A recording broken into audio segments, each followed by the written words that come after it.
Okay, and now my pinned in the comments.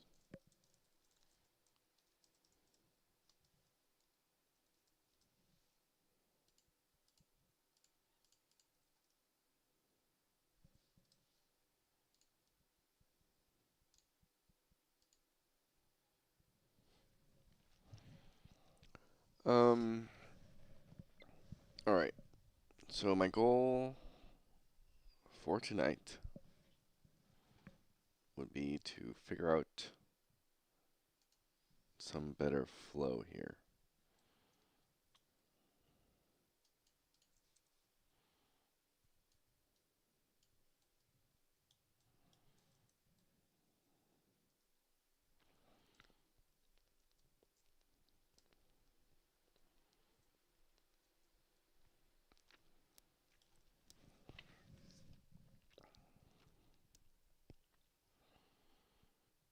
Hmm.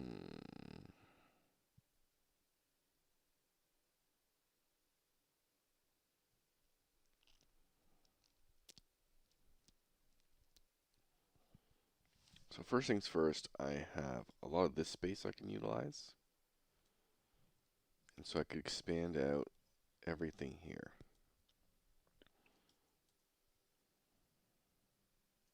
So I kind of like that idea. I don't need to be in level 000. Let's go to environments. Oh, actually, I kind of do. This is one of the unfortunate things that I need to figure out a better workflow for.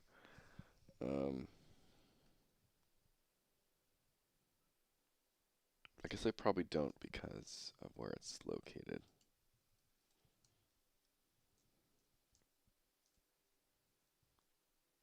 Okay, this is working this time.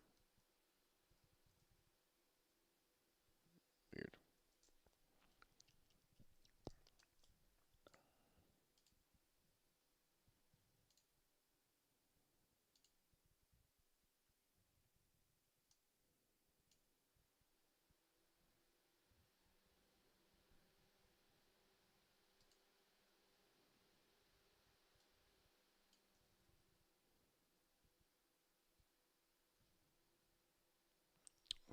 What do I want to do here? Flatten? It's been a long time since I've done this.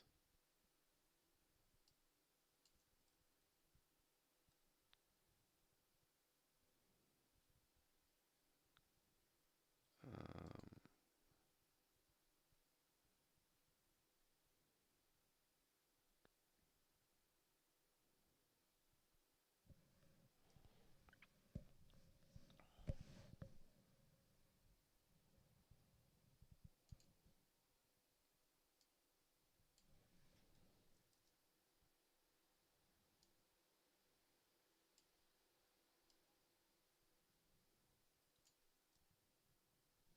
that's not what I want.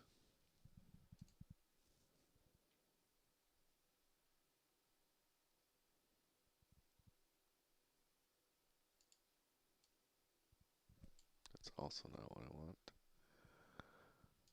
It's strange. Used to be able to pick a height and go across.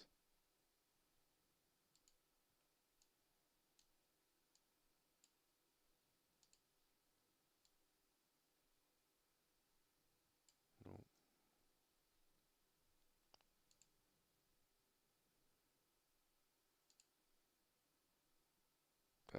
Raise.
So weird why it's glitching out like this.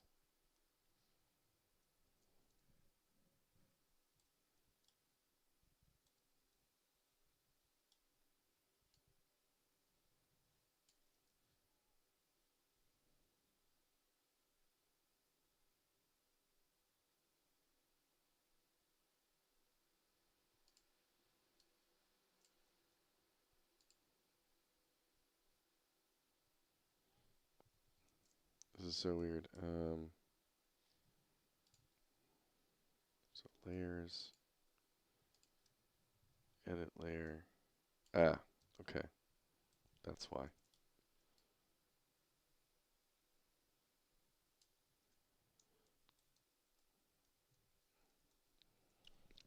Okay. So we are going to, I'm going to cut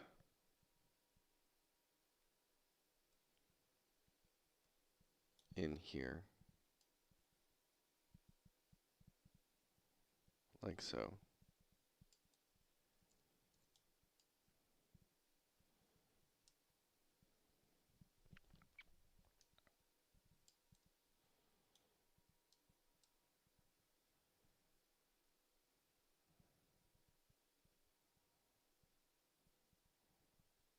Bring up this entire area so we don't have this like weird janky thing going on.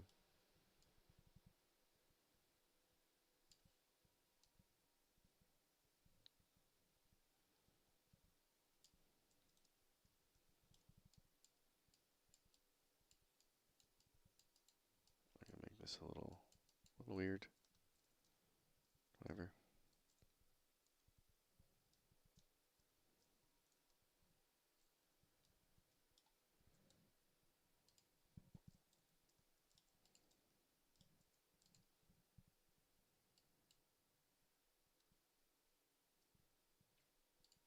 Go to the base to add.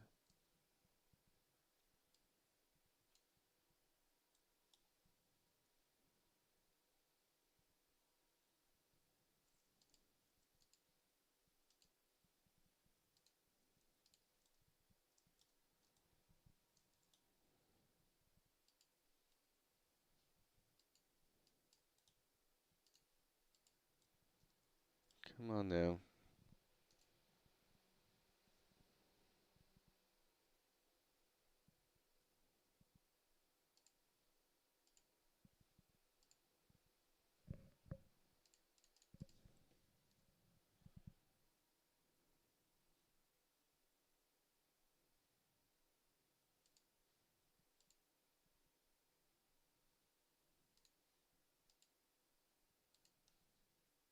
I know there's something weird about this.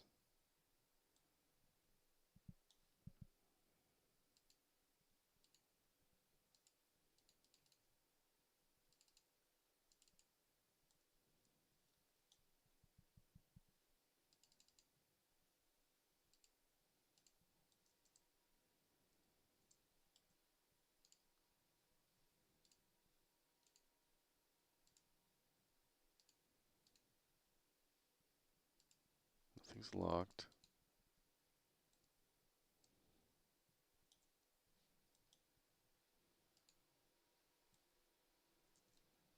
I've been through this before where it's just like for some stupid reason it doesn't want to do this.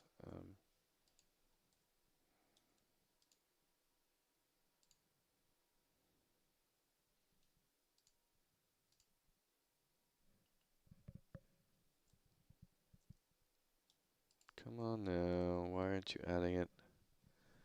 Do I need to go bigger?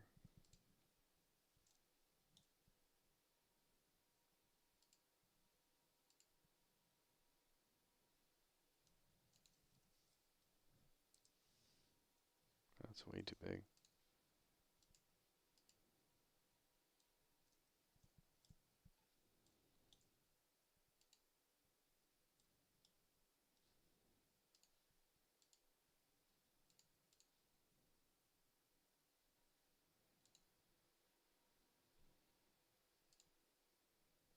Definitely do not want new.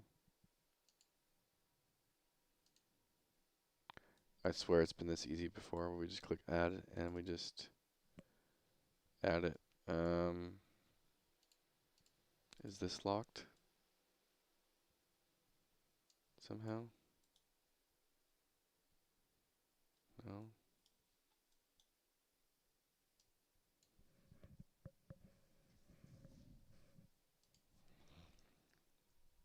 I'm basically just trying to expand my newbie area. And because I'm thinking about the flow, and I'm gonna basically wall off this area. I technically didn't need to cut down the mountains back here. Probably did, but and create like this tiny newbie zone, like right here. And I think after that, I'm going to teleport you to the tavern, and really change up the flow of everything. But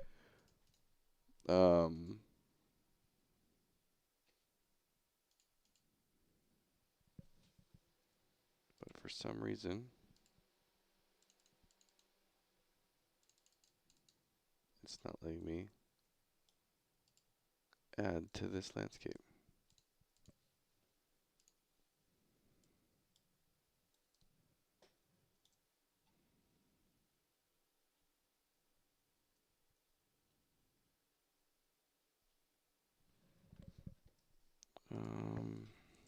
Unreal Engine won't let me add sections to landscape.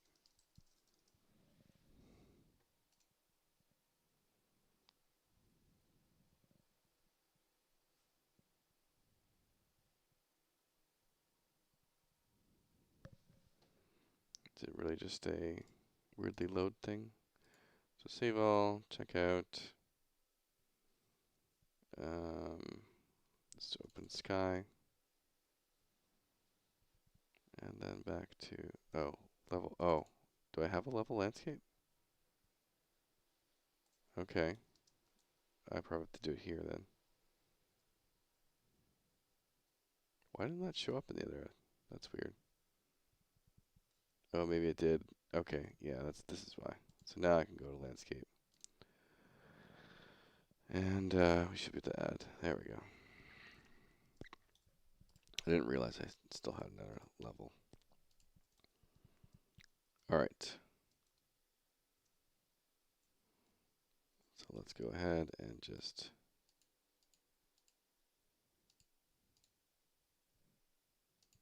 now maybe I can up this to 4.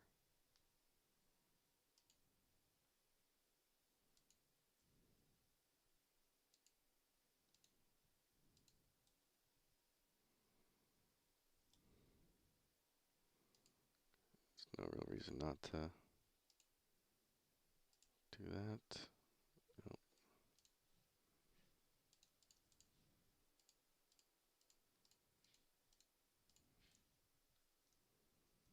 And I'm just going to stop there because I'm at this point where I don't want to put too many, like, more enemies in the world type thing.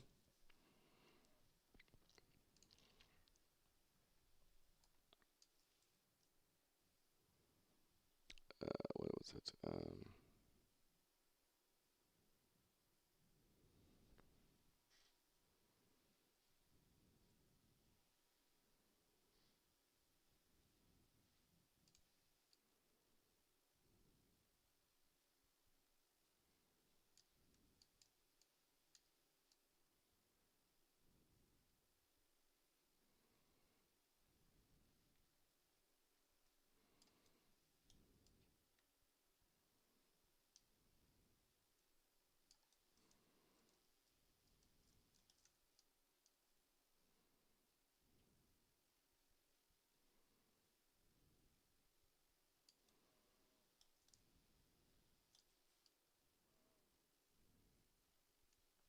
All right. This is probably going to look like trash until the game dev comes in and touches it all up. But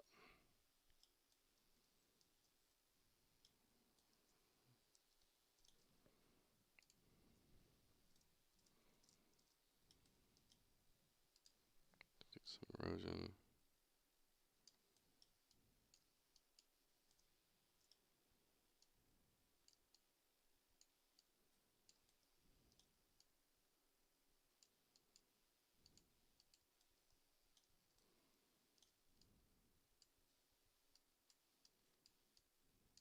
Okay.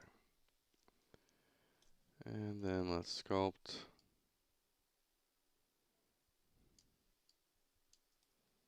the entire back area.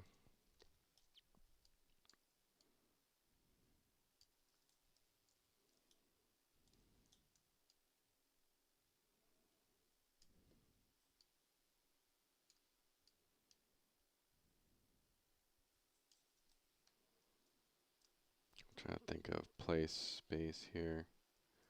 I still think I need to add more.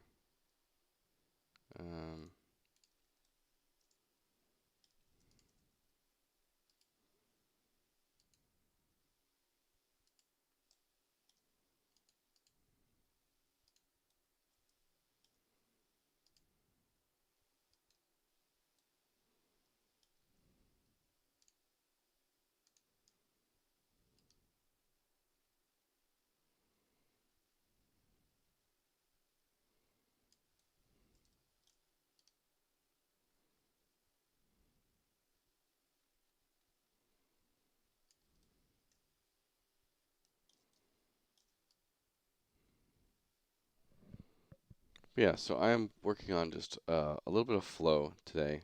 A little bit of design flow, leveling flow type thing throughout the level. And I'm a little bit unsatisfied with the layout of everything. So I'm just going to, this could be a cool point to do something like, where's the top? Is that the very top? That's the farthest Unreal can go up to, right there. Because Unreal has limits on like how high you can go and then how low you can go with landscaping. And so that will make that like a little potential exploration point, I think.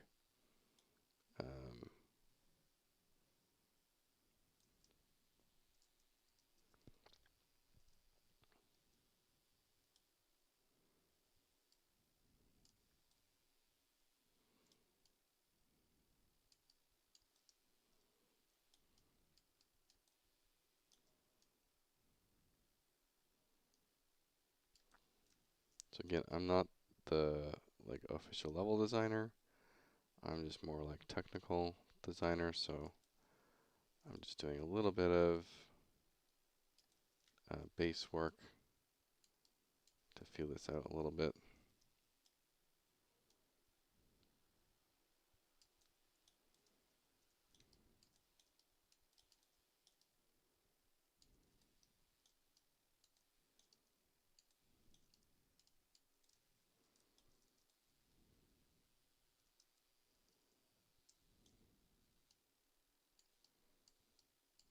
I do want to feel you like a little bit trapped in here.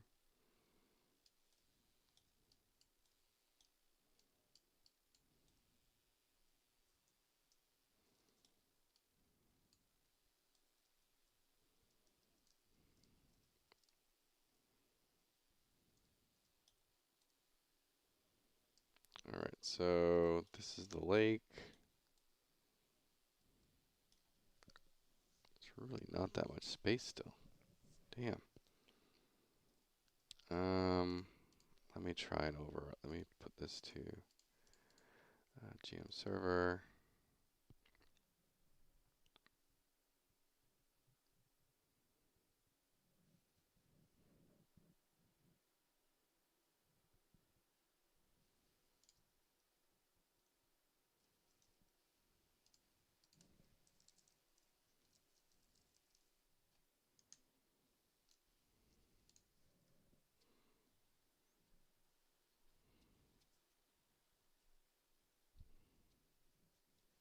Oh, it's not very helpful. You don't have a skybox.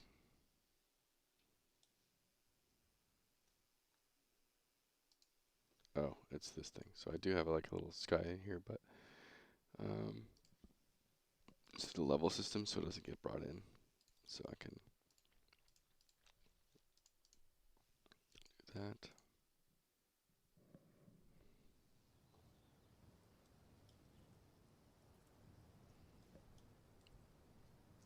Alright, this is not too bad of a play space.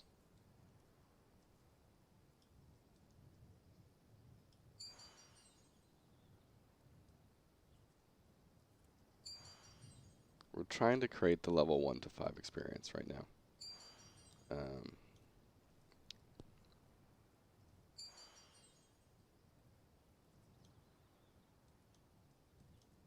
don't know, it still kind of feels small.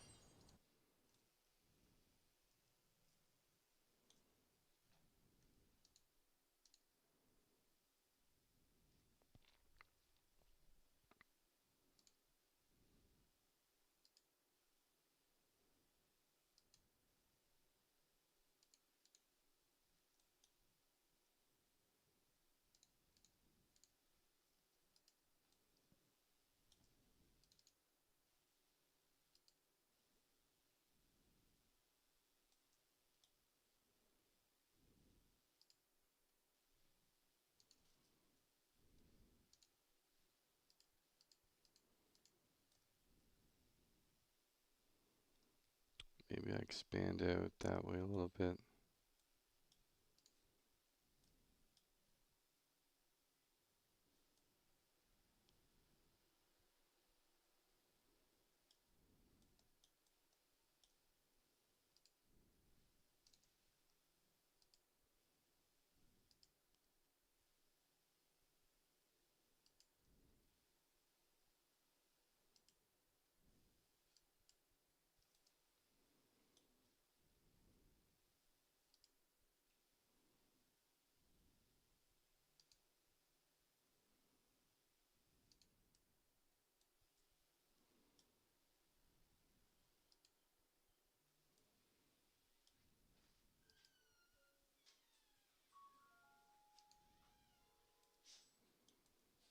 Okay.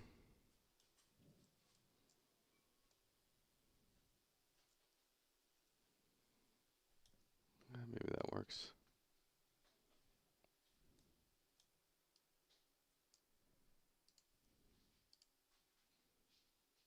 Oh shoot, did I do it there? I don't know.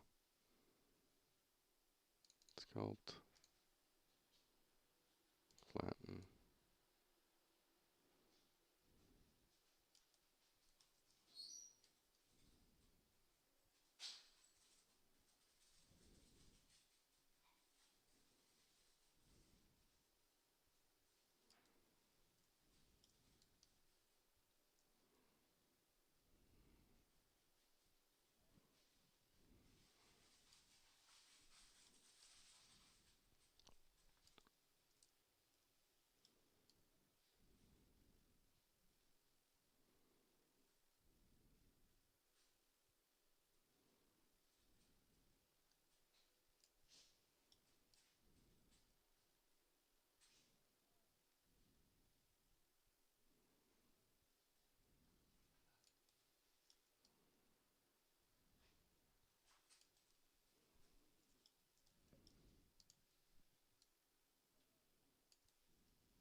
Okay. Oh, I'm going to lower a bit of this.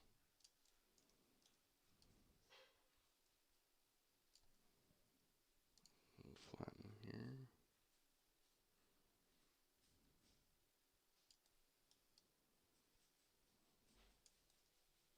That may have been too much, so I'm going to go right here.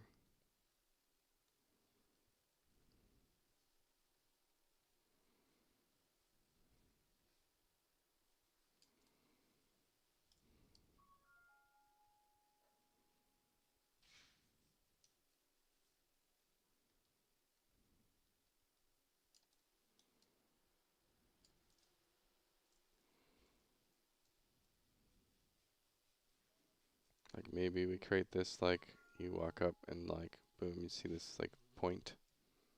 You come out of a, you could even come out of a tunnel.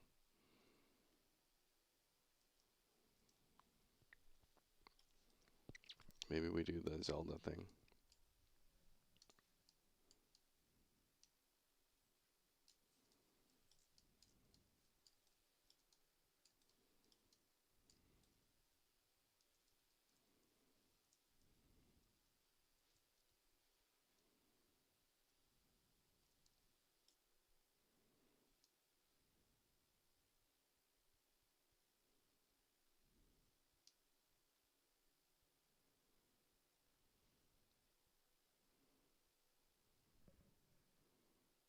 Just putting that up a bit. As high as I can go.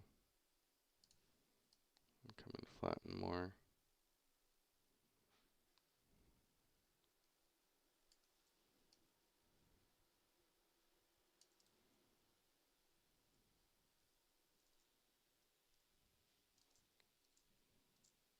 That still looks right, I think.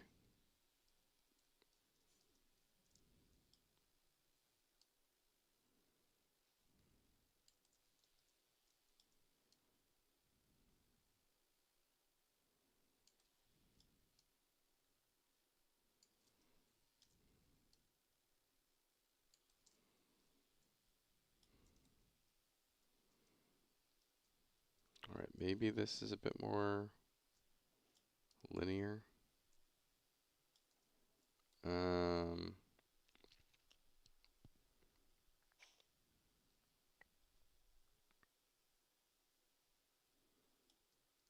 hmm. It still feels small.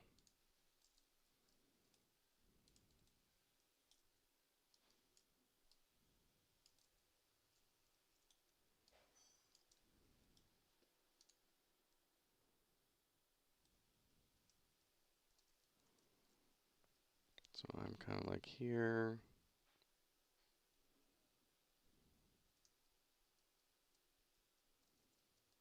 It doesn't feel very big.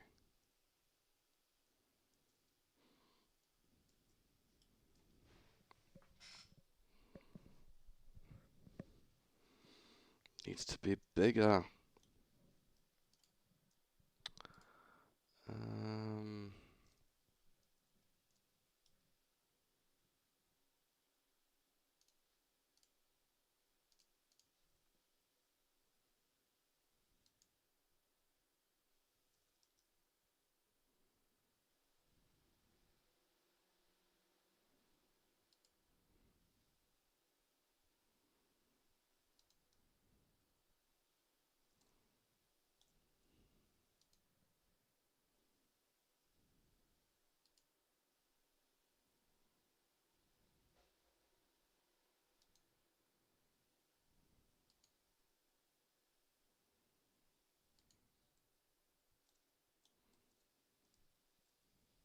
and yeah, I can come back here. I don't know why I didn't even this off either.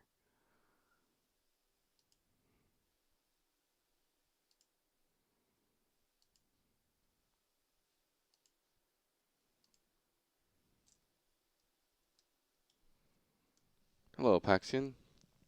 Welcome back.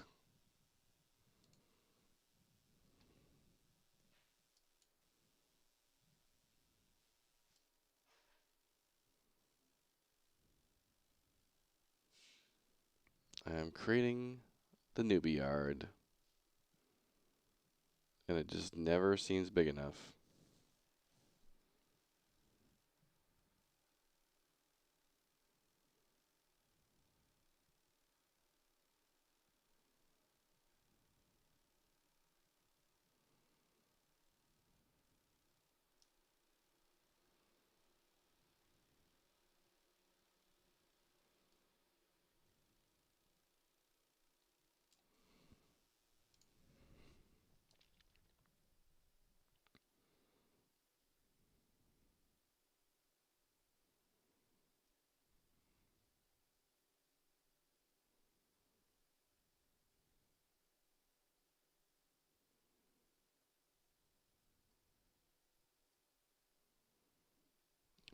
straight to the top. Let's just jack this tool strength here.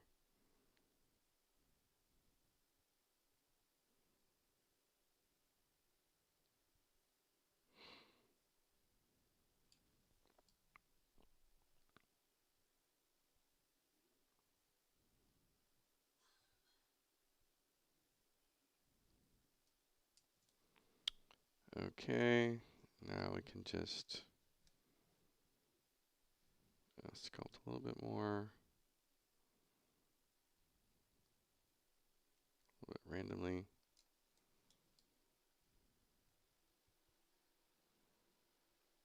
Again, gameDEVbeauty will I'll get her to fix all this.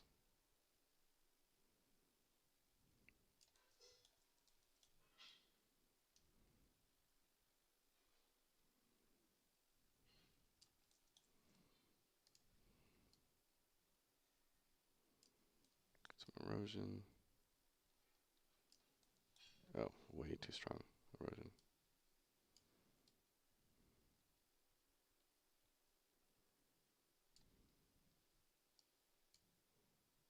Where's my size?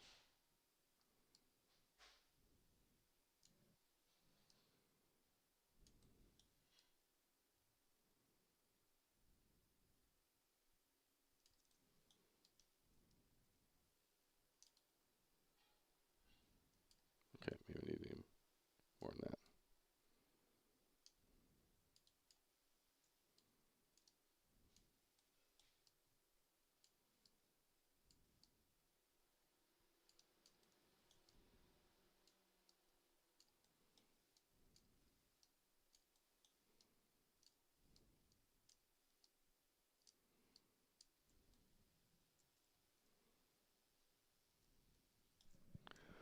Back from dinner. Yes, it was good. Now time to figure out this game thing. At this point, for me, I got a scaffold quest for levels 5 to 10. It comes around 30 quests in total. That's 3 times as much as my level 1 to level 5. Shit, yep.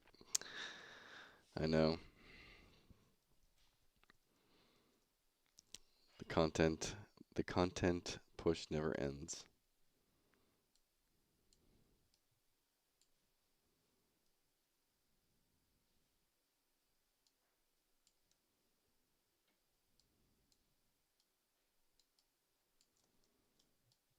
That's one thing that, like, people just don't realize, like, to some degree, even though it's not really, but, you know, you can better guess how long it takes to make art and how long it takes to code something, but the design factors is, like, one of the #1 parts of, like, making a game fun and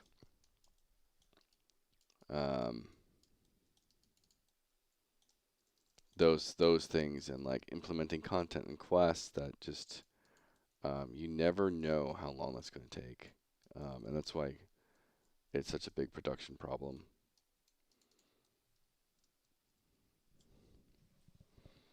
They will be as basic as heck, fetch, kill, quest, and talk and interact, whatever. I'll waste so much time putting in actual lore, at least for now. Quest is just one fucking part of the entire zone. Yep. Mobs, yep. Alright. Let me get the sense of scale here. Oh, I should have saved first.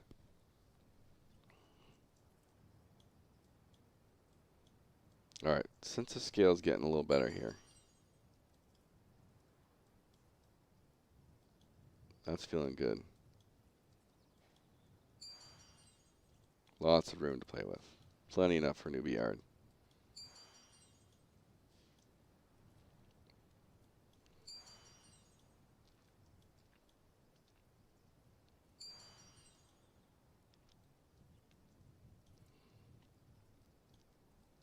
Items, abilities.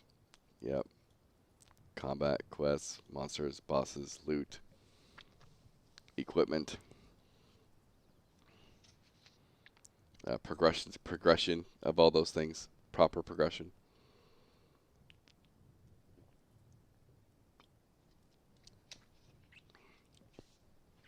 Because that's what this is all leading into is, okay, now I have a little bit of, maybe I'm happy with the flow, finally.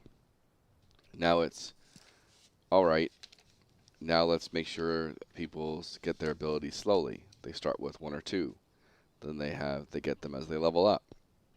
I want to revamp um, my action window. And what is that even going to be? Is it going to be a spell book? Is it going to be a list?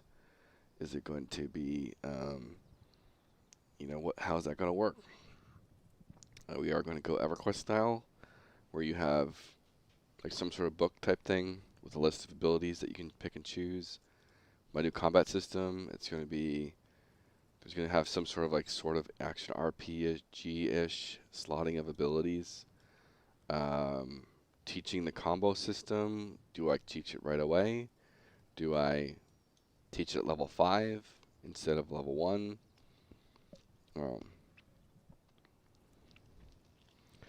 Yeah, can express how much time I spent sculpting terrains that then evolved to generating them with procedural tools. That's when stuff becomes beautiful. Then terrain stamps. Oh man, the terrain tools out there. You get, yeah, absolutely. Pacing of it all, make sure everything orchestrated intention. Yep. All right, I think this is probably feeling finally good enough. And my wife is the environment artist, so she'll technically come back in and do her own pass and whatever she wants to do over here. And this will now become its own sort of exploration point with other things to do here. And I'm happy with that.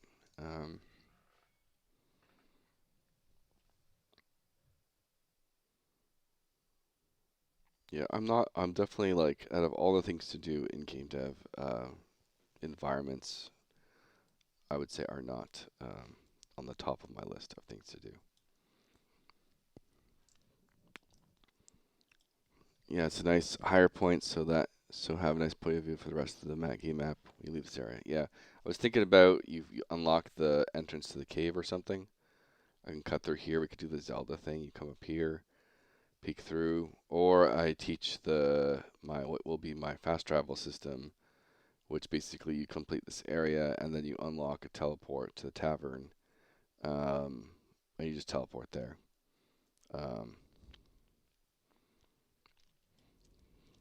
Yeah, it's like such a standard thing, you know. Oh, here's your tutorial. Here's your 5-minute tutorial. Oh, look, you've randomly appeared off the cliff that's looking over the entire world you're about to explore. Not cliche at all, you know? No one's ever done that. Not every open world RPG ever, you know, every Horizon game pretty much. Yep. Hey, it works, and it's enticing. Yep. You gotta pick your battles with cliche. Because plenty of times it's cliche for a reason, and it works. All right, so I have a giant egg. Here's my egg. There's the hidden gem. This is the egg of the players that enter my game. You know.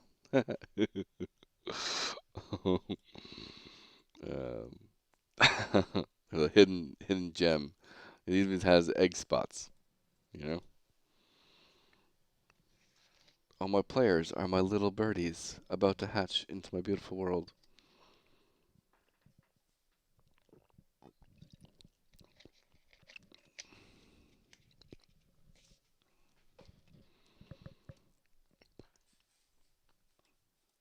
Okay, so I'm at the stage where how do I want to have flow for 1 to 5? We're just picking a direction. This area is 1 to 5.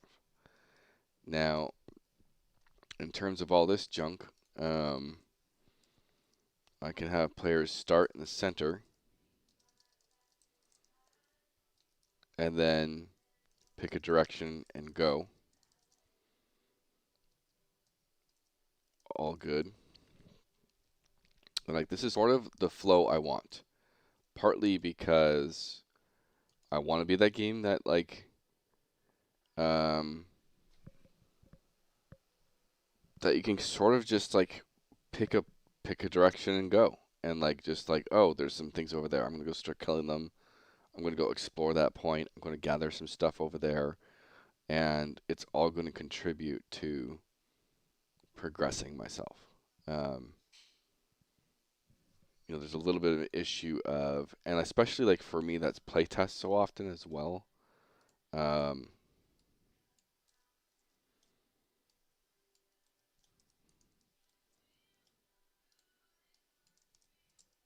I want to be able to have different experiences and show, especially I'm thinking like this is like a little bit of me showing the content creation side of it too.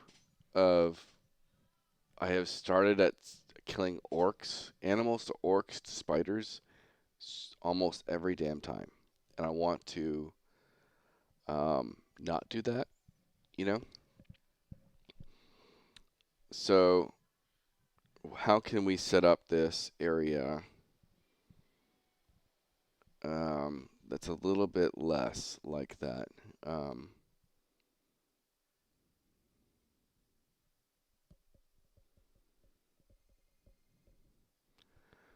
well, isn't the minimap what people are going to want to check and use to find things, or only just show grind areas? Does that automatically assume players are simply going to run these areas based on their level? Is that basically the game's loop, and there isn't quests that end up pushing the character to new areas? It's the level. Yeah, pretty much. You definitely will hit your map and understand like what to do, where to go. Um,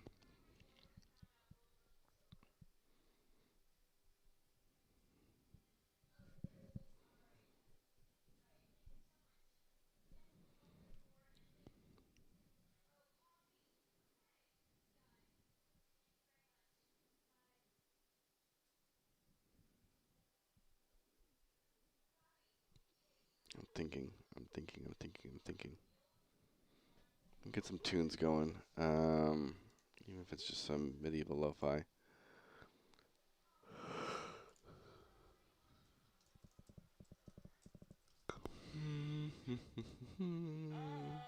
Nope.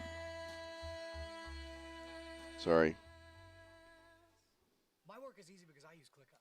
Here's how I keep track of all my tasks. I Ads. start by brain dumping. Only have like 2 accounts that have ad free on YouTube.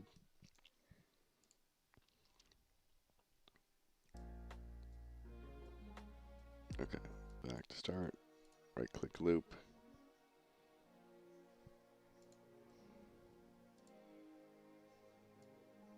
And music is going.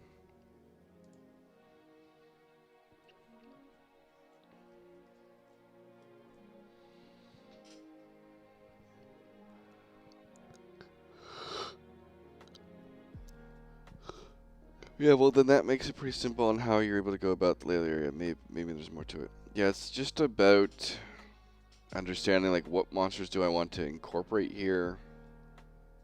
Like there's like a whole bunch of different enemies I could put here, right? And so the first ones would be, I need to check like some of my assets. It's kind of a bitch. I've spread out my assets across so many different epic counts.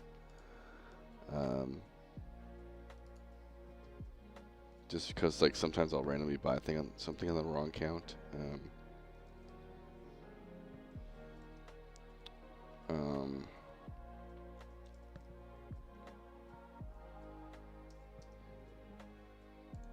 I probably won't care about finding a rat or snake model at the moment.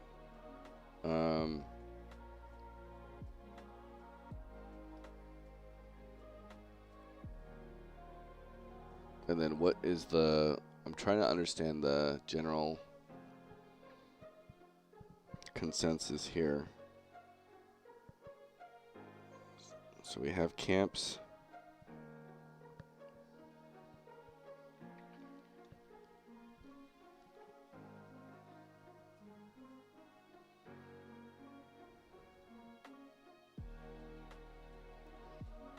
And so, I mean, right off the bat, a couple things I don't want to overwhelm the player with would be 1 to 5 it will not teach the Registry of Chronicles, really.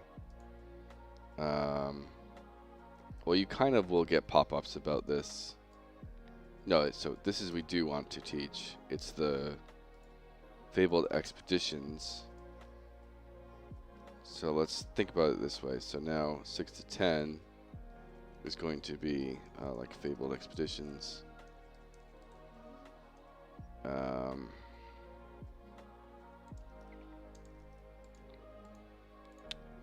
Combo system. Like, what am I trying to teach here? Very, very basically. And I do want to have some of this. Yeah, so kind of like all this is still relevant here.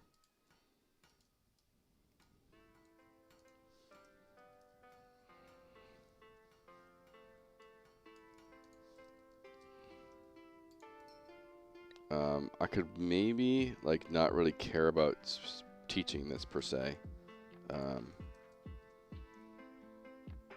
This can be just kind of like sort of there, even though it's kind of going to be like that. But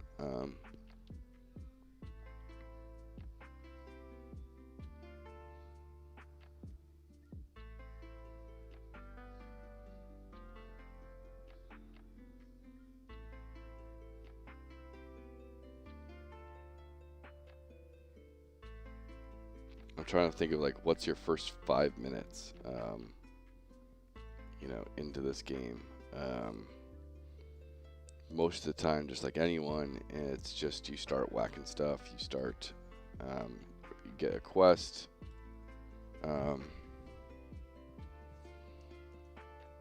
Yeah. Teach the map.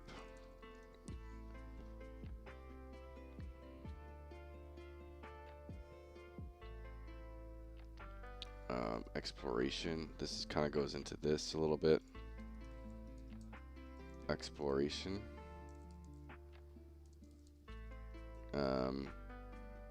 Gathering. Crafting. I do want to add crafting stations at some point. So you have to get your stuff. I want that a bit of a rest point. I don't need to just be able to craft out in the wild like you can right now. Yeah, like we're not opposed to like throwing in random quests. Like sometimes that's going to be necessary. I might do like think about some way to like tell story very quickly. And not actual lore and stuff, but want to be able to walk up to an NPC, you know, hit F, and then it goes into like a cinematic talking mode. NPC talk mode. Very quick narrative direction. So like if you start off and like there's just one NPC there, you know, or whatever, they're just there for show. You go talk to them and that's it.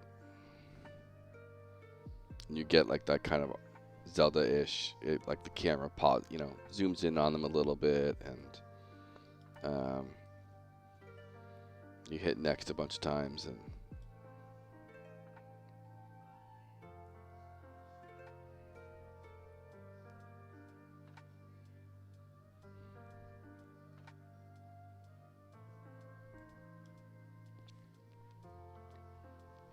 I do think I want to try and how do we like reward exploration a little bit? Motivation. Like I want people to have like fun just like looking around, clicking on shit. Like if there's a nook and cranny and you go over there and you can find something that gives you XP.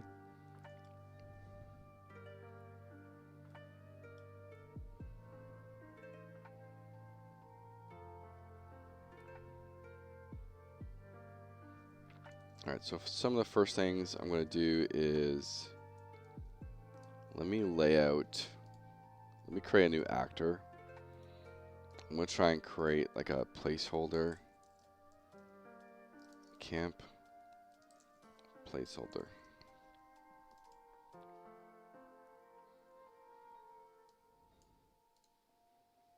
And this is going to just be like a sphere, I guess. Or we'll make it a static mesh. And then just get a ring.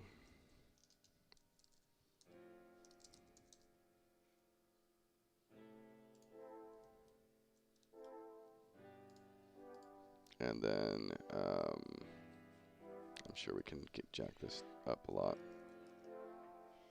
Like that, maybe. How big is that? It's very tiny.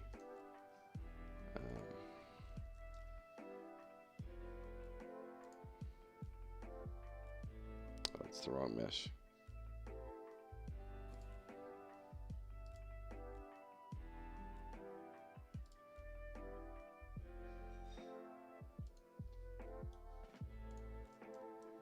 There we go. Alright, let me see how big that is. Very broadly, you're not having build actual trails that lead to random wards. Exploring it, boom, people aren't dumb. If they look for something, they can track. Yeah. Alright, so I need to like understand. I'm thinking about like orc camps, and like what's a good size for a camp that people can sit at. And that's kind of maybe a touch small.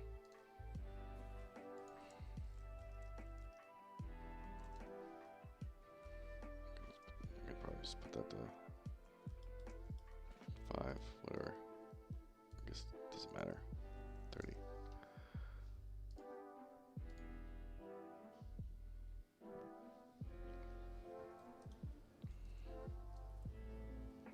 Alright. It's too hard to jump up. But yeah, that's probably about the size I'm going to try and keep camps at.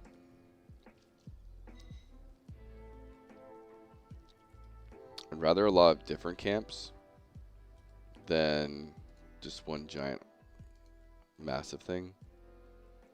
And obviously I'm going to just take collision off. No collision.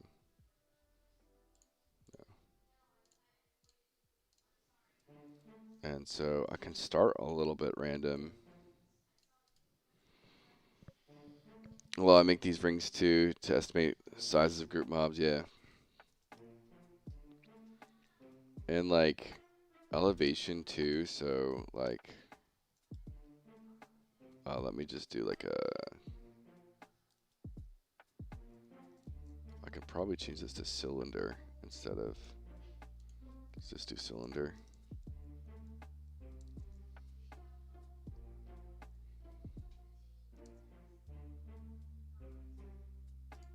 What is this?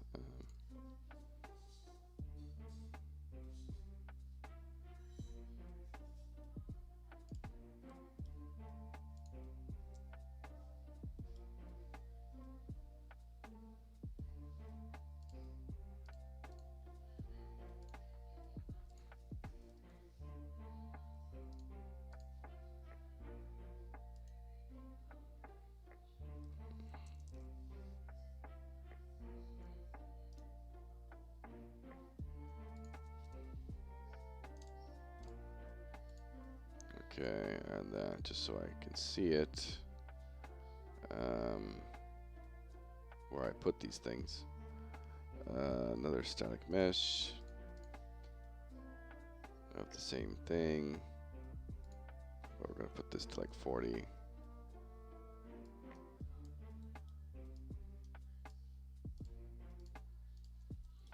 Okay. That way if I stick one somewhere weird, I'll be able to find it. Alright.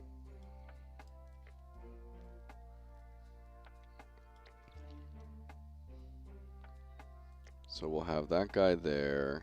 We don't really want people to go at the tippy top mountains. Maybe I just start landscaping. Flatten.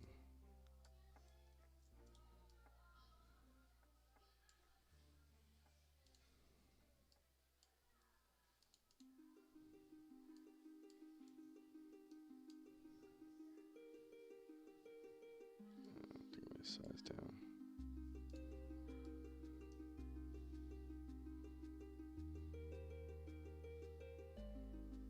Kind of around here.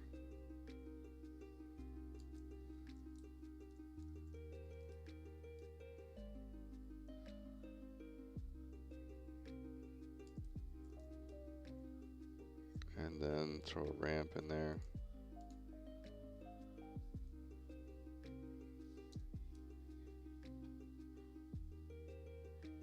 Oh wait, I want not that type of ramp. I want to do splines.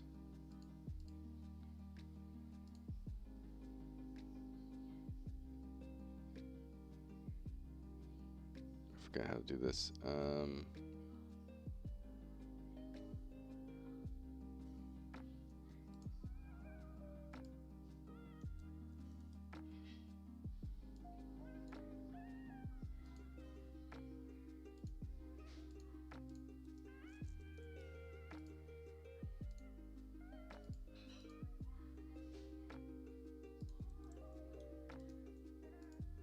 Come on.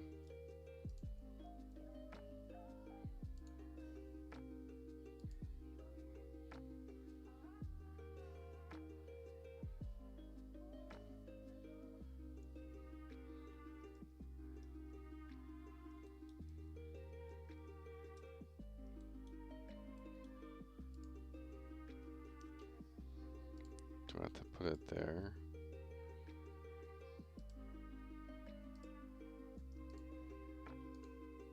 No.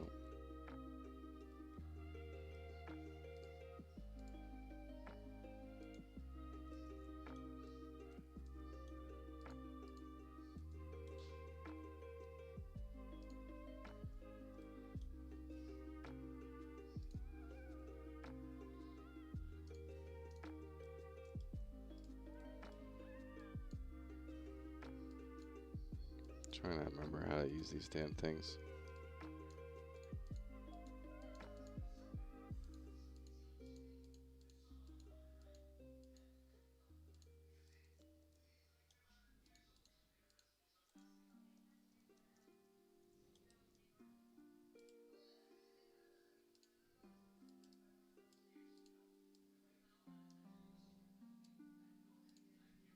The details? Ah, okay.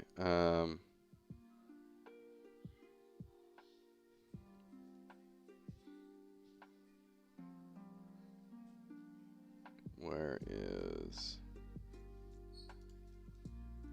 I do 250.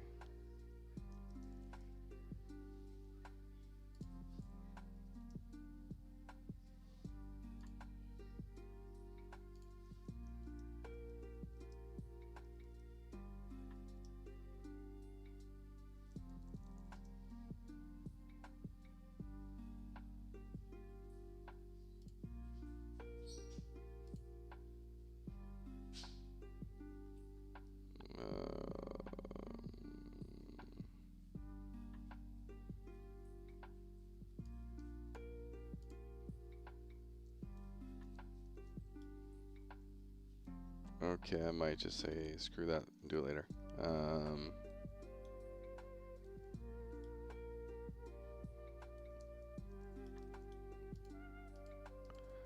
Basically, this is like a non-destructive workflow type thing where you can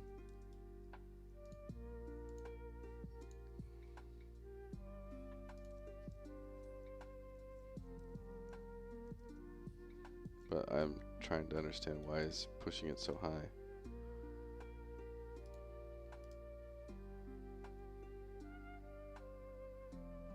And where is the landscape deformation? Edit.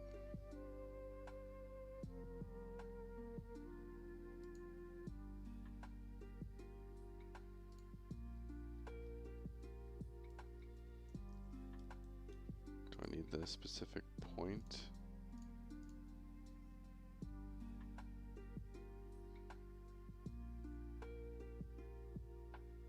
Like, where's the dang height?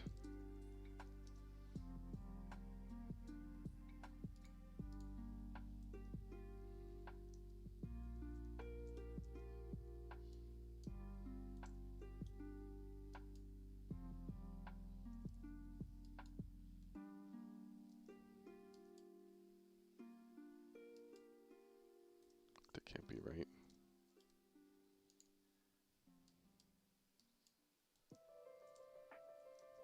This is weird.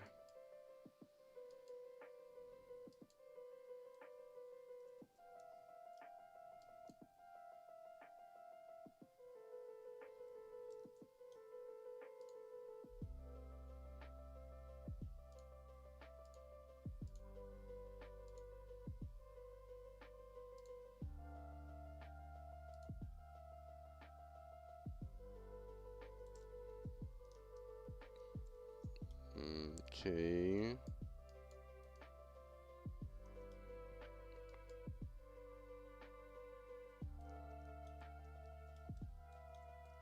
Alright, I'll mess with splines later. Screw this. It's not the point of what I'm trying to do.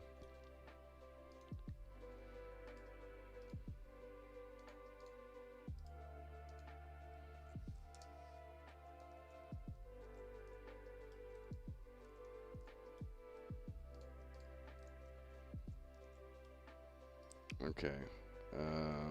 Now we can just erode a tiny bit.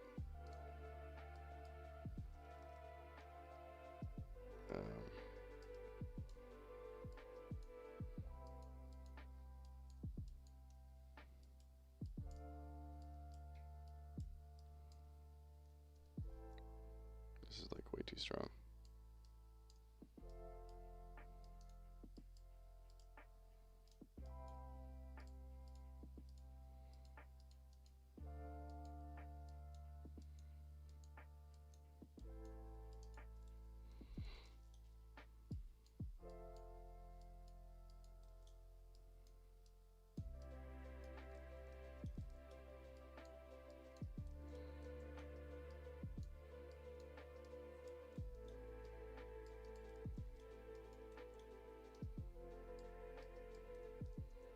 Okay. That took way longer than necessary.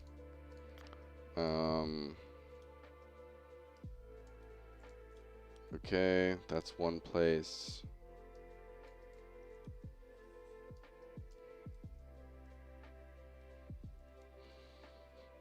How else do I want to lay out this stuff?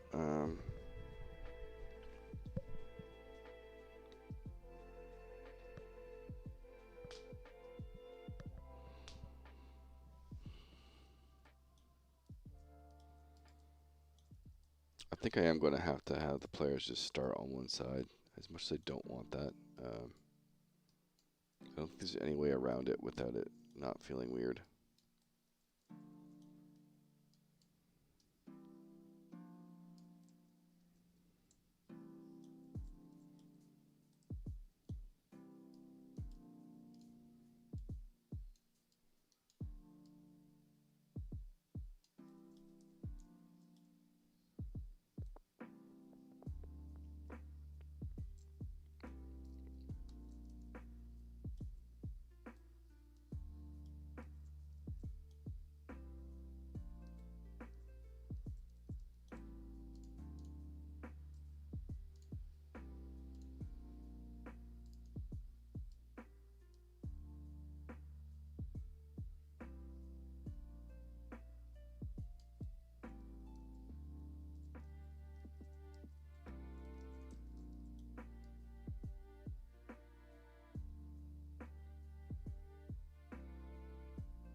So I get something there.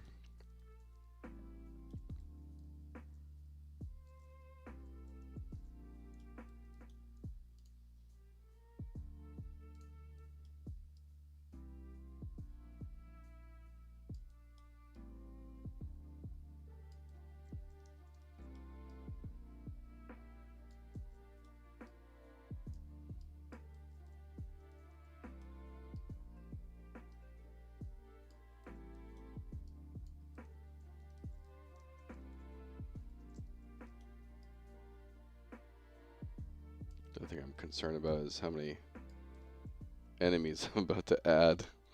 When I start to carve these camps out, I'm like, oh god, how many enemies am I adding here?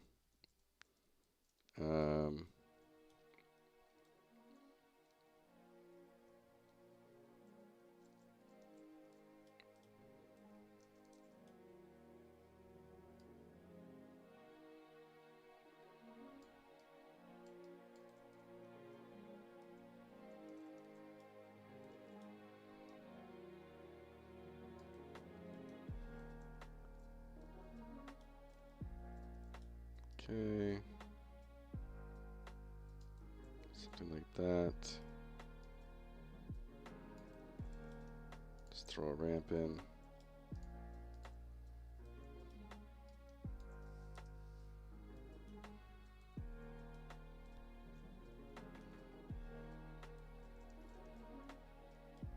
Might need to make the slope a bit more for AI to get through.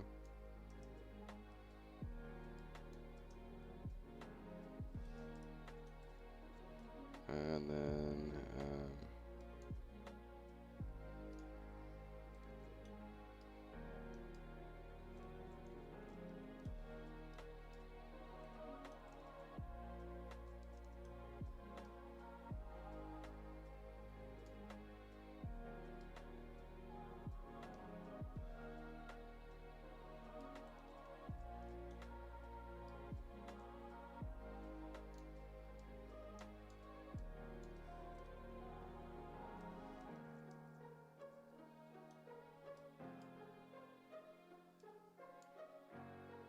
try to make sure some of these are AI usable.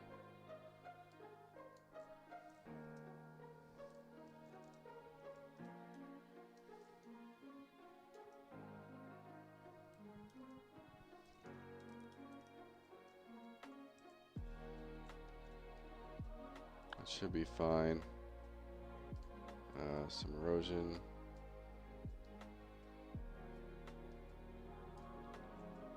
Oh.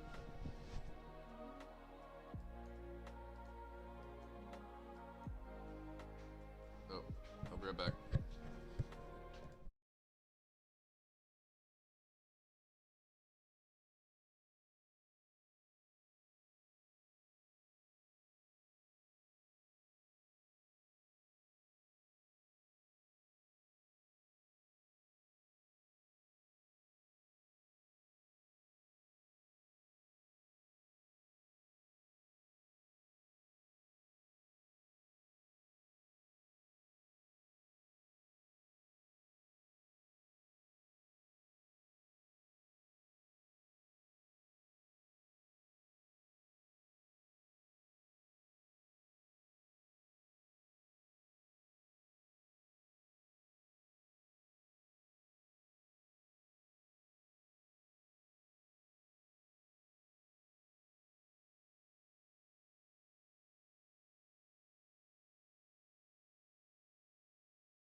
Alright, I'm back. Had to tend to my special needs kiddo. Not feeling that right now. Alright, I'm just doing a little bit of erosion here. Can get this size up a little. Just make it a tiny bit natural.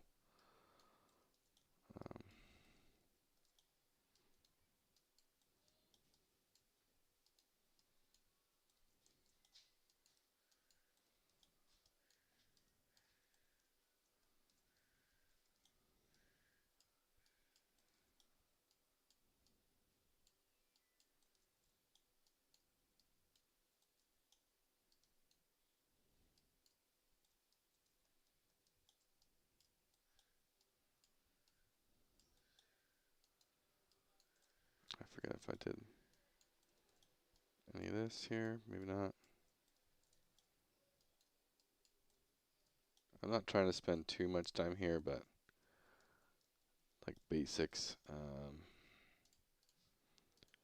Get that override spawner.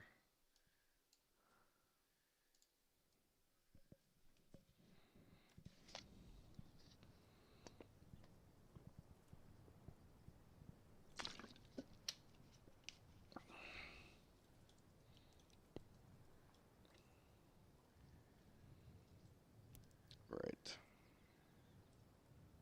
Why does this feel so different? What? It's not. Did it fail to get a location?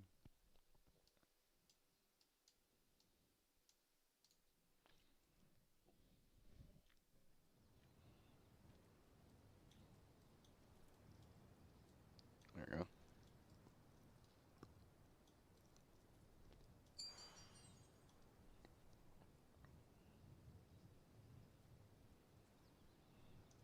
Alright, that seems fine.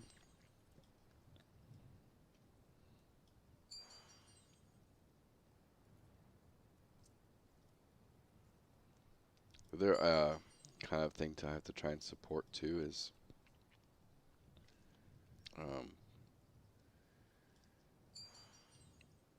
if the world gets busy. God, I don't even know. Maybe this is too big now.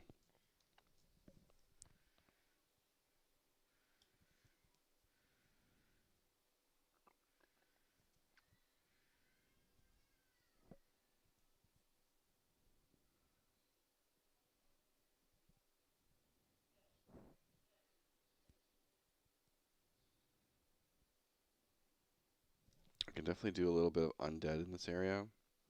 You can fight like a little bit undead here, but then you don't really face them until later levels.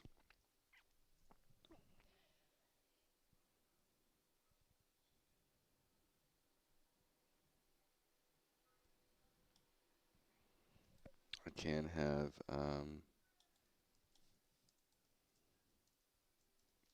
little bit of free roaming animals kind of around here. Maybe tiny goblin camp there. This is just an exploration thing.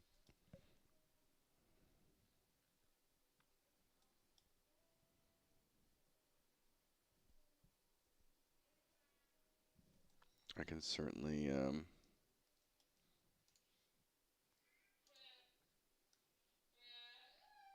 sculpt maybe a tiny section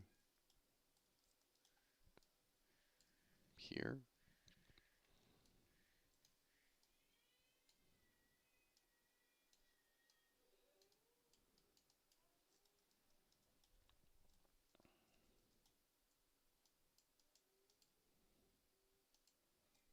Could even make that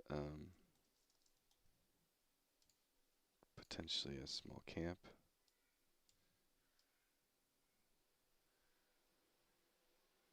Trying to make use of verticality.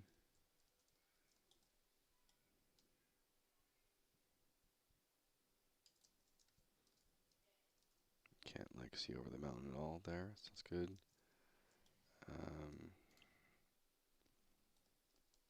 Let's sculpt just a hair. flatten like here. And then we ramp from here to here. And again, from here to here. I guess I have to go back again. Flatten. No, ramp. And then I'll just carve that out a little.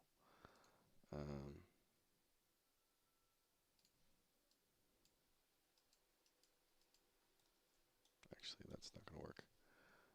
Ramp. Okay, ramp here to here. And then, yeah, that should be good. And just smooth that.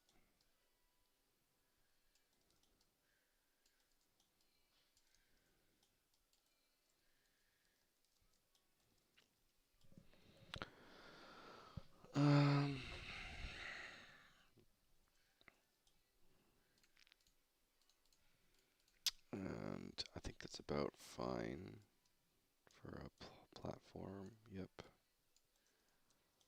Got a good eye there. Okay, so we've got a camp over there, a camp there.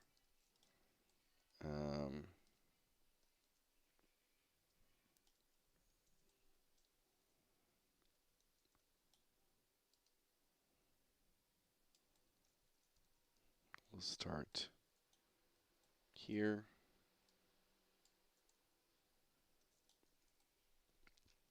Animals here.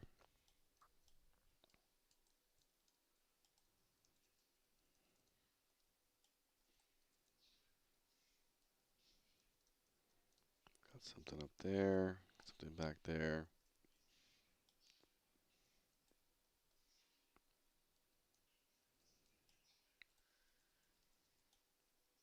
Guess we'll put something like sort of here.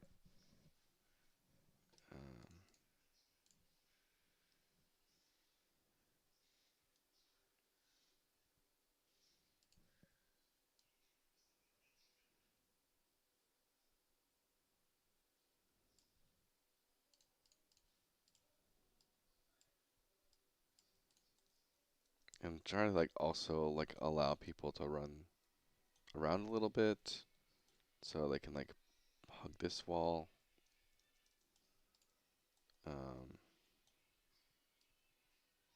That type of thing. This might just be like player stuff that we put here.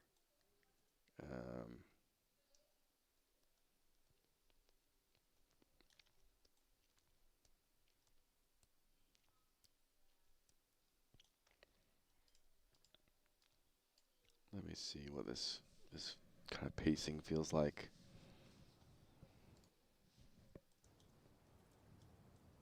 Alright, so I spawn here.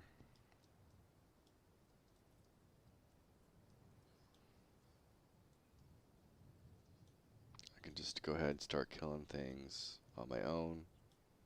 Bunch of animals. We can go ahead and get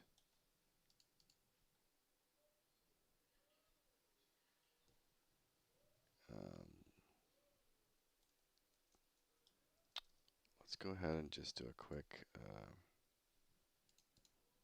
going to pull in the NPCs, enemies. Snap that to 0.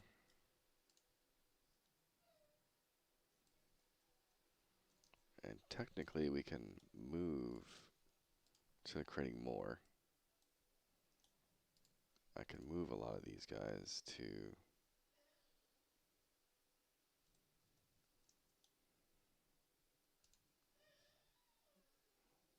so that's the bear.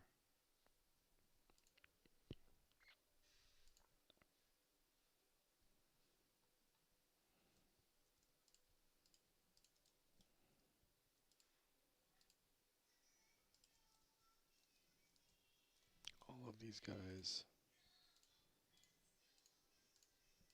are basically level 1s. Those are the target dummies.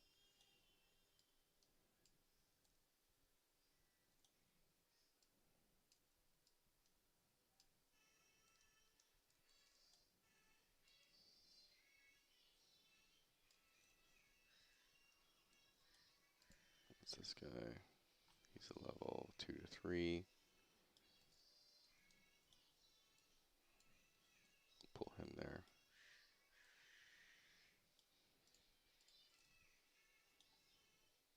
Target dummies I will still bring over here.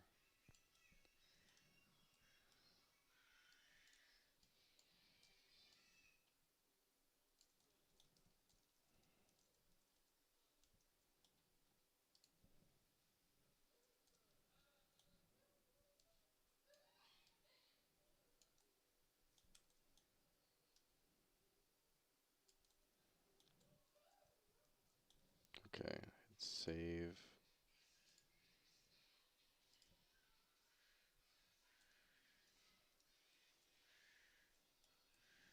Something like that. I can just disable everything. Turn on all these.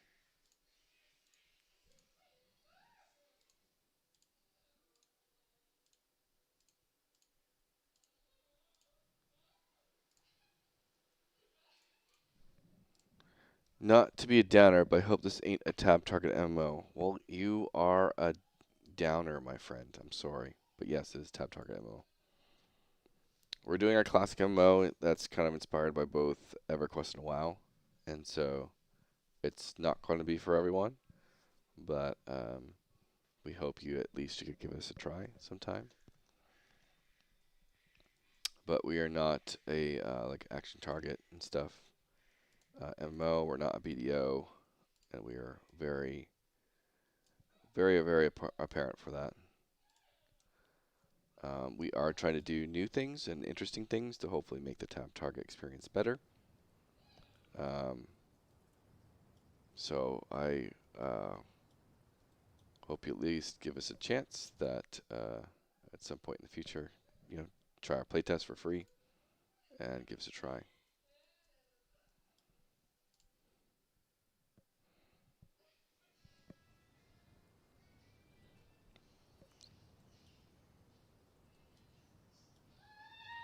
And so one of the things that we're kind of strong against is like so a lot of the new MMOs like the I need that nav mesh. A lot of the new MMOs, so like I say this a lot, like if you think of StarCraft, Warcraft 3, the RTS genre, um, there's like it's crazy like the actions per minute type mentality of how many clicks they do, all the commands they do. They're constantly spamming different camera points. The actions per minute in that game was always seen obscenely absurd. How many actions you have to do per minute, right? MMOs are basically getting to that point. The modern day MMOs, you are spamming your buttons constantly. If you miss a couple buttons and a few rotations, you are like dead middle of the or at the bottom of the damage meters. And we don't want to induce carpal tunnel to our players. We want people to be able to relax and stuff. So it's one of those things that we're trying to make it more about good decision making. During combat, like you have tons of different choices of different attacks and moves to do, and it's up to you to make the right decision at the right time, to be a skilled player, to maximize your damage, to support your team. A lot of these type of things. I can give you a brief little, like, again, this is just very beginning stages of combat, but we're having like a combo system where you can mix and match stuff. And where'd my target dummies go? And so the combo points basically right now, and this is just like my current iteration I started to do today, but your auto attacks increase your combo points.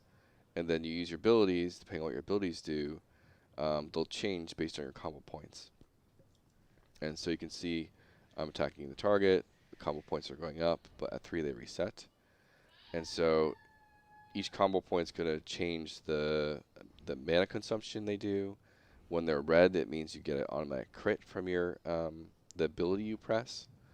And so in this kind of example, if I do a level 1 fireball, it's just a level 1 fireball. If I do a 2-point fireball, then it's going to be a fireball and a dot. And a 3-point fireball is an area effect with a dot. So we're trying to make it like we do want you to, turn on your auto attack. It's okay to just auto attack, and then based on what your abilities do, because basically we're trying to do like more spells with less buttons type of system.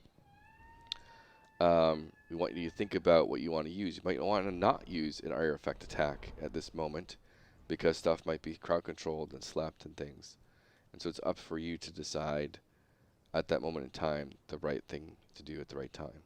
And so you're kind of constantly looking at your combo points, and then your knowledge of your spells is going to kind of adjust from there. And if I do a 2-point blink, I'm going to get a slight move speed bonus instead of just a distance movement. And so there's a lot of things that we're incrementally doing. I didn't read Paxians. Imagine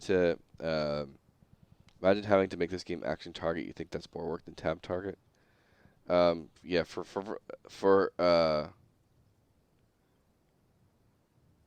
vertical third, like switching between the two is like it's not an issue. It's just how you design their ability in the data table. Video had an understanding of actions per minute for the grind of mobs, and it was understood. But yeah, some games go pretty hardcore on APM. Yeah. And I want you to be able to be in combat and say, "Hey guys, I had a fun time, I don't know, drawing last night." Like, I want you to be able to type to about your day during combat, and so, I want it that's one of the biggest problems. Like, there's either in the games today, you have no time to socialize, and that adds to the lack of friends you make.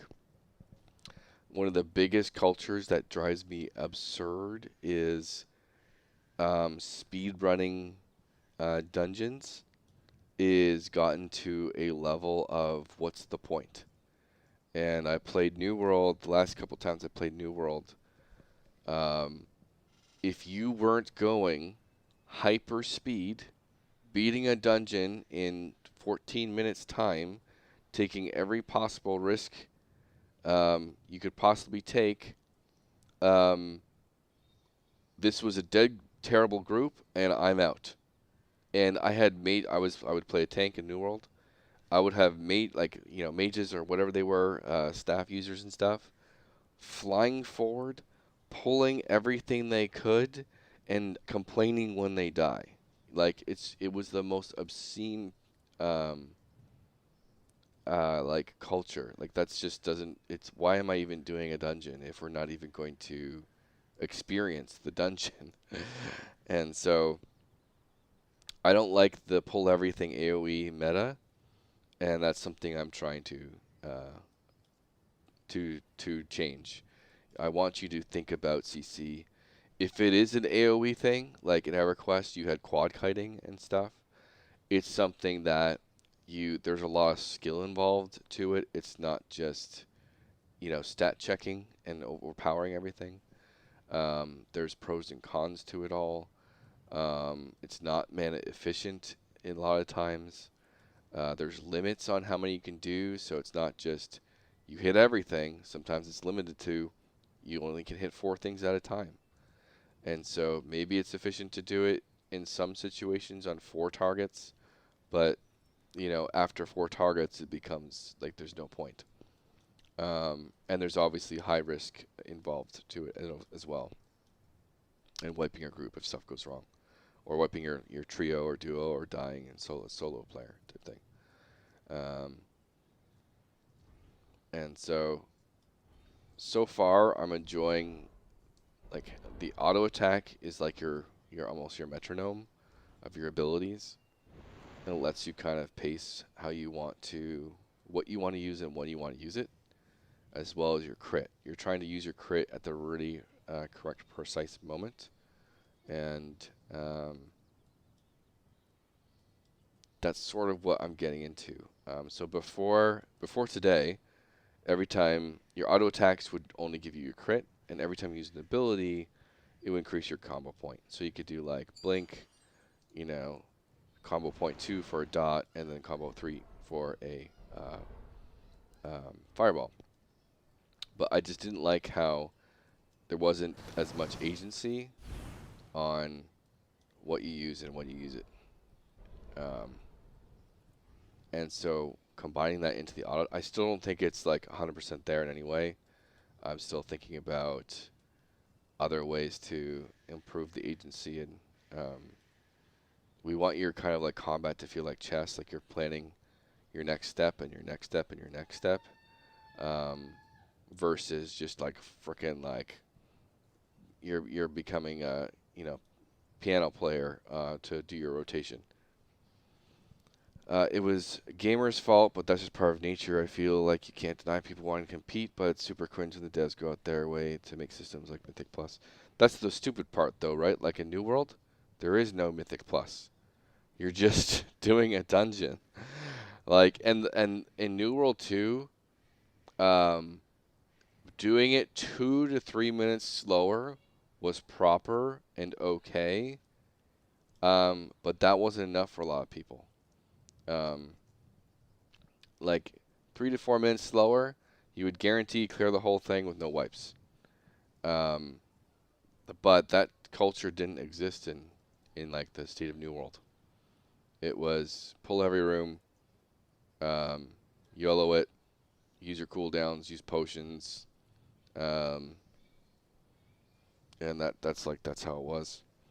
And like you see that in, like I've been watching people play the new WoW expansion. That's how dungeons work right now. You pull everything, and you take aggro on everything, and you just mage cleave, warrior cleave, and that's a dungeon. Um, and so that on top of like this kind of mentality, on top of the fact that you can't like just beat a dungeon, right? Like you have to. There is no instanced dungeons. That also is going to slow down the pace of everything, and so you have to group up, clear down to a certain place that you want to camp in a dungeon, and you stay there and you methodically make sure you can clear it without wiping.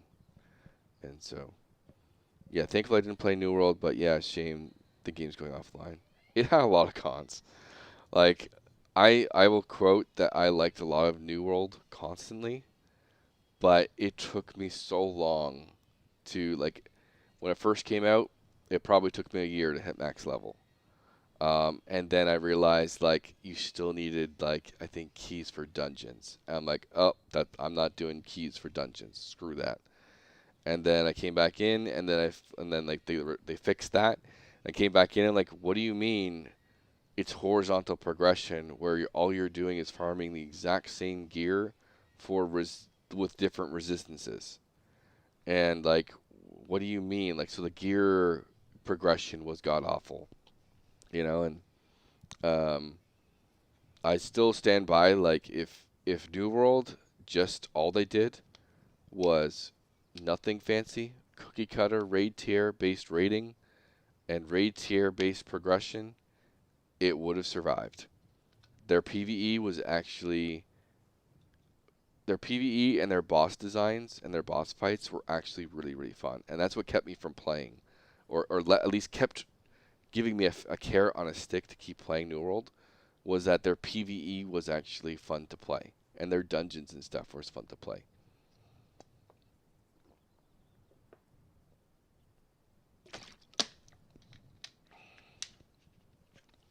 But to me, one of their biggest problems, like, I mean, they had a bazillion problems, but like they had to use Lumberyard.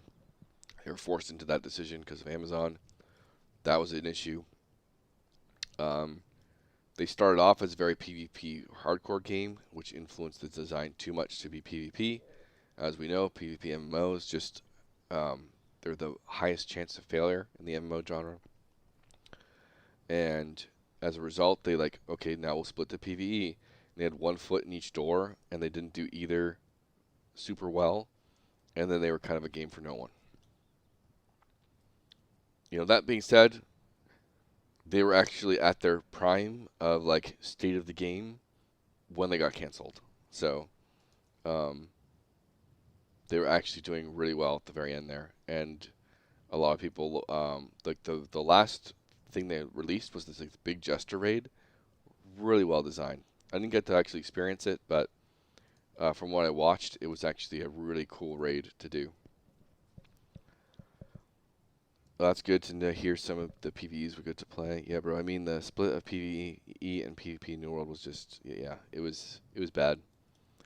I don't understand this like constant desire from people to make these massive like 100 versus 100 PvP battles or these open world PvP battles. Like, um, it's always like people always scream about how good these open world PvP things are, and then it's like once a month it'll be like a decent PvP battle people might remember. Outside of that, it's like two people sitting on a camp completing their PvP quest, at some random PvP zone. That's all it is. Um, so it's just like it never is as epic. I hate open world PvP. It's never really. It's just for people that like to dunk on others. Um, it's not really all that interesting. Maybe I'm too much of a league Andy of if I'm going to do PvP, I want it to be competitive. I want it to be authentically competitive. I don't want like, oh, you have more gear to me, so you just walked up to me and dunked me. Um, it doesn't make any sense to me why someone would want that experience outside of fulfilling their own ego, obviously. But if you're a good player, you can do that in an actual competitive environment. So,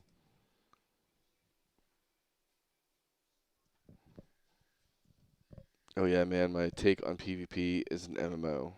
What do you mean by that exactly?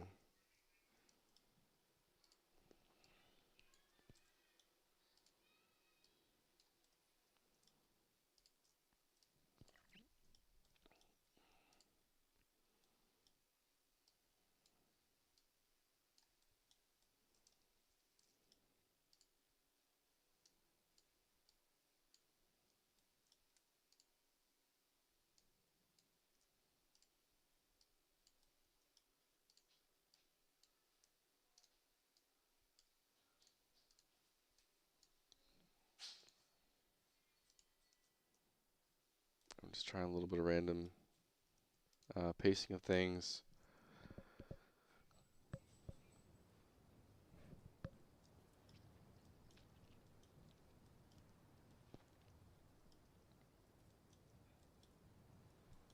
So how's that feel? I kind of like the idea of like having this potentially player based of some sort. This could be like an interesting hometowny thing, little thing there. Maybe this is a fort or camp, and then you go off into the wilderness.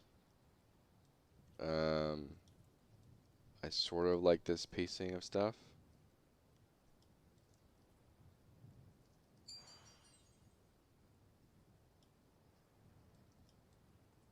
And so you just start killing animals.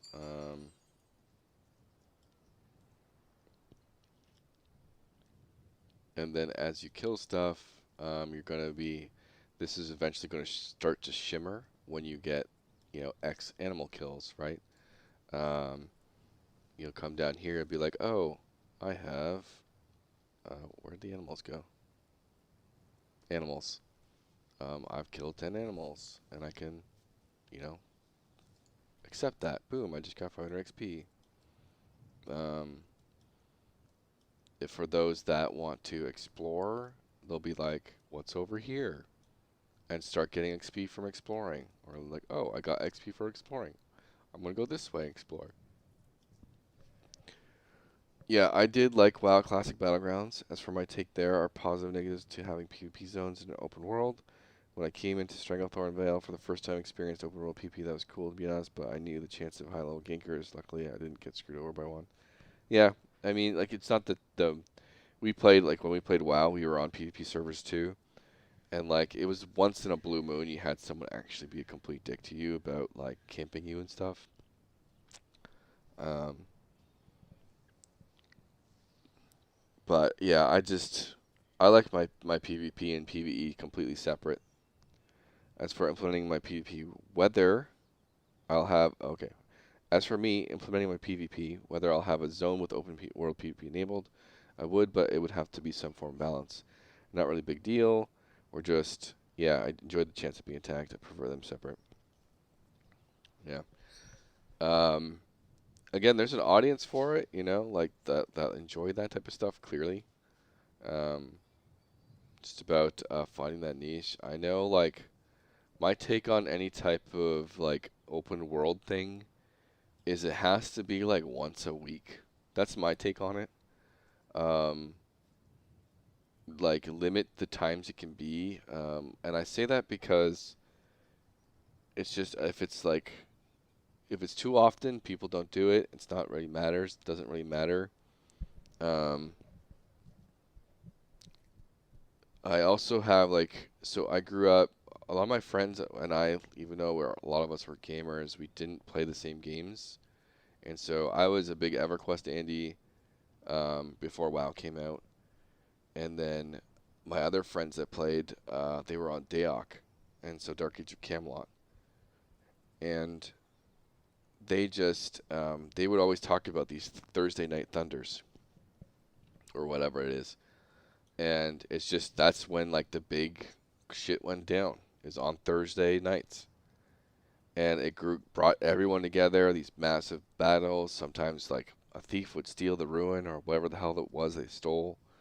Um, and that's what those are like the fond memories they had. Now, obviously, one of them did do tons of just freaking, grinding in realm versus realm, free roam stuff.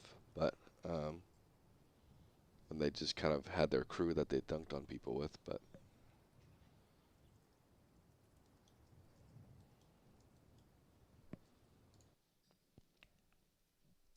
all right, I'm done with that. I'm going to just take. Let's get static mesh of like fence or wall. Maybe do stone wall of some sort.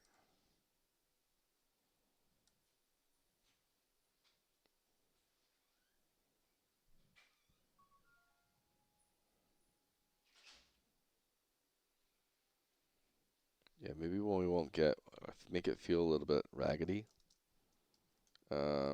to start.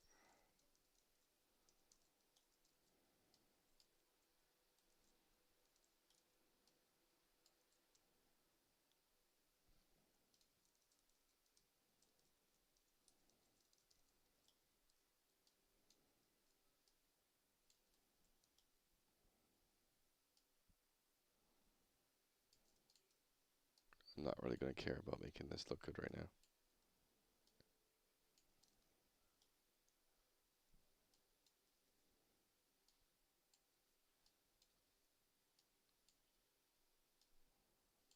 I don't want it to feel like super epic in any way just yet.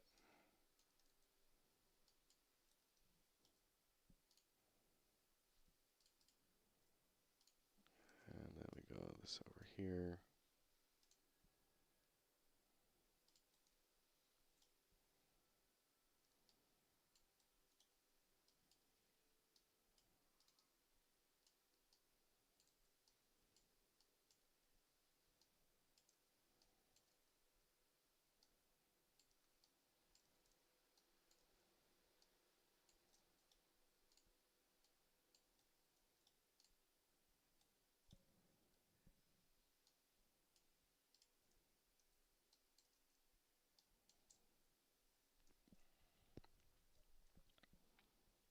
something like that.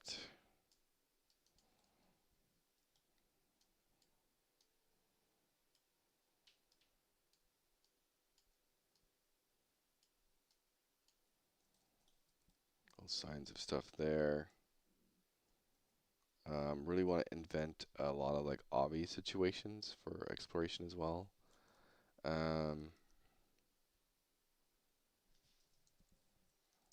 Obbies for exploration.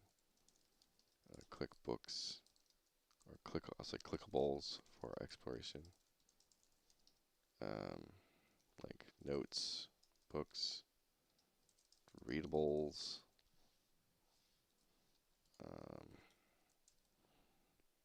I like this being sort of the home base camp of everything. I can turn these target dummies on.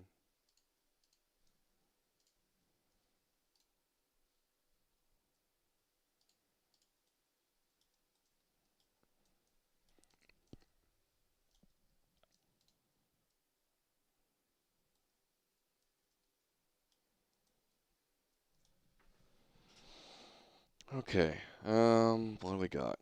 We got that. So we hunt some animals. Kind of a little bit defeats the purpose of what I was trying to do, which is different camps. But technically, like levels 1 to 3 should be pretty close to be the same.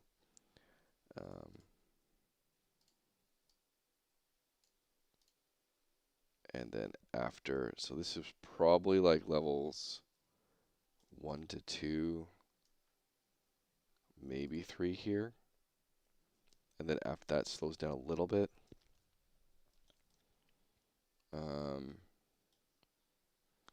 Because by like grinding here, you're going to be getting a lot of registry XP in addition to farming this stuff. And then this is where we have some goblins or something there.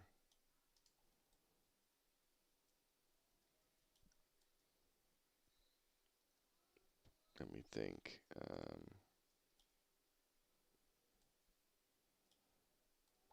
I already have orcs at like a hill point. I could just feature a boss like right here.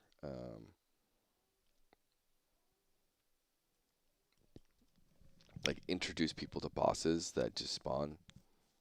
So they get a really quick feeling of, wow, these like there's modernized game mechanics here very early.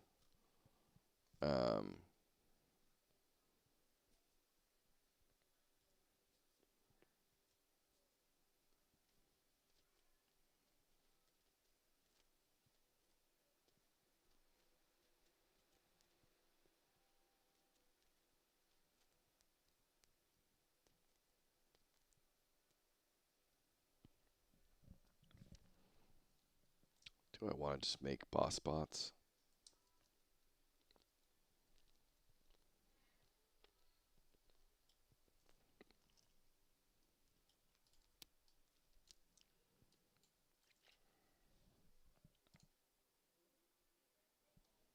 Why does my nav mesh to keep doing this? Project settings, nav, gen. Is it editor?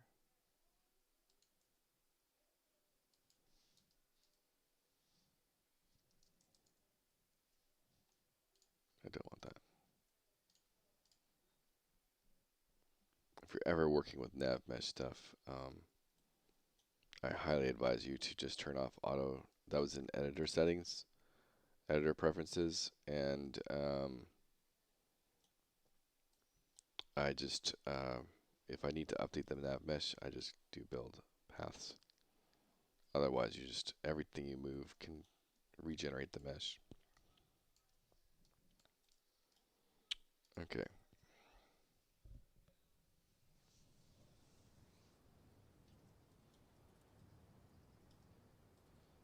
Alright, little lame walls.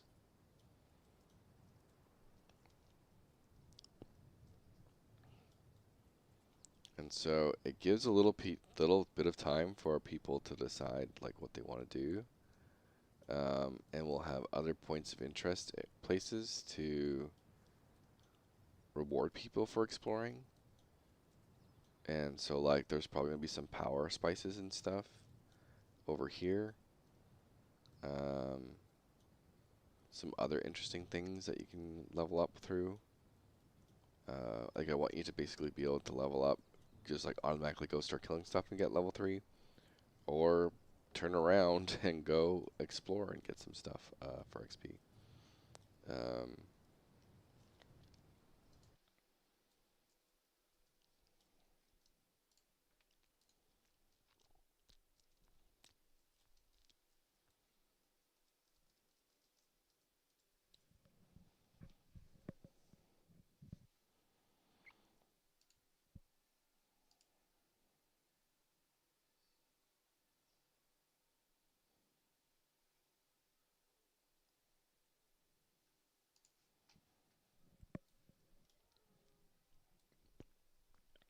Alright, so I'm fine with that. And then we're going to have, I'll just take this guy over here.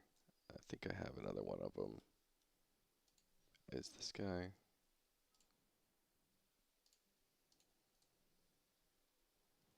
This is Boredom, who is a boar boss.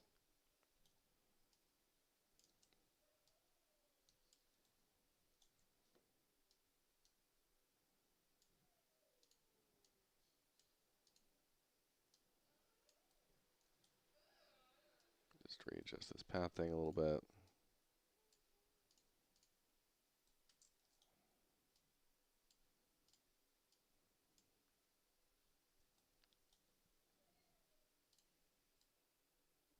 He's like level 7. So in this case, we'll probably make him level 5.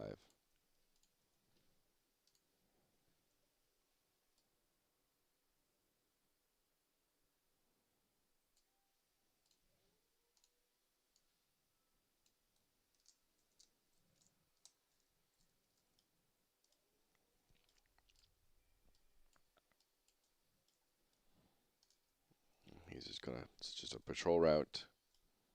Comes through everything.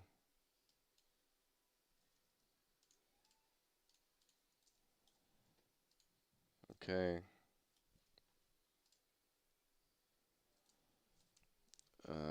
What else we got here?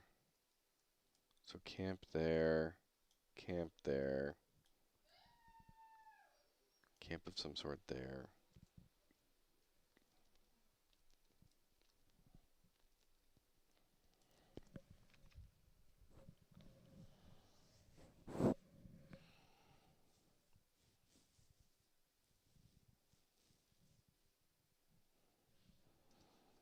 Look at my list.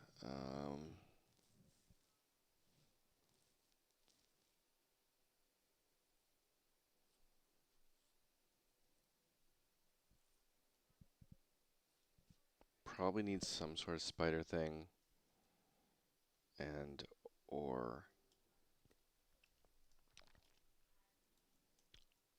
there could be a crafting station here too.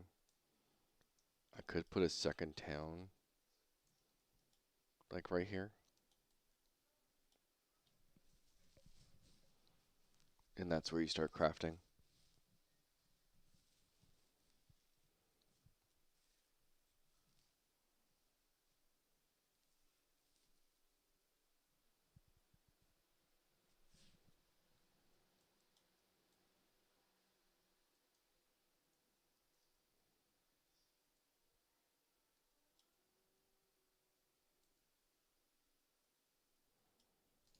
And then I do need some sort of boss at the end of this area.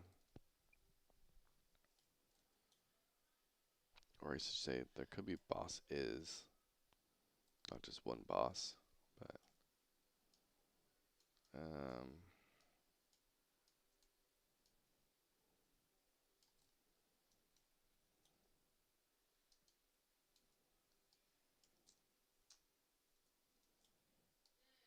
and so what I'll probably do with this area is like kind of faster respawns than normal.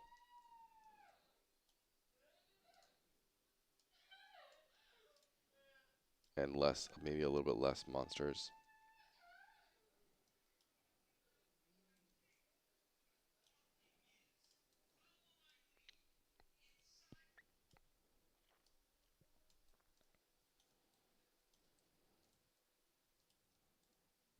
And so maybe I do this type of situation.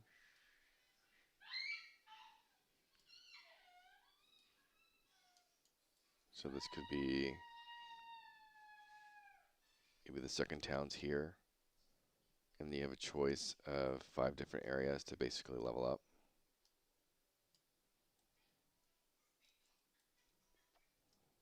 With the caveat being you could just level up through exploration as well, so that's the 6th way. You could probably also do it through crafting, which is another way to level up. Then this area here could be someplace that people just go straight to.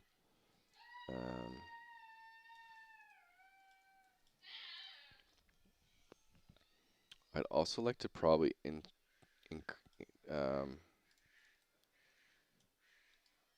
I'd like to probably do a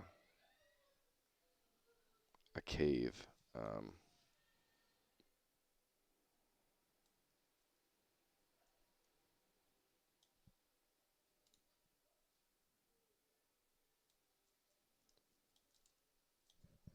Let's do landscape here.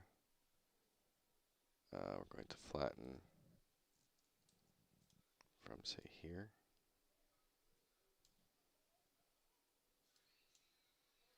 That's way too big.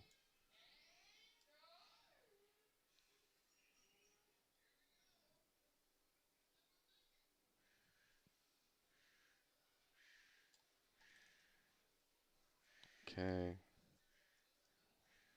I think it's paint.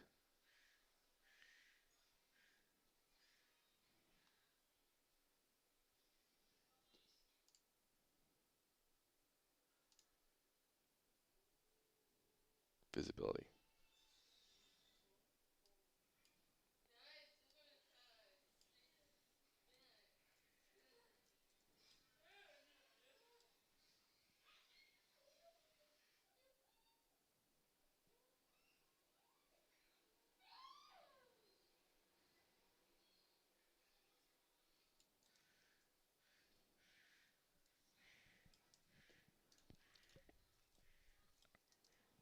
All right.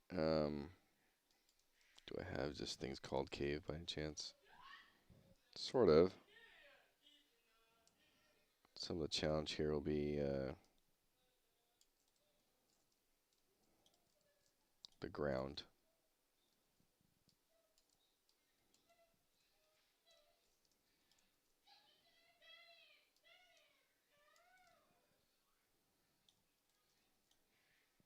But just, it's more for like a little bit of a cave test for one.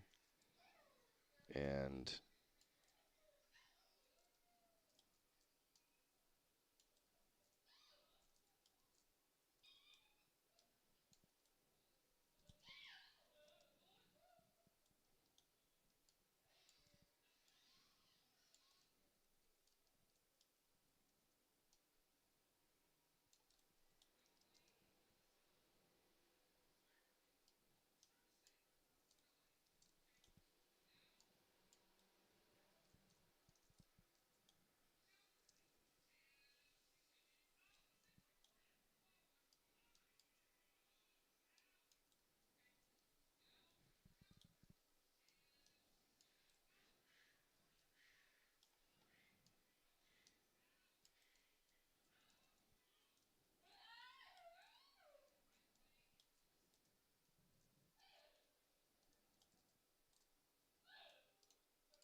I don't think they will eventually have some sort of modular cave system.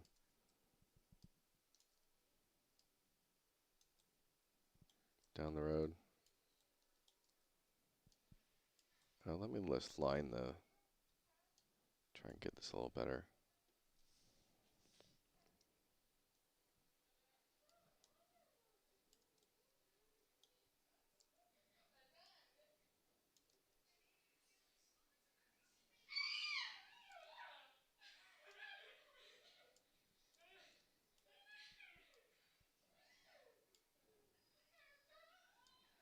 So I can get my bearings a little bit.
I don't want to spend too much time on this again.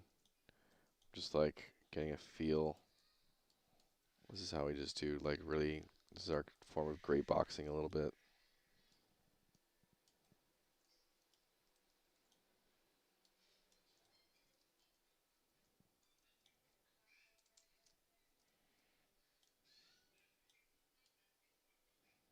It's going to start sticking some of these out a little bit.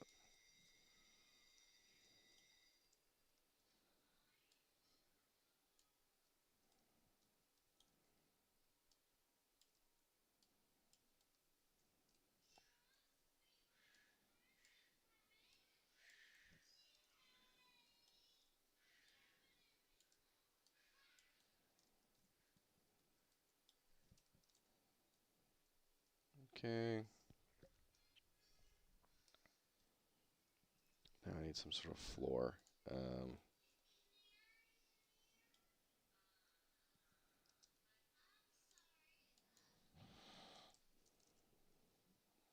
Oh, today, cave. Yeah. Floor.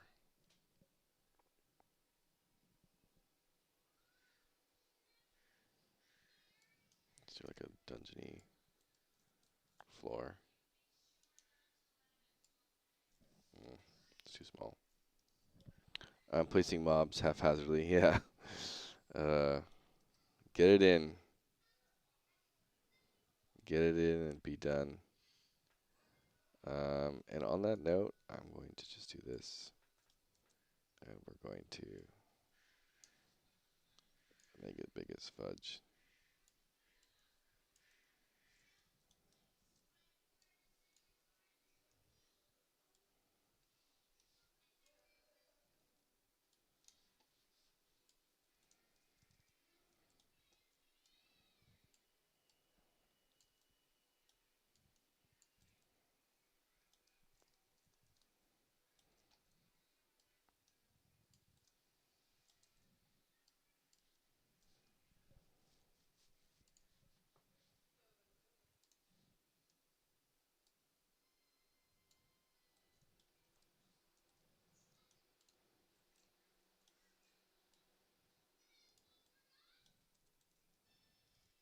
Okay.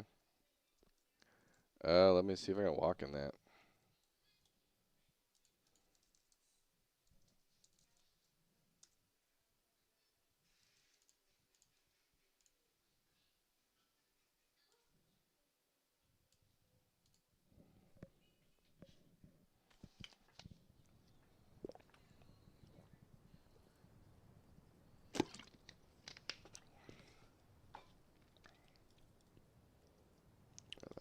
a little bit, but cave. Ground doesn't look that bad actually. It has like a weird depth, weird optical illusion on depth. And if we like, once we set dress it with like random junk in here, that's another camp experience. Yeah, I'm kind of happy with that as a start.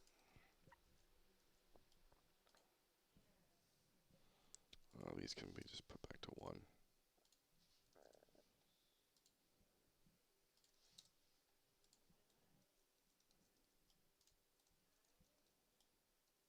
And rotate this a little better.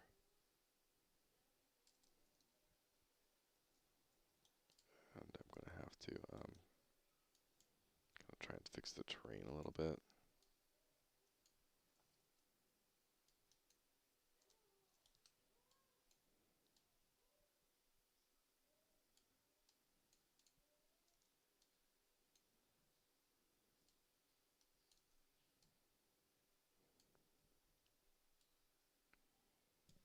Maybe we go 2.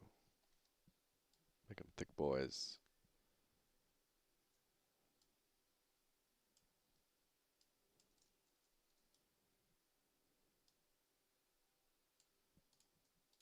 That.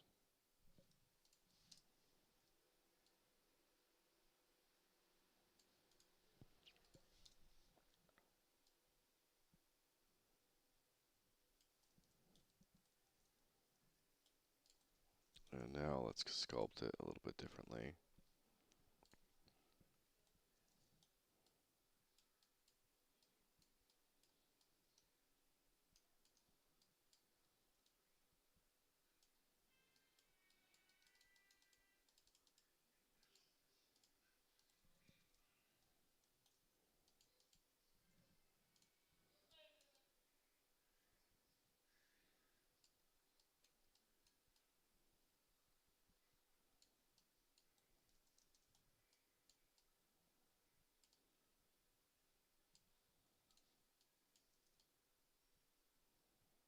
Get that part sunk in. Let's smooth this a bunch.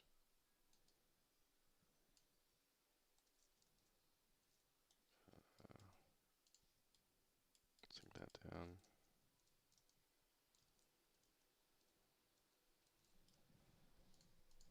All right. I'm definitely going to.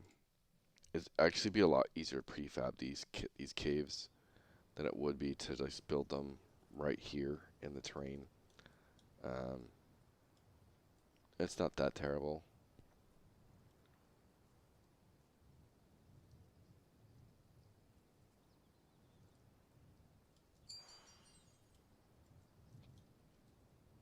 Yeah, not bad. And then we can probably do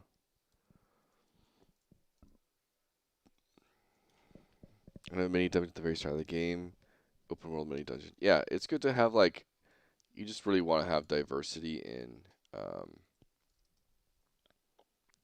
you know, in environment. You know, this rock cave.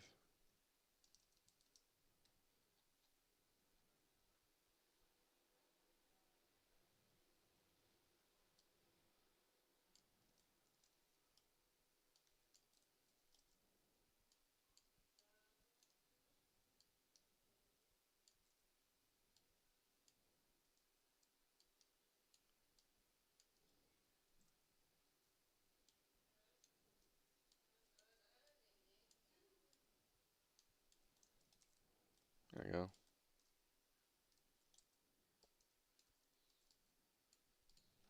Let's see if this material.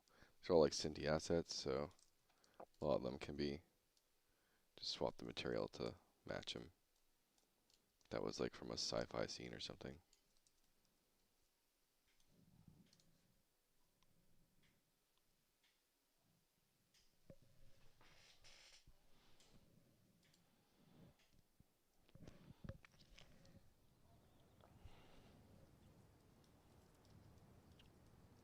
Yeah.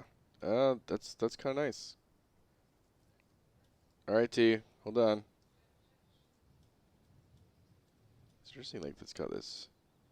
Guess that's just. Oh, it's the clouds projecting. All right, I'll be right back. Go to the bathroom and help my little one. BRB.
Alright, I am back.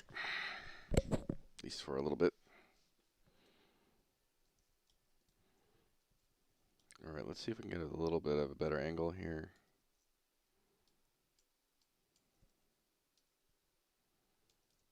That doesn't matter too much. Do I need to turn this around?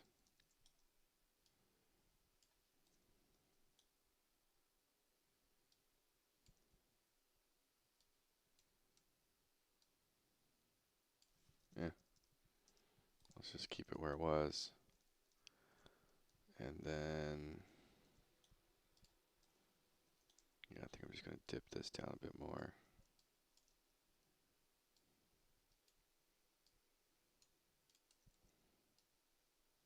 And we'll raise the terrain a little bit.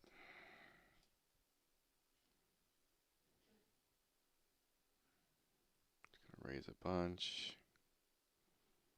And then erode it.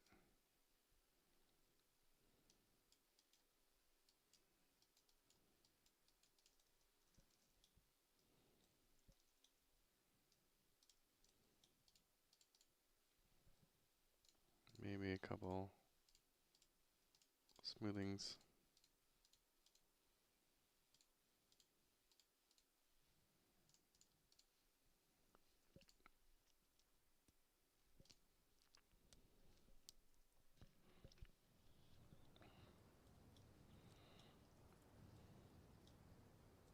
Oh, it's showing there. Just make the middle one wider.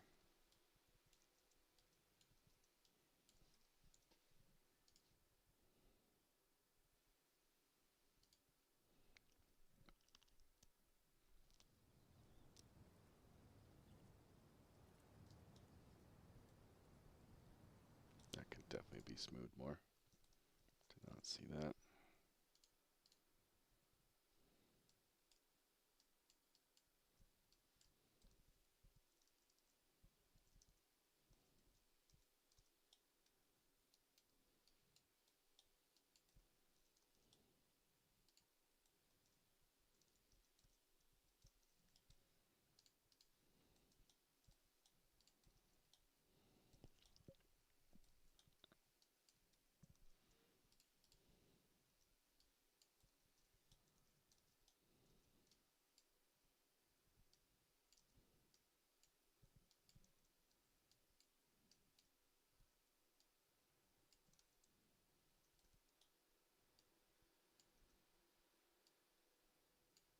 To be honest, I'm just going to let's replace these with what I just put in there.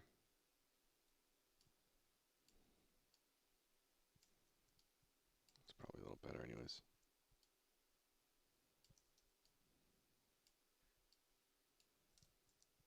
I might only need one too.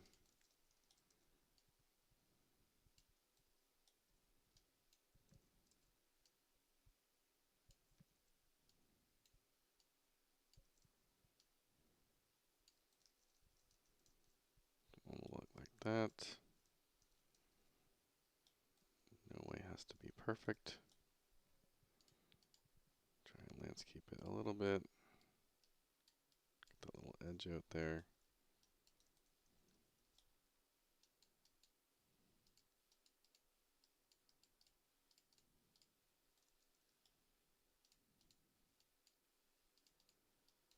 Have it come off a little bit.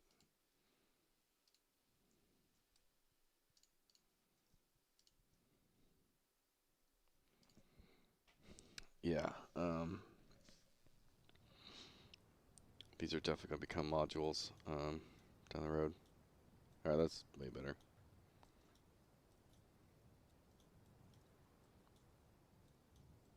Cave.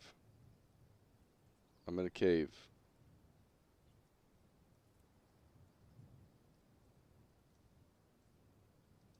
Can do some goblins in here probably.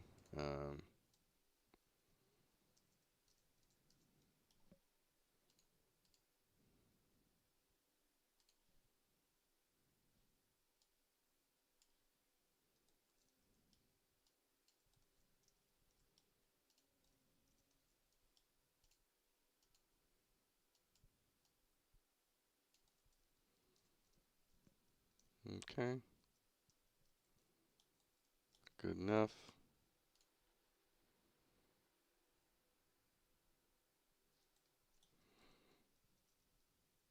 So that's a cave. Now I can make a little bit of a, keep doing this into, I don't know if this is the top. Sculpt, edit layer. Why are you doing this? I guess that's the top. Oh, it's not. What the heck is going on?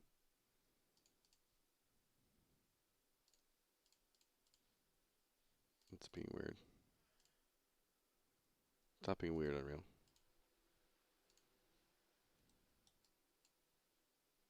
That was my brush side, just super tiny.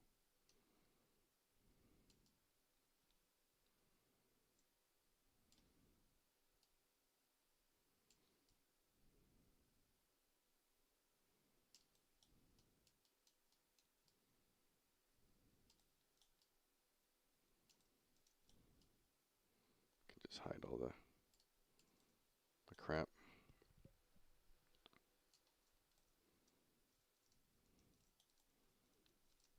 And does it make a good beam of light come in?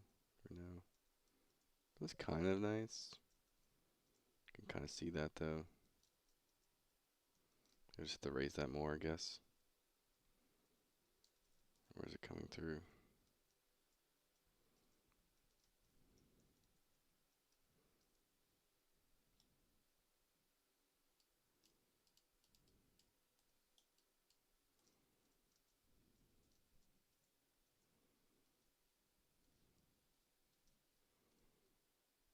Yeah, doesn't really make sense to do that.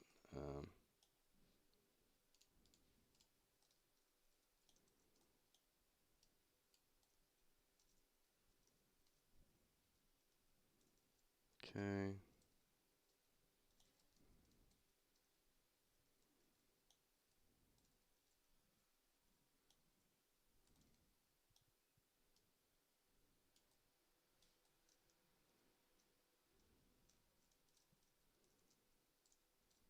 Seems fine.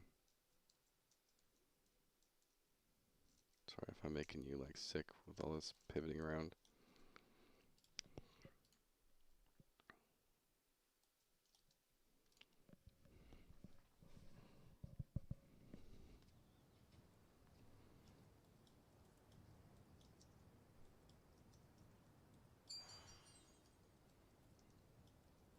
Yeah, good play space. It's flat. It gives a little bit of an illusion of flat, and then once we set dress it a bunch, it'll be kind of cool. I'm sure some like good lighting, little point lights and stuff in here. It'll be interesting. And the lead up's kind of nice. I could make it a little bit more gradual.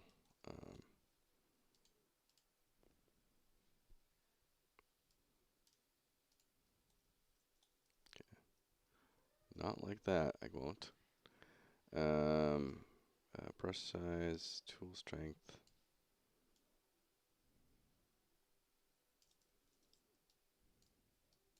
Just raise it a bunch.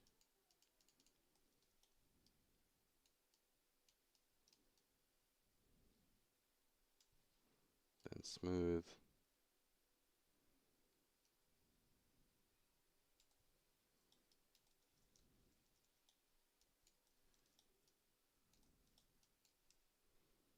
Let's just give that a feel.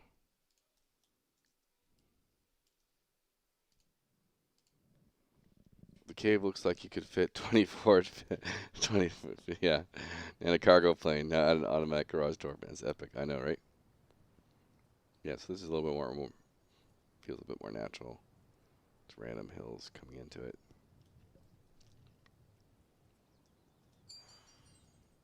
It's a bat cave, yo. But it gives like I'm always thinking about playroom for like a decent boss encounter, right? And so you gotta have some sort of goblin boss in here or something, orc boss.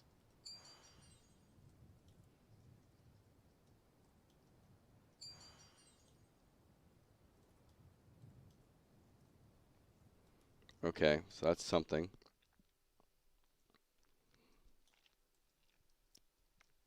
Now the other concept too could be a tower where you have to actually walk up into it.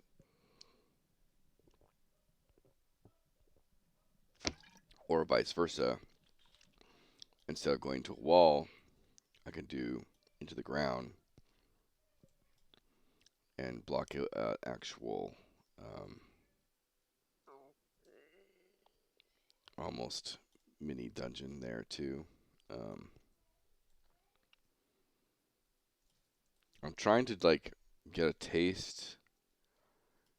Like these are all kind of not just for the new player, but they're also like little tidbits of stuff we want to have in future levels that like I can like just this cave thing, like just building that in 2 seconds makes me also understand that I need to have a modular cave system that I can just not even modular, more prefab cave system that I can literally just plop as a huge, you know, actor component or actor, I should say, not component, and a huge blueprint. Just drag it out into the world and have it attached over here and choose a few different layouts.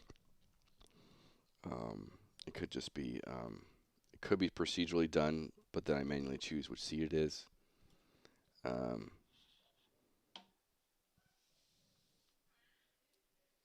Yeah, the cave design ideas could go on forever. Um,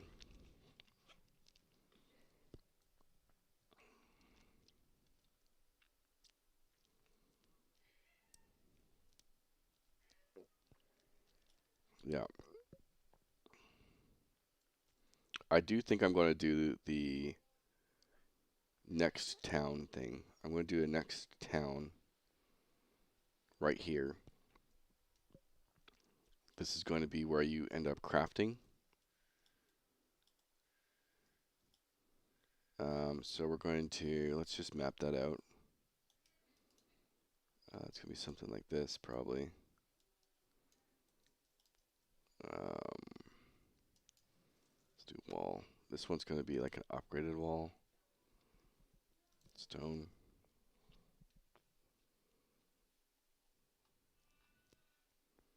Maybe brick.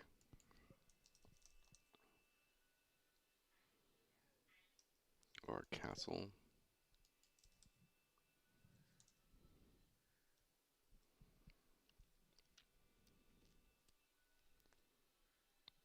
Let's just pull out this guy for now.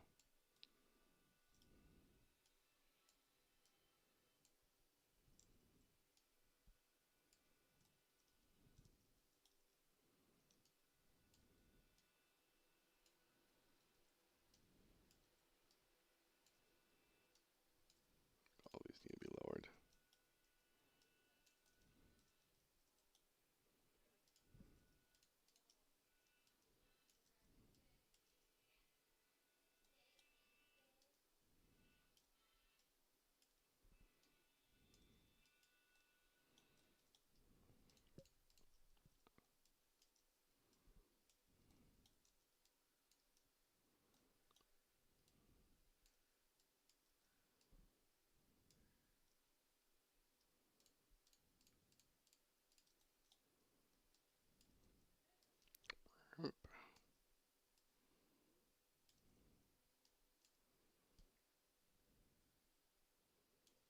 Something like that. Obviously, a bit of an entrance there. Let's just like move these down a little bit. Maybe a little bit of flooring. Path. Just throw something out here.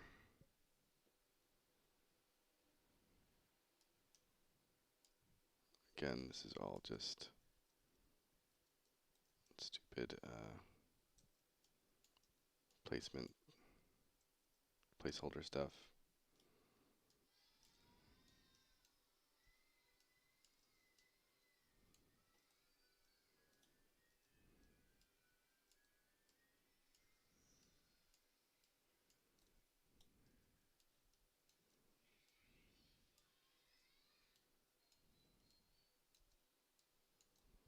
Twinkie path.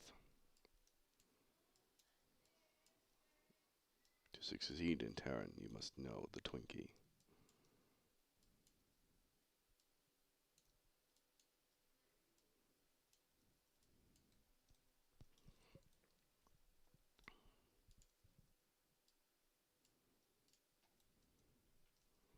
Oh yeah, something like that. And then obviously this is going to be also gone here.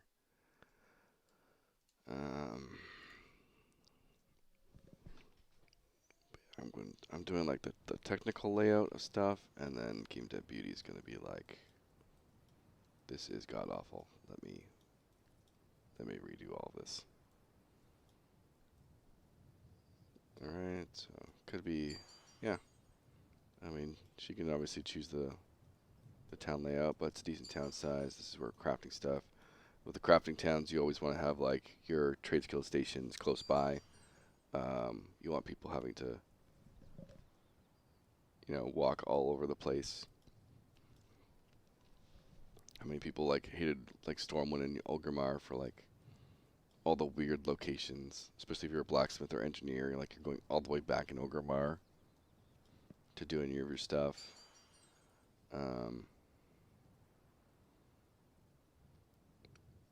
Caves there, like it feels interesting.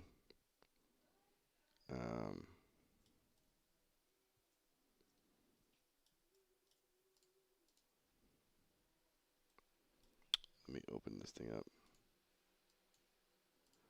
And we're just going to throw some text in here.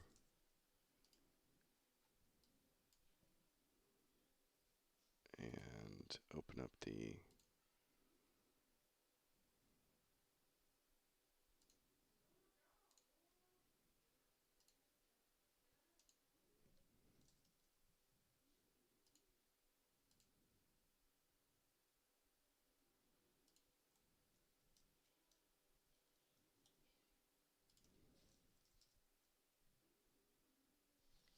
what?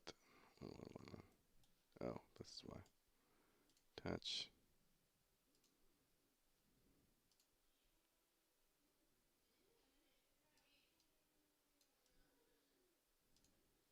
What is going on with this text?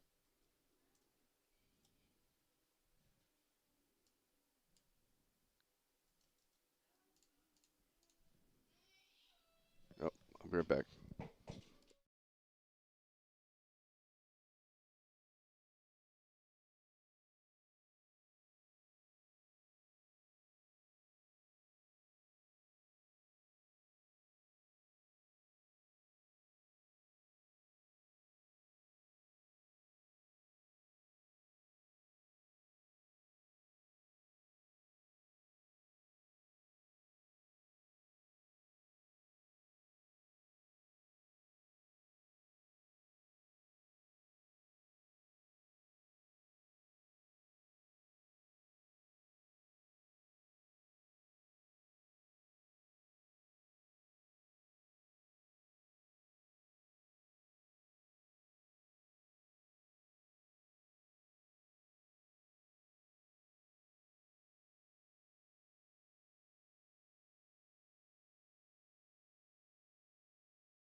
All right, I'm back.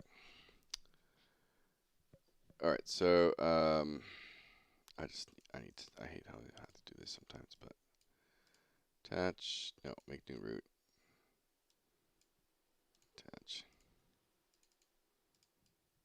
attach.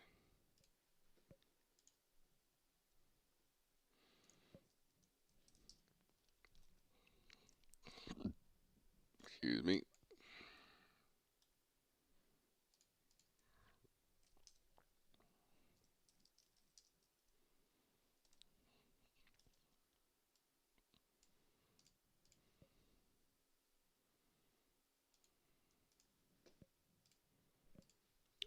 Maybe 500.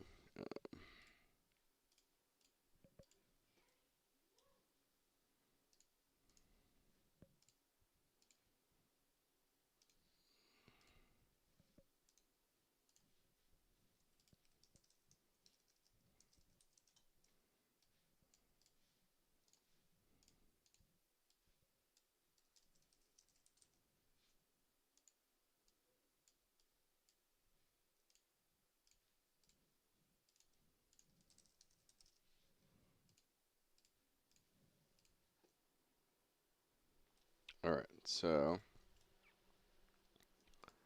do crafting town.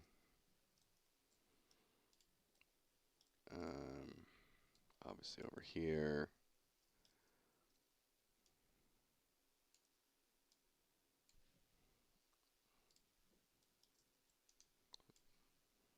Like goblin camp. What the? Goblin camp.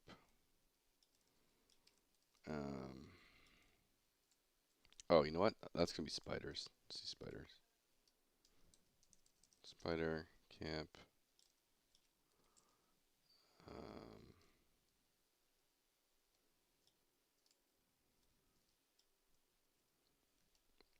This could be.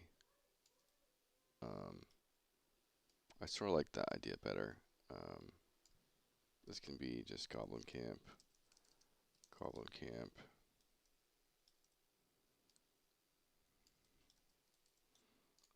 Starting town.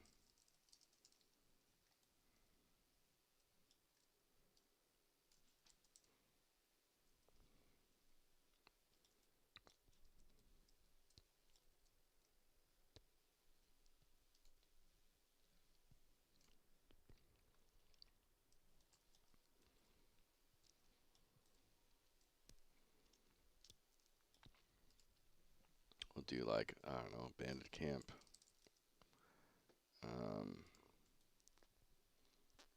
Oh, I could make it undead ruins. I like that idea. Undead ruins. Over here.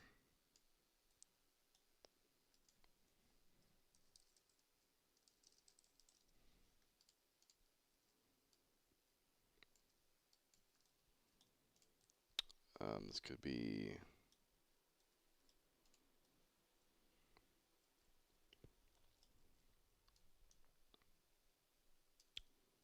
Gonna put orcs somewhere, I think.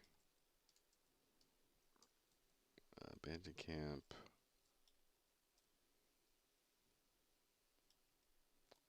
Bandit, goblin, animals. I could probably put a few more animals over here.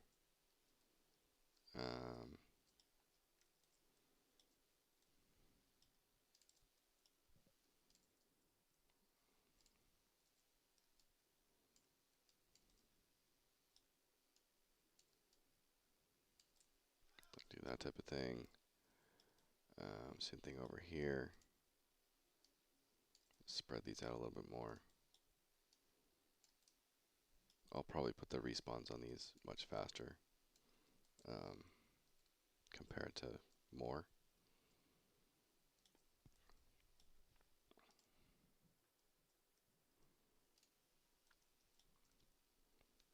This can just be like, these are just supposed to be like notes for game dev.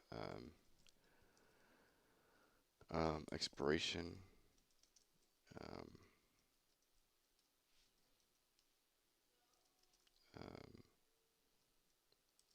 thing tower. Um,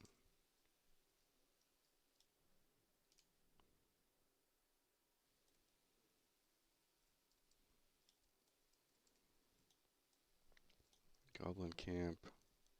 Got a cave. Bandit camp. Undead.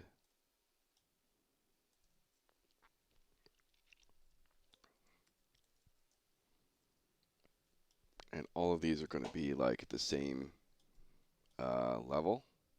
So you basically pick one to choose. In this with this character, I'm probably just going to sit this camp and then get to the max level and then leave the area. You can obviously overlevel and do multiple things, or if there's a certain item you want from these things, you can do that as well.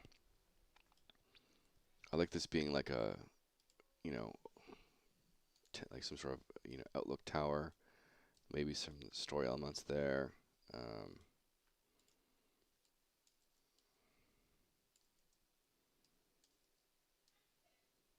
Just like continue this kind of thing.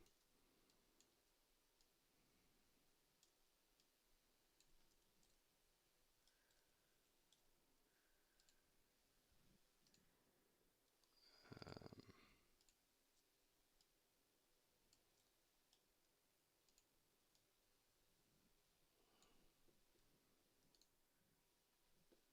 I can't tell if my mob placement is too big. Lol, I'm so fucked. Too big meaning, yeah, it's so hard to gauge map size, right?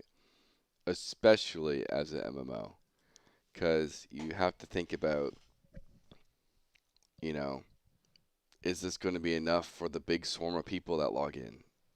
Is there, if there's a rush of people that log in, is there going to be enough for it to sustain it? And so you build it to be able to sustain, but then when there's not that big rush, it's like, this is a massive area. What the fuck? You know? And as a single developer, you're always like, not sure if, I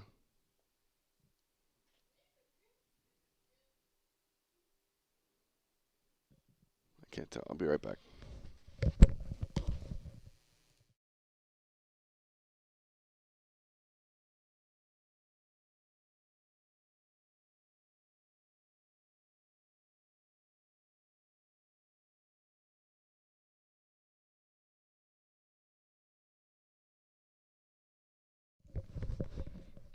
But yeah, as a single developer, you're like trying to pace it by yourself, and it's like it's so hard to just pace by yourself.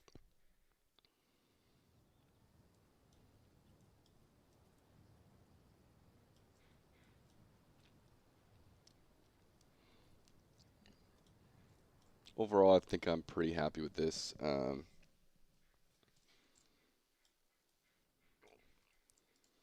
I think the last thing I want as an experiment here would be, so we have bandit, undead.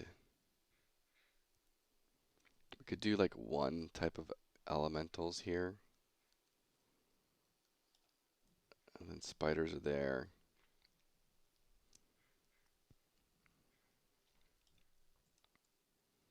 Obviously, have a little bit on the outside. What else? Do I just do orcs here?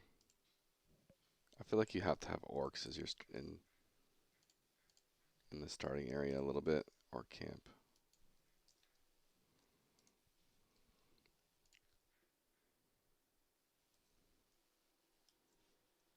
And then this could be what?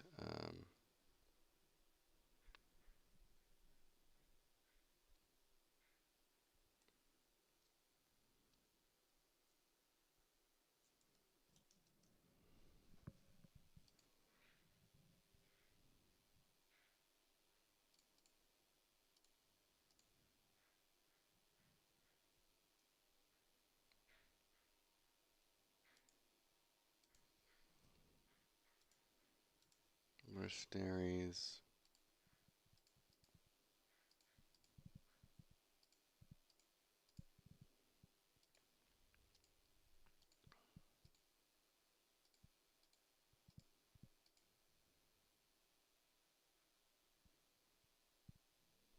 I could separate like skeletons and undead.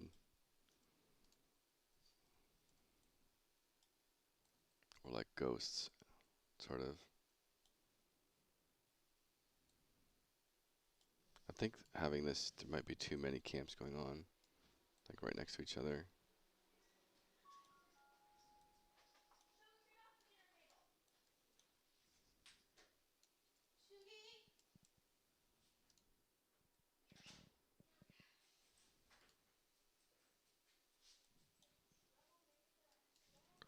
So we got undead ruins.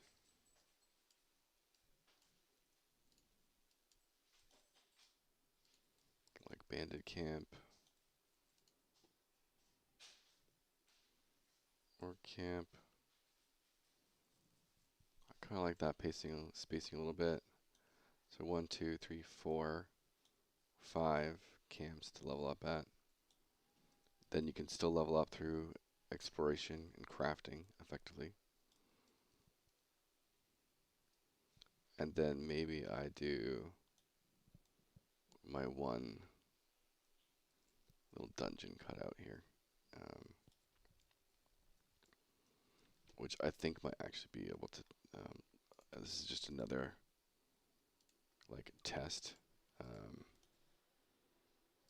It's a prefab actor dungeon test.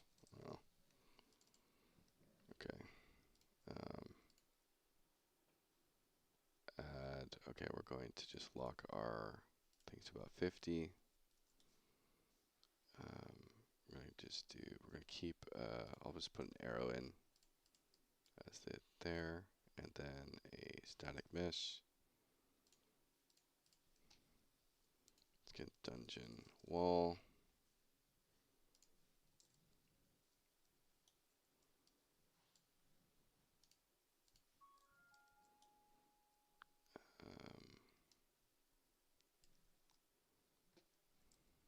Okay, where is the pivot on this?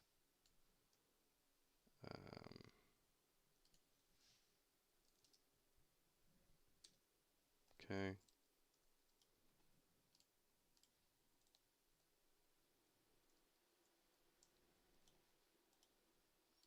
And then duplicate.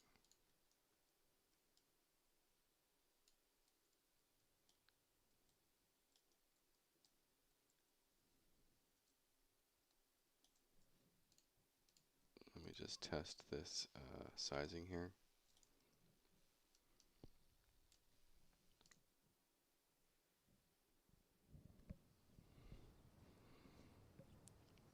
I guess for now, just go with it. I finally finished placing all mobs for levels 1 to 5. It didn't take too long. Yeah, you gotta just feel it out.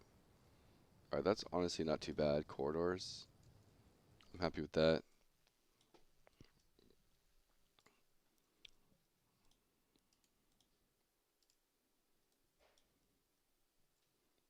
And what can I do? 100.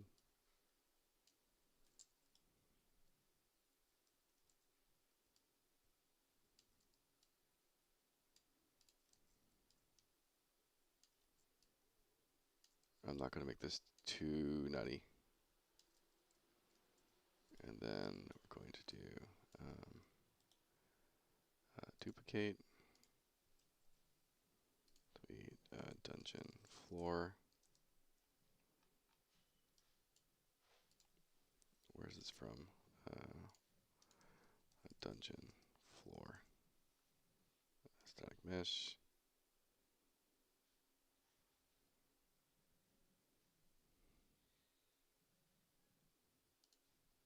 Let's try that. Obviously that is not the one we want.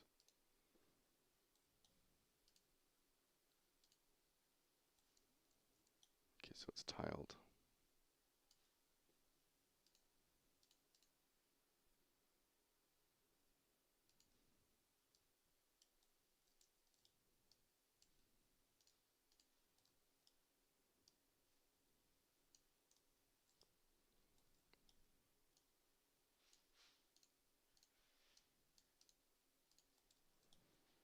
Okay, duplicate.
Do these have a bottom? Yeah, they do.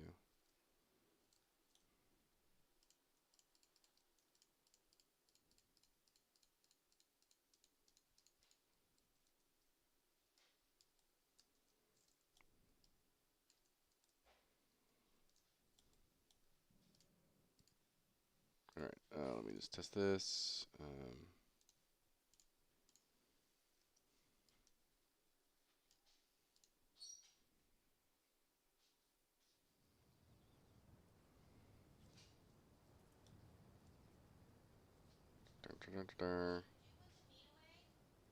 It's I'm reheating it.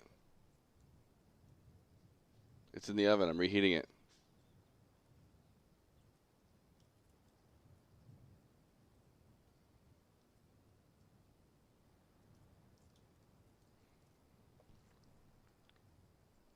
Funny enough, that looks more like the floor than the floor. I'd rather swap this, so make all these 180.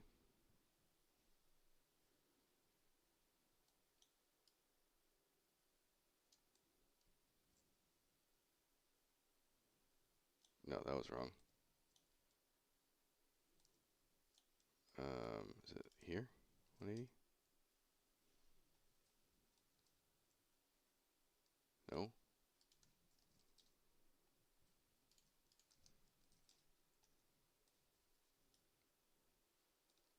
What am I doing wrong here?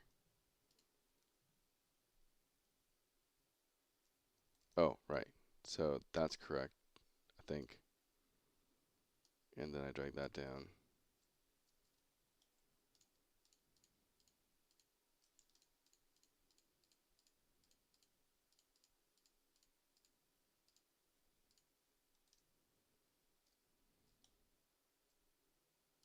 Drag that up. Or did I not? Did that not do anything? 180.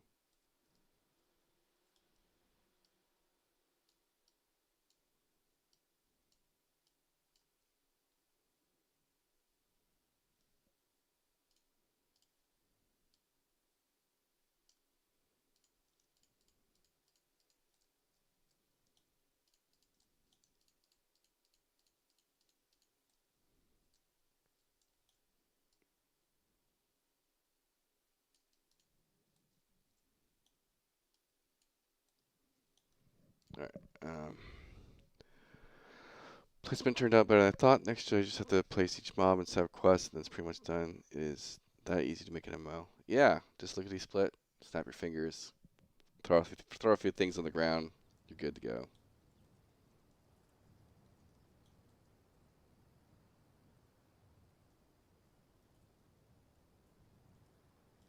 Okay, I changed my mind. Looked better before.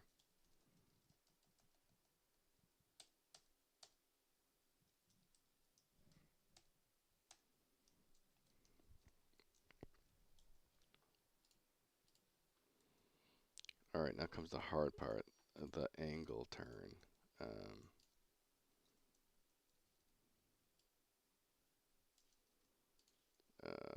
Okay, 50.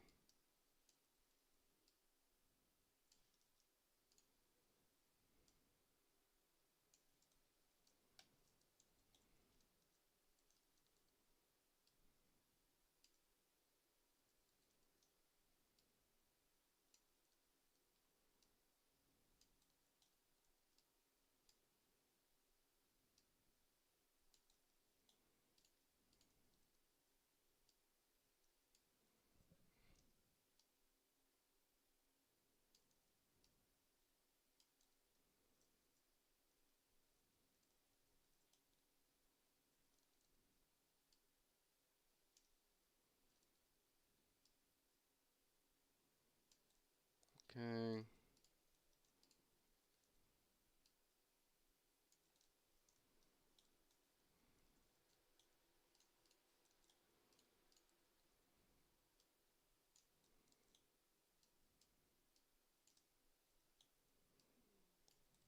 And in like when it gets into procedural stuff, you get into like this stuff is going to get fixed through like some of the Unreal Engine features for procedural generation and things.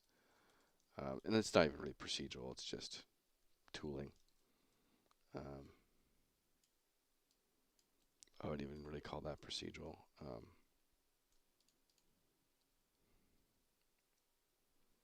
Right, at this point, I won't do this. I'm just going to make one giant thing. So I'll go like a 20 by 20.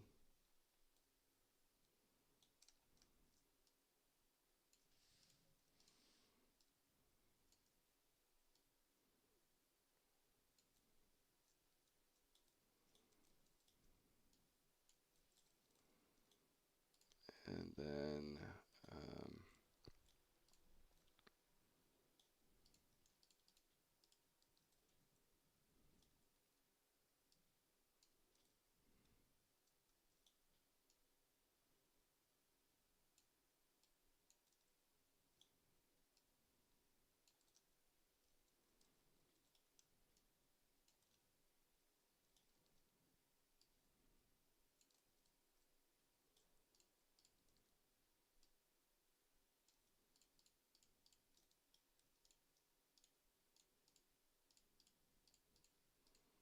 I think I'm just going to make this like a ghost room or something.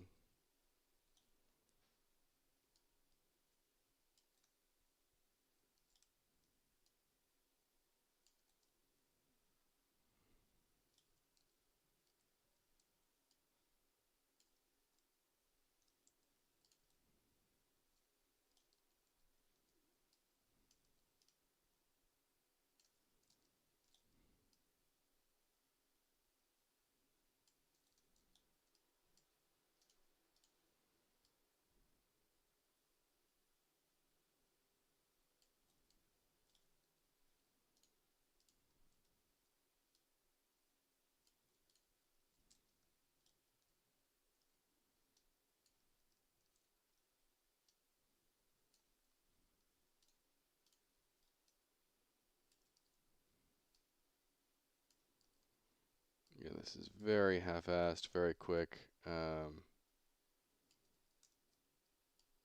Method of doing this. I'm just doing it for quick feel, quick placement.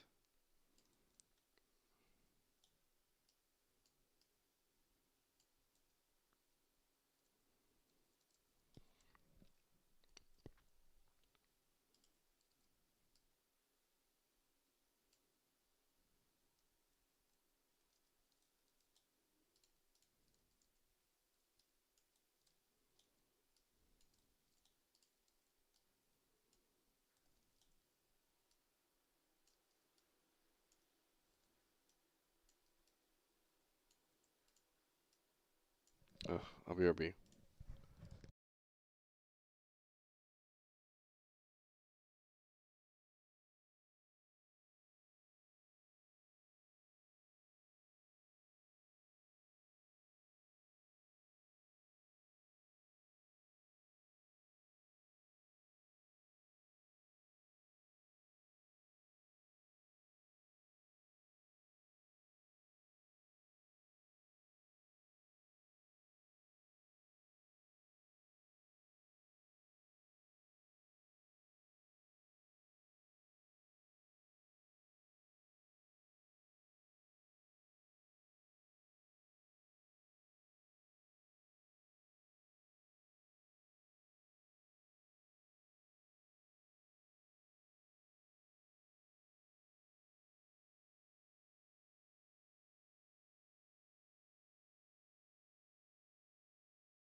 All right, I'm back.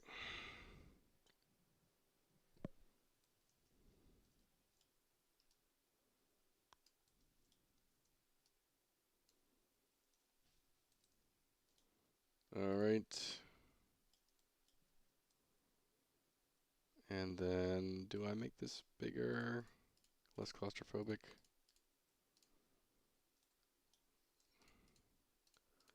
I'll put all of these just for sake of easiness right now at 1.5 height, maybe even 2.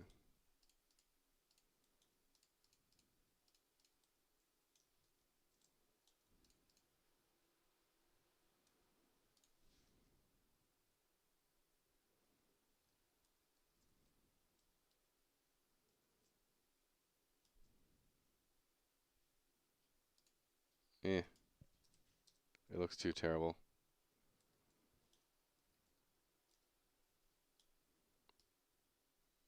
Obviously, it would just get fixed with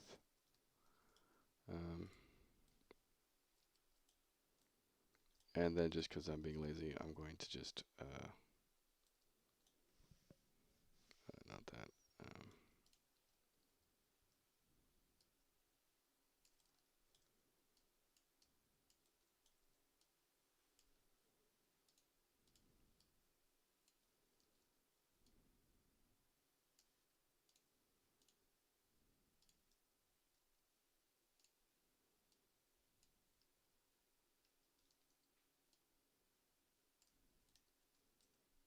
Just do that, whatever. I'm just going to drag one of these over here.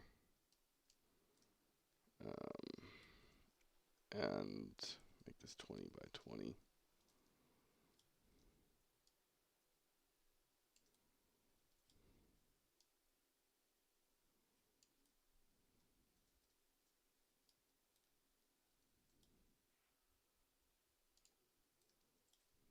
And then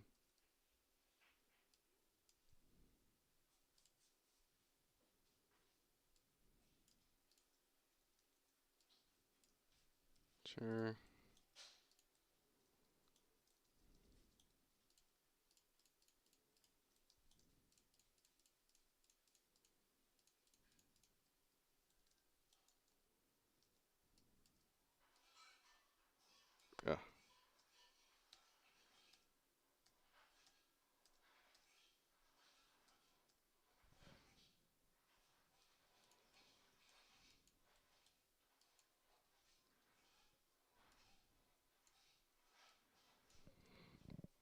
Just do enough to get that point across. Your artist can figure out technicals. Exactly.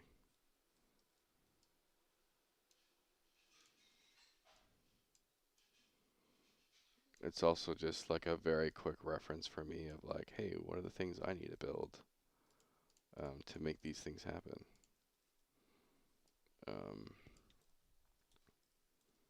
Tools just are so important.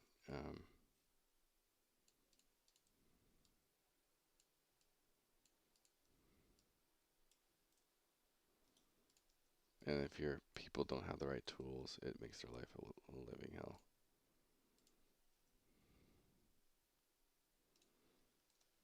All right.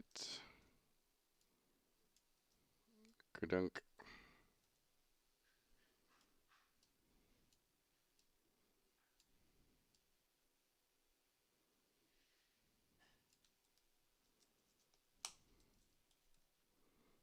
And now we save, and then landscape,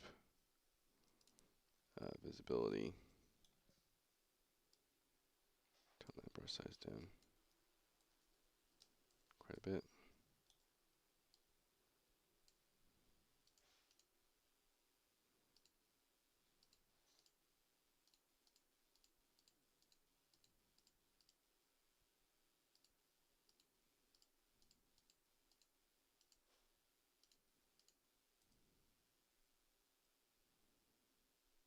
Okay. Something's going wrong with my piece here. Must have. Okay, maybe not.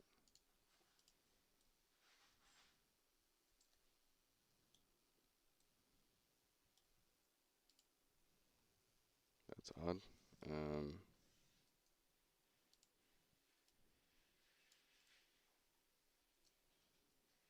Weird.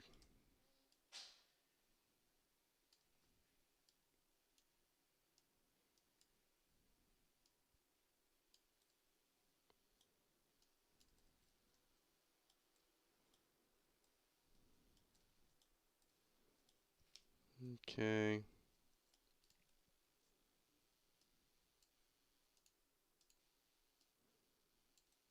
That.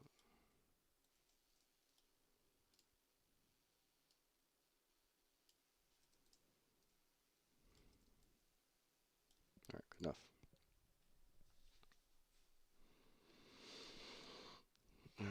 Sculpt.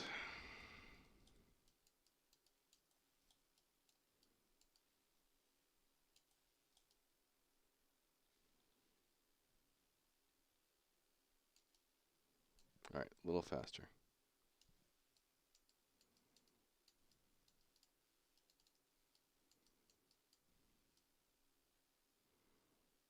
It's gonna amp it up a bunch.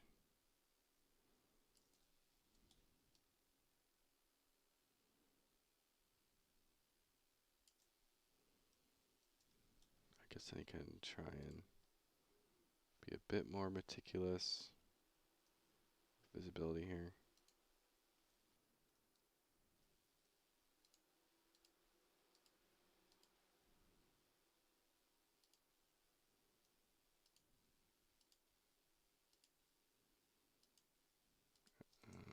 It's not poking through, right? It is poking through there.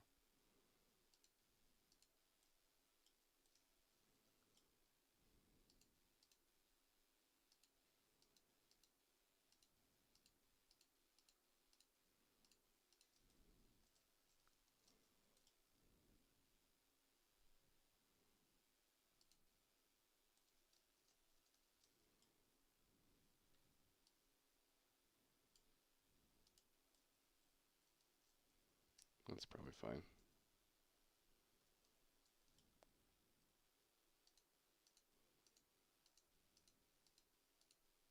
I need to check on my food real quick.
Okay. Alrighty, that's looking fine. It's pretty good there. I'm not gonna bother too much there.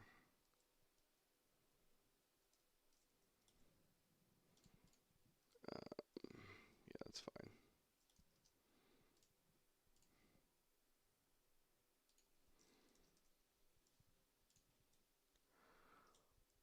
Brrr.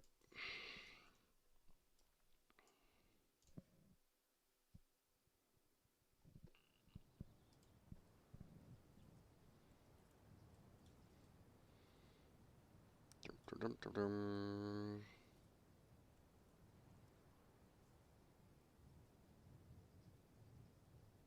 Hey.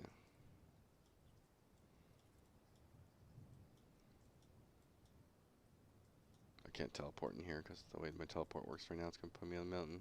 But and just teleported me way off into the middle of nowhere because I fell through.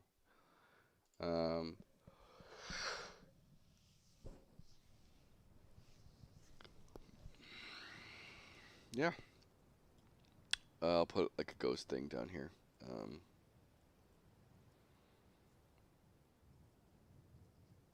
So it gives that that definite feel of EverQuest dungeons and stuff going in. This could be so intricate, right? Could go so deep, so all over the place. And that's what I'm trying to get across here.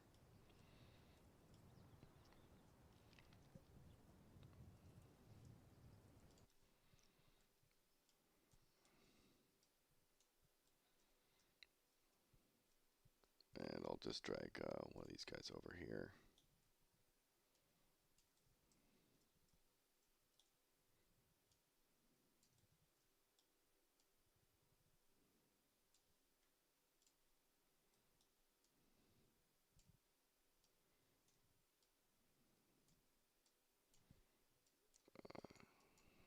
Ghost camp. Oops. Ghost.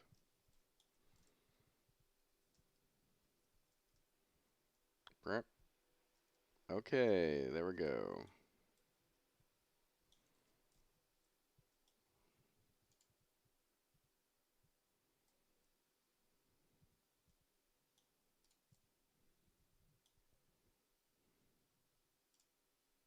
Put this to like 100. And then do, yeah, that's fine. Just showing that there's that thing there. Yeah, and then we'll have some like pathers and stuff go through here. Give a little bit of leeway on spacing so people can get through. And leave room for, like I can probably even move a little bit of this. I don't even want to do that right now.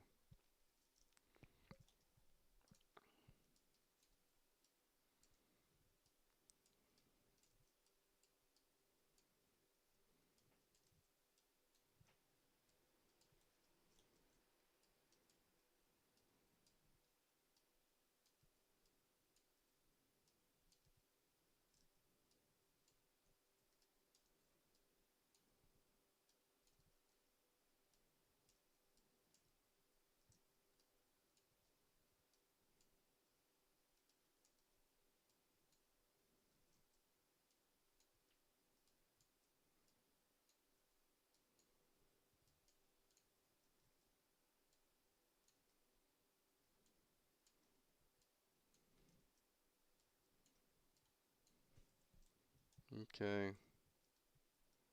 General idea.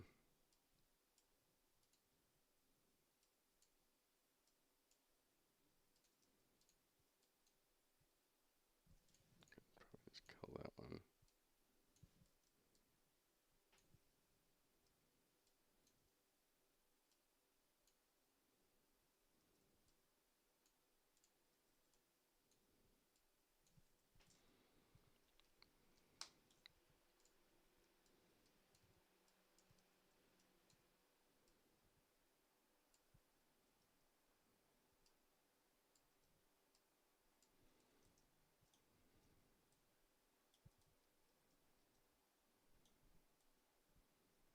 Yeah, I'm enjoying this so far.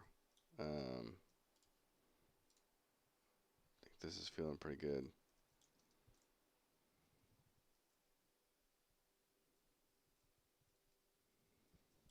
One, two, three, four, 5, 6 places to level up. And then technically maybe you can kill roamers and pathers, but I don't know. It's not necessarily camp. So that's like the fighting portion of it all. And now it's like more exploration things and things to end gathering.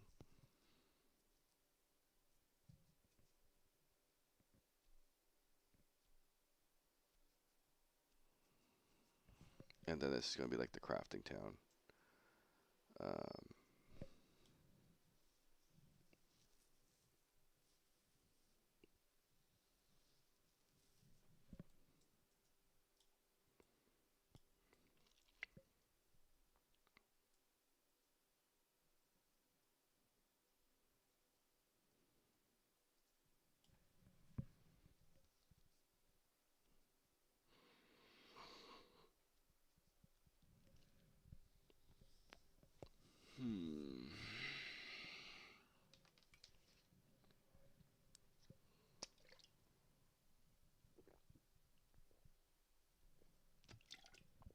Yeah, honestly, I think it's good enough. I just don't have to care about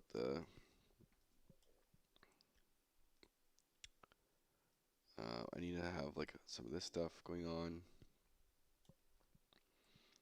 I can do like a one-off named over here. Random things like that. Yeah, it's just game development is so much just iteration based, right? And you can't. There's no way of planning perfection at this stage. You throw stuff in. You have a thesis. You design around that thesis, and then you put it together and try it, um, and go from there.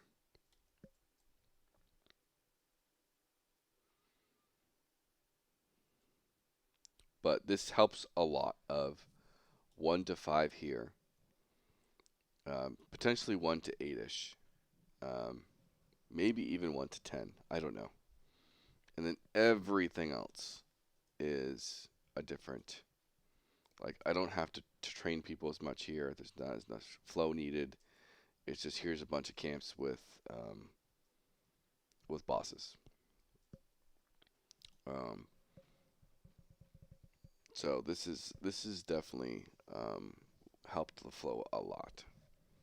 Um,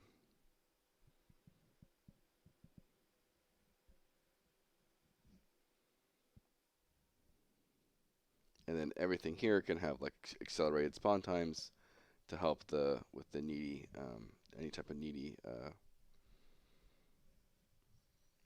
people spawning in and stuff, or like a new player rush.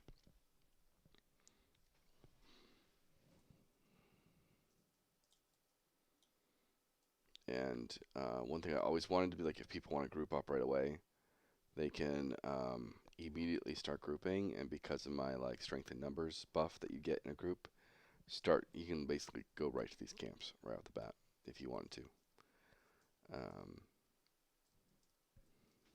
because they're going to be like difficult, but not like super difficult. Um,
all right, so I think I've done enough today.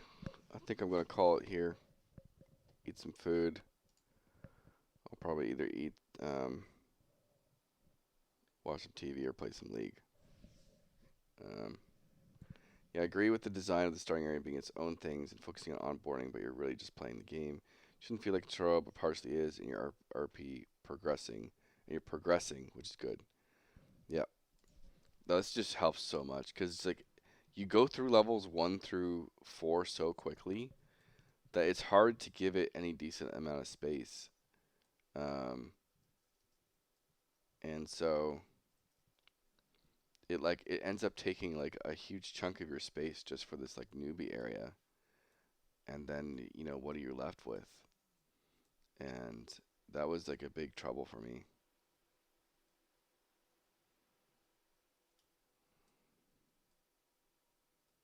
And I think this like the very verticality hill stuff works at this stage, at like level 5 plus stage. It's fine, but in the early levels, it's kind of annoying. There's like a bit of a lack of direction.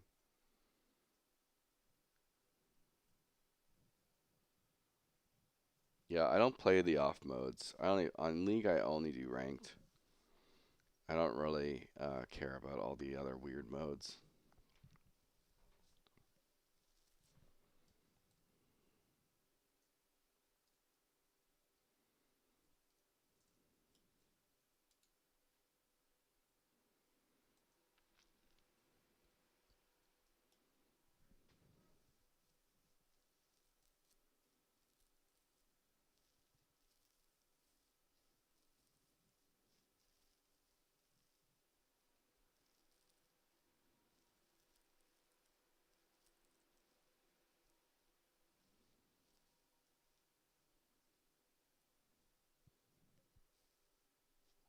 Yeah, I like to do the. I mean, again, part of me is I probably told you this already, but um, part of me is literally trying to create some sort of career with it, and so I'm trying to get to a respectable rank where people see me and be like, oh shit, this guy's really good, and come watch my streams. At this point, it's like literally promote Ruins of Tearyn on my streams. Um, I don't know if I ever linked you my channel for it, but I literally only play AP Shaco.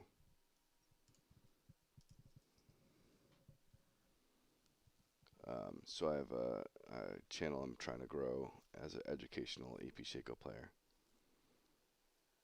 And so I haven't posted many videos in a while, but the live tab is where I record all my games.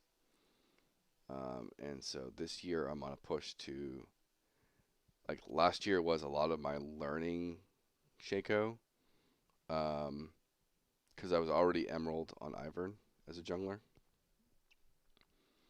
And then, well, passing my channel. um, my shorts, I have tons of educational shorts. I'm trying to actually teach like different ways to play Shaco or like the actual raw mechanics of Shaco, um, and like how you do different things. I'm sort of like had a different content strategy with my videos, and I used to have like a lot of my gameplay videos on the video section, but now I'm like the bulk of those is on the live section, and I just record my games there, and then I have shorts. Yeah, the shorts like the short you get league shorts seem to cap out between like 5 and 30K views. It's like it's once you have to get to a certain like subscriber point to get past that, but they're like challenger players I've like compared my shorts with, and even theirs uh like cap between that 5 and 30K views, and these are like challenger players. um and so when I come across specific tips and stuff, um I've had less content creation in the new season purely because I'm still learning the new season. So I have 3 accounts. I have them all back to Emerald. One account's Emerald 2. And then like the season in general is a very big push to get Masters this season. And I'm already so one of my accounts is Emerald 2. One account's like cursed. It's almost got like a crazy bleeding red page. And the other one is like a bit back and forth. Yeah, they do. And this season was a huge change. It's crazy how much has changed on this season. The pacing of the game, the um, just the pacing of the game, and just like so I got my 3 accounts Emerald, and I'm like, okay, I'm done for the season. Screw playing anymore. I don't want to like trying to go through. I don't want my accounts to like D rank back to platinum. I don't want to risk any of that. maybe Emerald is just like too hard, and it'll be like this massive grind to get to Diamond. So I didn't bother with it. Then my brain clicked in, and like 6 days before, I had like a few weeks break, and 6 days before the season end, I'm like, oh, I'll play a couple games here and there. And like I kept winning, and I kept winning, and like maybe I can push the Diamond. And so sure enough, I did a big grind. I was 3 wins away from Diamond, purely just out of lack of time to get it. Um, and so I was so close to getting Diamond last year, and I'm like, okay, well, clearly I've figured this whole Shaco thing out. Can easily get Diamond, and I had like a 61% win rate in Emerald at that point. Um, so new season must be, Shaco doesn't change much. Let's just go for it. And sure enough, it was just like the start of the season combined with like figuring all the pacing and timing stuff out, figuring out how to carry. You have top laners being God, you have bottom laners being like getting super fed. It was just so much hard. It's so much harder to carry now as a jungler, um, and like trying to figure out your new strategies and things. It's nuts. Uh, it's crazy. Maybe people didn't care about ranked as much since the season was going to end. No, that's the thing, but still, you'd think people are just playing the best usually. Yeah, it's a bit of both, right? Like you have people that don't care at all about the rank, but there's the people trying to get their best rank before the season ends, so they get the rewards, and so you get a mixture of both. Um, but yeah, it's and like I didn't feel too bad because I was sucking so bad. Um, but I looked at a lot of the other Shaco players, even Challenger Shaco players, and they also had like very 50-50 win rates. Like their win rates were like some of them were negative win rates, just like I was. Um, and so I wasn't feeling so bad. It was like this is happening to like a ton of people right now, not just me. And so it's just kind of like figuring out the new season. Yeah. So it's all about like it's much faster paced now. So you might enjoy it, but at the same time, it's like the frustrating part about this season is like it feels like games end on one or two bad plays and it's kind of over. Um, so it's kind of like it's really frustrating in that on that aspect of things. Um,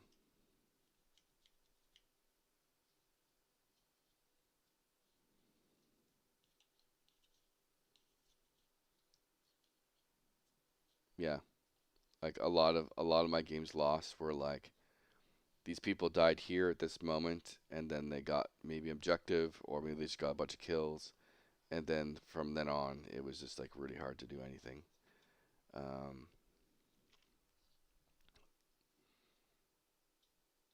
there are occasional cheese comps. Like there's like a Seraphine Sona comp bottom that like it sounds troll, but mid game there's so much healing that comes out, and it's healing and CC that comes out of it. It's crazy.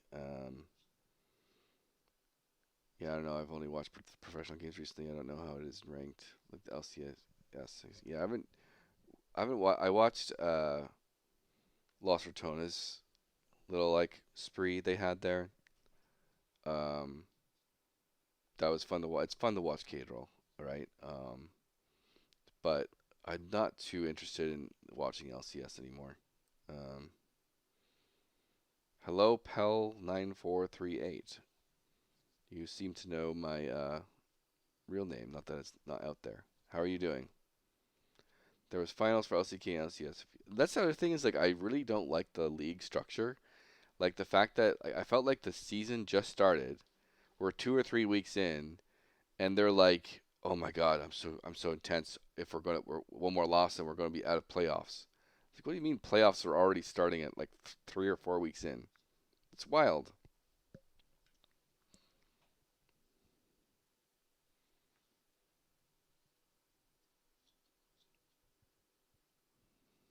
I like to watch it when the top start teams start playing. Yeah, I mean it's also just like it's so different. Like professional play is so different from uh, um, professional play is so much different from solo queue play and stuff. Um, but like, yeah, the mechanics and team plays are insane. I find that League I really wish there was better like comp strategies um in League. Like there's so many things I feel like what's her name? What's the girl with this ghost spear again?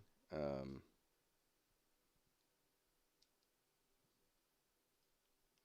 that does little hops when throws her spears.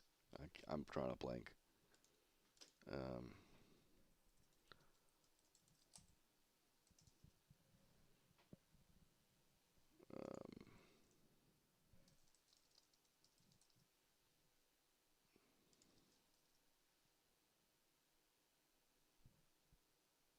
um but like there's so many compositions I feel like that aren't even being considered. Um that's just really weird.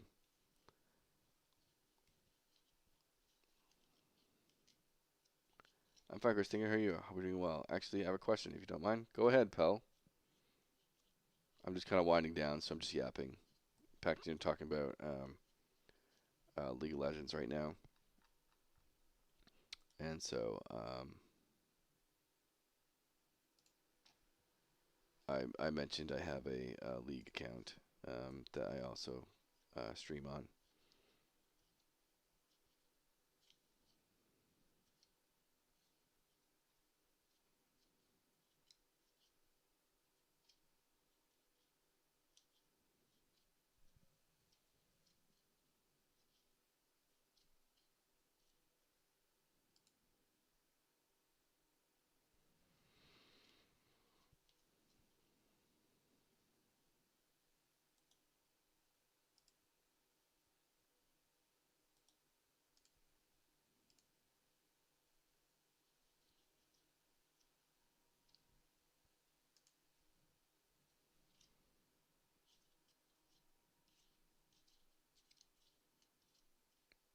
I have a feeling it's balanced.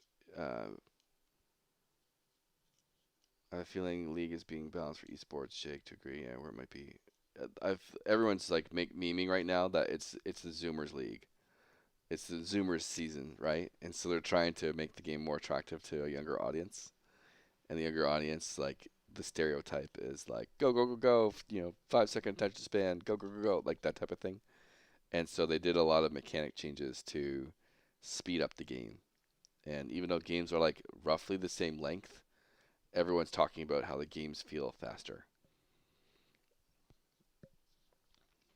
Um, all right, so Pell says, are game publishers becoming too afraid to take risks? 100,000% yes. Game publishers right now are not wanting to take any risk.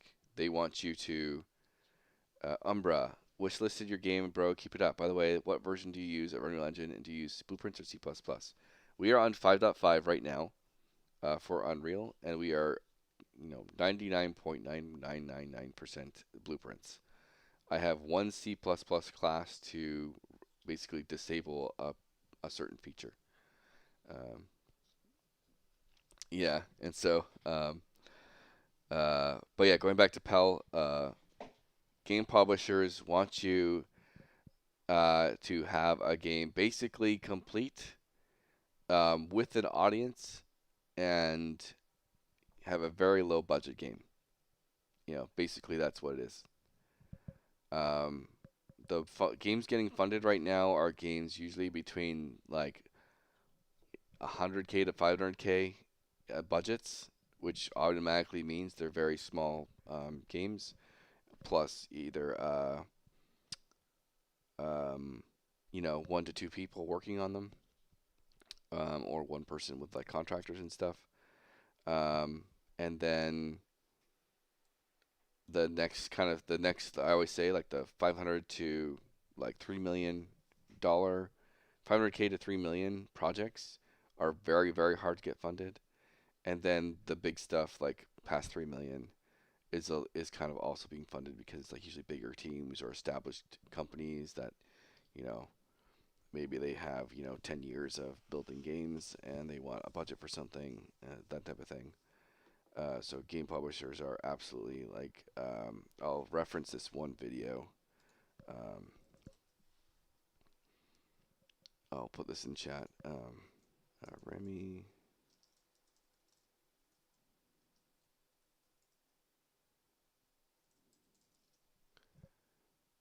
Where is it? I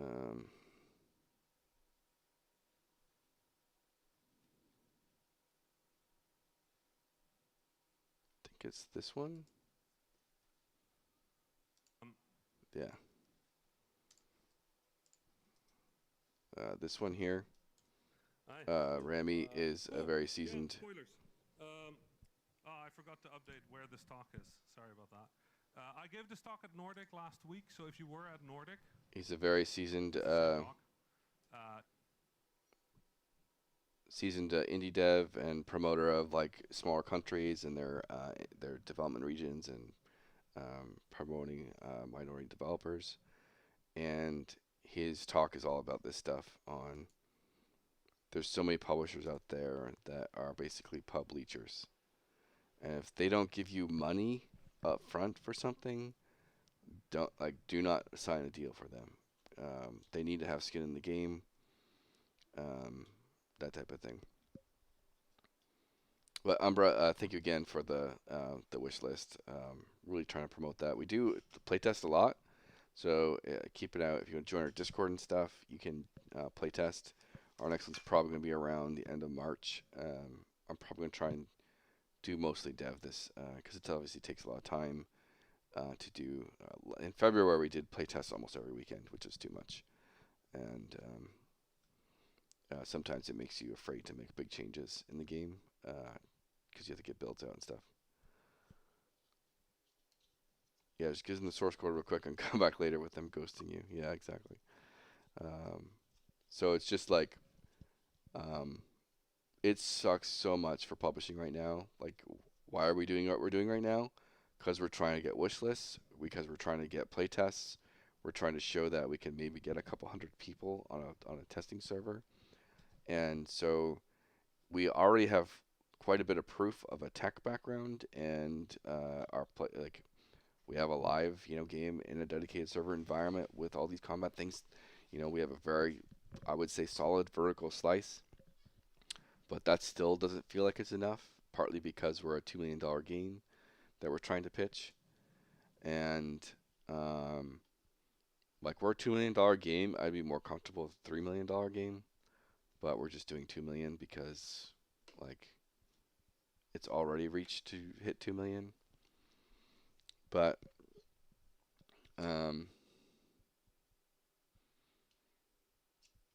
yeah, it's funding sucks right now, and venture capitalists are probably like, I almost would say it's not even worth your time trying to get a VC involved.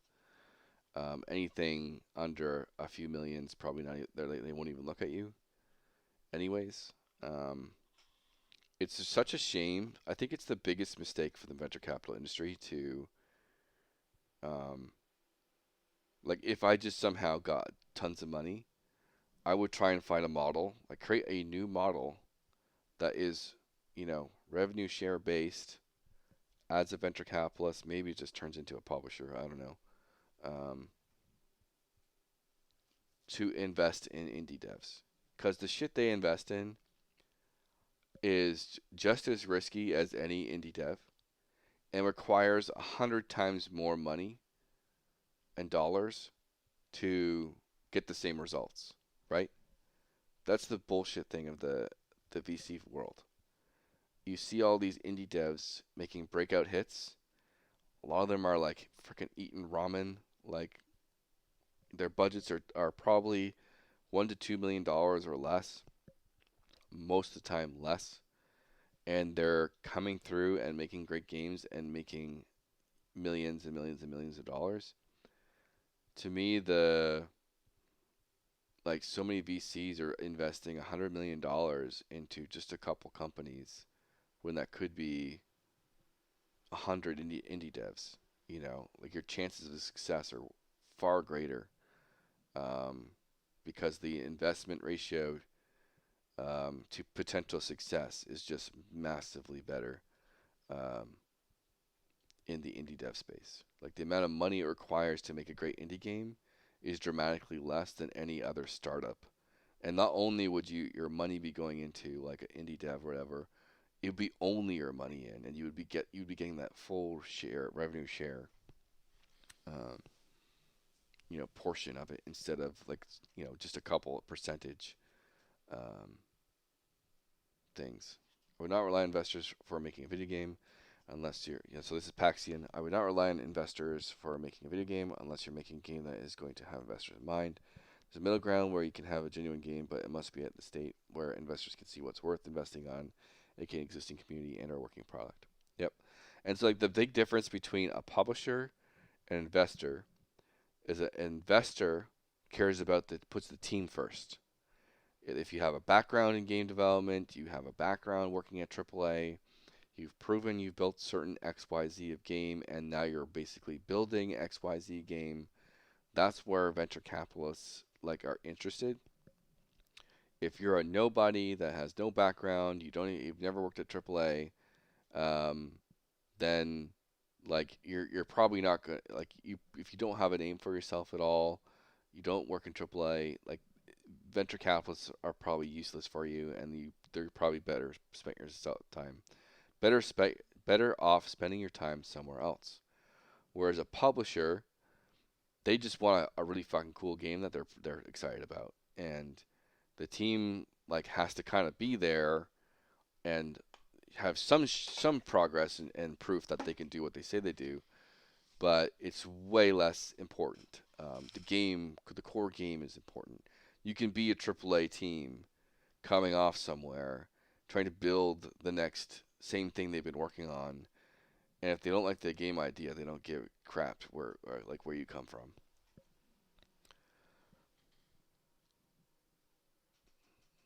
Oh, I guess I meant to publisher as well. And, so Umbra says, in a survival type game, let's say surviving on a moon, so we have the 3D map of Moon published by NASA, but it's 29 million times bigger than PUBG. Okay, what you think caused making teleportation also is still a big map to say though. Yeah, so the number one problem with big maps is filling them with content, right? And then if it's anything multiplayer, um, that becomes a huge stress on the server to have a lot of AI walking around. And then if you have players running around and it's so big, then they may never find other players either. Um, so um, like my whole strategy with this MMO is we're building very small, content dense maps. Um, that's our kind of idea, um, and how we're trying to make an MMO, but as a small team. And so, scope is a huge thing for indies to overdo. I mean, I shouldn't even say indies. Its scope is a problem for every game company in the world. They always overscope stuff. You look at Ashes of Creation, like almost every MMO in the existence of history has overscoped their project. Um, Pell says you're an expert, and it's a waste for companies not to hire someone like you. Hey, uh, I would say the same thing, but here I am, jobless for a year or so. Um, so sucks. Life sucks sometimes. Um, my career is so frustrating because I've achieved a lot in my career, especially for someone just jumping in cold turkey. I've learned a ton. I've studied design. I've studied code architecture, code paradigms. I've created this product. I'm like the fact that like on my resume I'm a technical designer with $100,000 in awards through Epic Games themselves, who make Unreal Engine, and most of the 99% of the jobs I apply for are using Unreal Engine. You would think that would make me an instant hire in many places. Um, but basically going on a year now, probably over a year at this point of looking for work.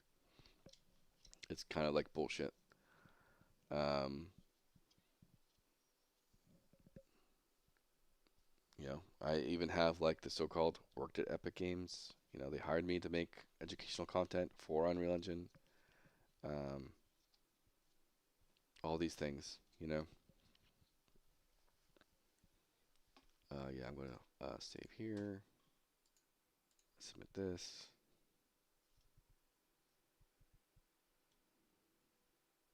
I need to turn off that.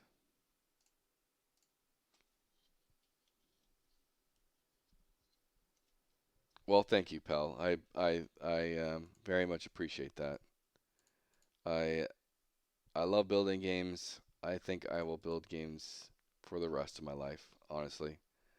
Um, I honestly believe I don't think I'll ever not want to build games. Um, which is why I've been, you know, crawling and scavenging for um, as an indie dev for 10 years now. And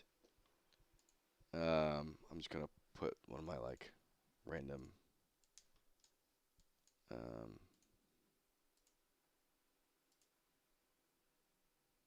well, I yap. I'm just gonna put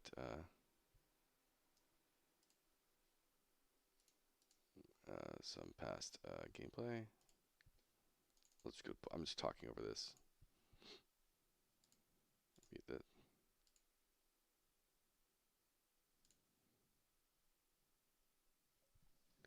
Um, by the way, I sent you a LinkedIn request a day and a half ago, and I'm happy to talk to you. My name is Ahmed. Okay. Um, yeah, it's just it's one of those things that the industry, like you always have to remind yourself, it's not you. The industry is just in a like god-forsaken place right now, um, and it's just kind of like very much bullshit um, on stuff, and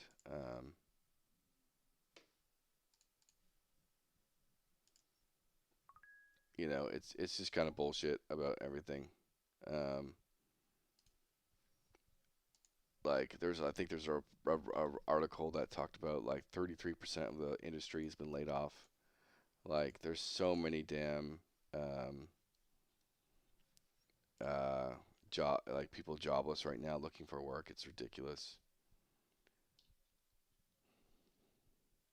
Yeah, no, God, not the the infinity resetting. Yeah, I have, like I said, I have it. I even have it in my notes to have like, was it like here? Or maybe it's here. There's like a resetting, better resetting logic somewhere. Um, since Activision's acquisition, the industry is no longer what it was. I mean, it's way before that. The games, the games were, the games industry's been like we had this massive boom, obviously in the COVID era, and um, tons of money came in, and now all that money that has come in, like I talked about before, all these triple A people broke off, made double A companies, and um, they were backed. Just like I mentioned, it was about the team. They were triple A people breaking off to make a double A game, and that double A game was very closely related to what they were making before while they were working. And now because the industry is the industry, they didn't see the results they were hoping for, and um, the layoffs are happening. Then there's the combo of AI and all that stuff, and executives are thinking AI is going to replace tons of employees, and we all know it's not. And so we're probably gonna go through a big rehiring phase after all the AI bubble bursts. There will be an AI bubble burst. How big that bubble burst is, we don't know. Um, Yeah, stuff like that is fun, but game breaking, yeah. Um, yeah, there's there. I'm typing it right here. The different more conditions for resetting. Um, and I'll probably make some of the resets a little bit shorter as well. Make them a little bit more WoW style leash ranges that are much shorter. The initial tension was like being a little bit afraid of the environment and stuff, but yeah, I'll have multiple ways for multiple checks for why when uh, things reset. I hate how bad YouTube video compression is. It's so god awful. Like 1080, 60 FPS, my ass. Um, do you think current AI can help in game development? And do we need a coding knowledge to create a game? So if you're looking to start any type of game, like if you're just jumping in cold turkey, we created, Epic paid us to make this course and a few other authors. So it's Logan, Lucas, me, my wife, and Ryan Laley. You might know Ryan Laley himself because he does a lot of educational stuff as well. Um, but my suggestion, as always, you can start at course 5. We take you, and obviously all the other authors, their courses are great too. So it's worth going through their stuff. But course 5, we take you from start to finish to prototyping, 6 different game modes. And so it teaches you a lot of just the process of making game, production values, pre-production, UI, UX, and then just like it's really trying to make you understand how to prototype stuff and things to think about during the prototyping stage. And everything is blueprint code. I walk you through all of that, and I am building an MMO that is only blueprint code. Um, like I said, I have a single C++ class that all it does is by default Unreal. When your character quits or Alt F4s or gets disconnected, it automatically deletes the character it's attached to. Um, and I've disabled that so I can have the character. I can control when I delete the character itself to save stuff in the cloud and other aspects of it. Um, as far as AI, I don't think AI is the answer to help game development. Game development currently is not really the main problems in game development as far as costs is concerned aren't really related to like games taking too long from a developers doing the work perspective. The big problems are executives making bad decisions, executives making poor technology choices, executives not, demanding the proper tooling and making your developers efficient. There's too much stress on zorging game development and hiring as many people as possible to complete a task. When they do that, they're just super, super, super inefficient. It's scoping problems. It's making projects too big. It's so much more about like there's a recent talk that came out on. I think I'm halfway through it. Um, I think it's also like there's a lot of things on. I think it's this one. Um, there's a lot of personality conflicts in games as well. That could be small 2 people teams to huge teams that have massive disagreements. Um, and this is one video that's I'm waiting for this ad to end. This video here, I'll put it in chat, talks about why Anthem failed, and a lot of it comes down to like problems with communication, problems with saying yes to certain decisions or making a decision on games, like the paralyzed. Was it like paralyzed indecisiveness or whatever? Um, that's where so many of these games are failing, and like that video also talks about the tech problem and tool problems. The company was BioWare, and they had three different main projects, all with different tools that aren't being like actively shared between teams, and they had varying different budgets for tooling. I myself have created a massive game architecture to try and solve that problem of not proper tooling to happen. Uh,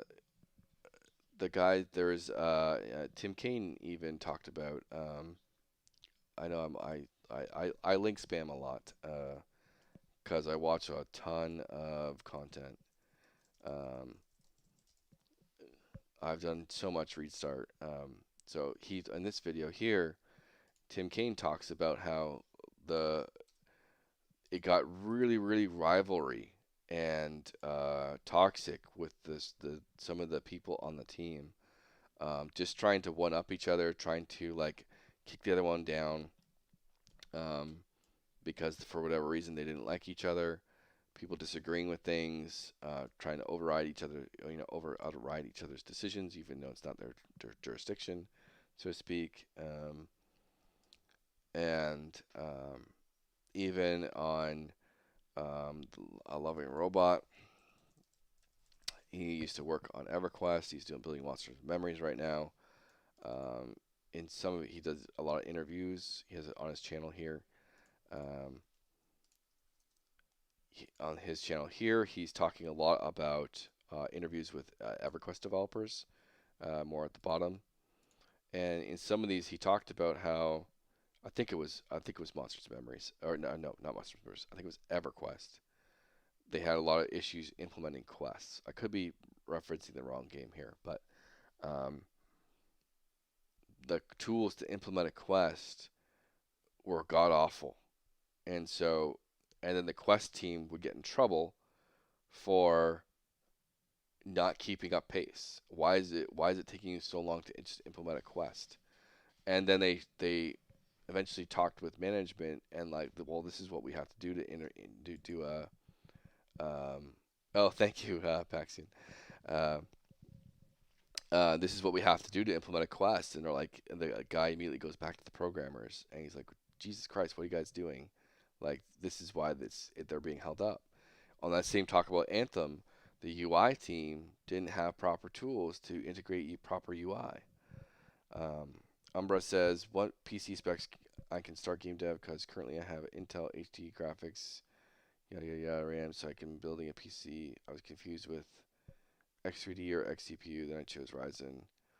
Um, I can't. I'm not the like biggest hardware Andy, but um, for Unreal Engine 4, I had a PC that lasted me quite a while, and it was like a 1070. I wouldn't say Unreal 5 is good for that, um, but you can get away with a lot in Unreal. Like you can start with a lot of things and just turn off features. Um, just make sure there's ways to set your settings scalable down. Um, and like if you start to game dev, work on don't do ultra realistic graphics, right? Have smaller levels. There's a way to break down your levels into multiple levels and then combine them together. Um, so there's a lot of part of game development isn't just optimizing the game itself; it's optimizing your actual in-engine performance. And that's why let me see if it shows it. Do I have a? This is all gameplay stuff. Um, yeah, like right here, if you look at my spawners, they're all placeholder objects. They're just little, cylinders with a glowy skin on it. That's because I don't want to load in all the different enemies in my game while I'm working in the editor. That would obviously take up a bunch of memory and stuff. So these are all placeholder stuff that lets me not load, uh, extra stuff. And up here, there's like a live mode button. Over here, you have your settings for your performance in engine, and you can set that to really low. Um, And so I started with some really old computers. Like when I was in 2015, just starting out, I had like a gaming PC from like 2011 that I was developing on. And you just do what you have to do to optimize what you're working on, and um, think small levels, um, and look up engine performance, tips and things, um, to help with that. Um, but yeah, I fundamentally believe that AI is not the solution. There's so many other. Um, if he has a good CPU, it'll help with loading, and having an SSD with high speeds, no hard drive. Yeah, you can get decent GPUs and do the research. Like you don't need a top of line graphics card to start working on Unreal. Have you ever worked with EA before? I have not. Only triple A company I've worked with is Epic, and we did educational content.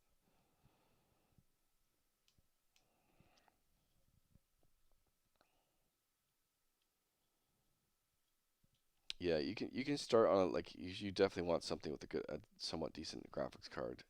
Obviously not some sort of Intel graphics card thing, but um,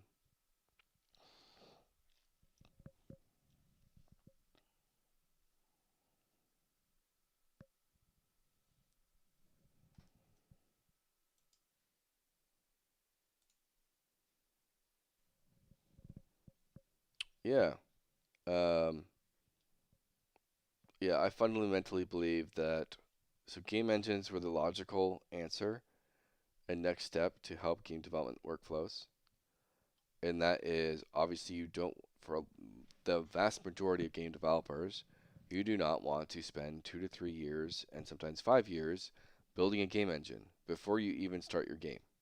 Like that's a pretty obvious way to cut down development work cycles. The next one to me is game architectures, and that is a group of systems that function together that provide a tremendous amount of value to the game developer.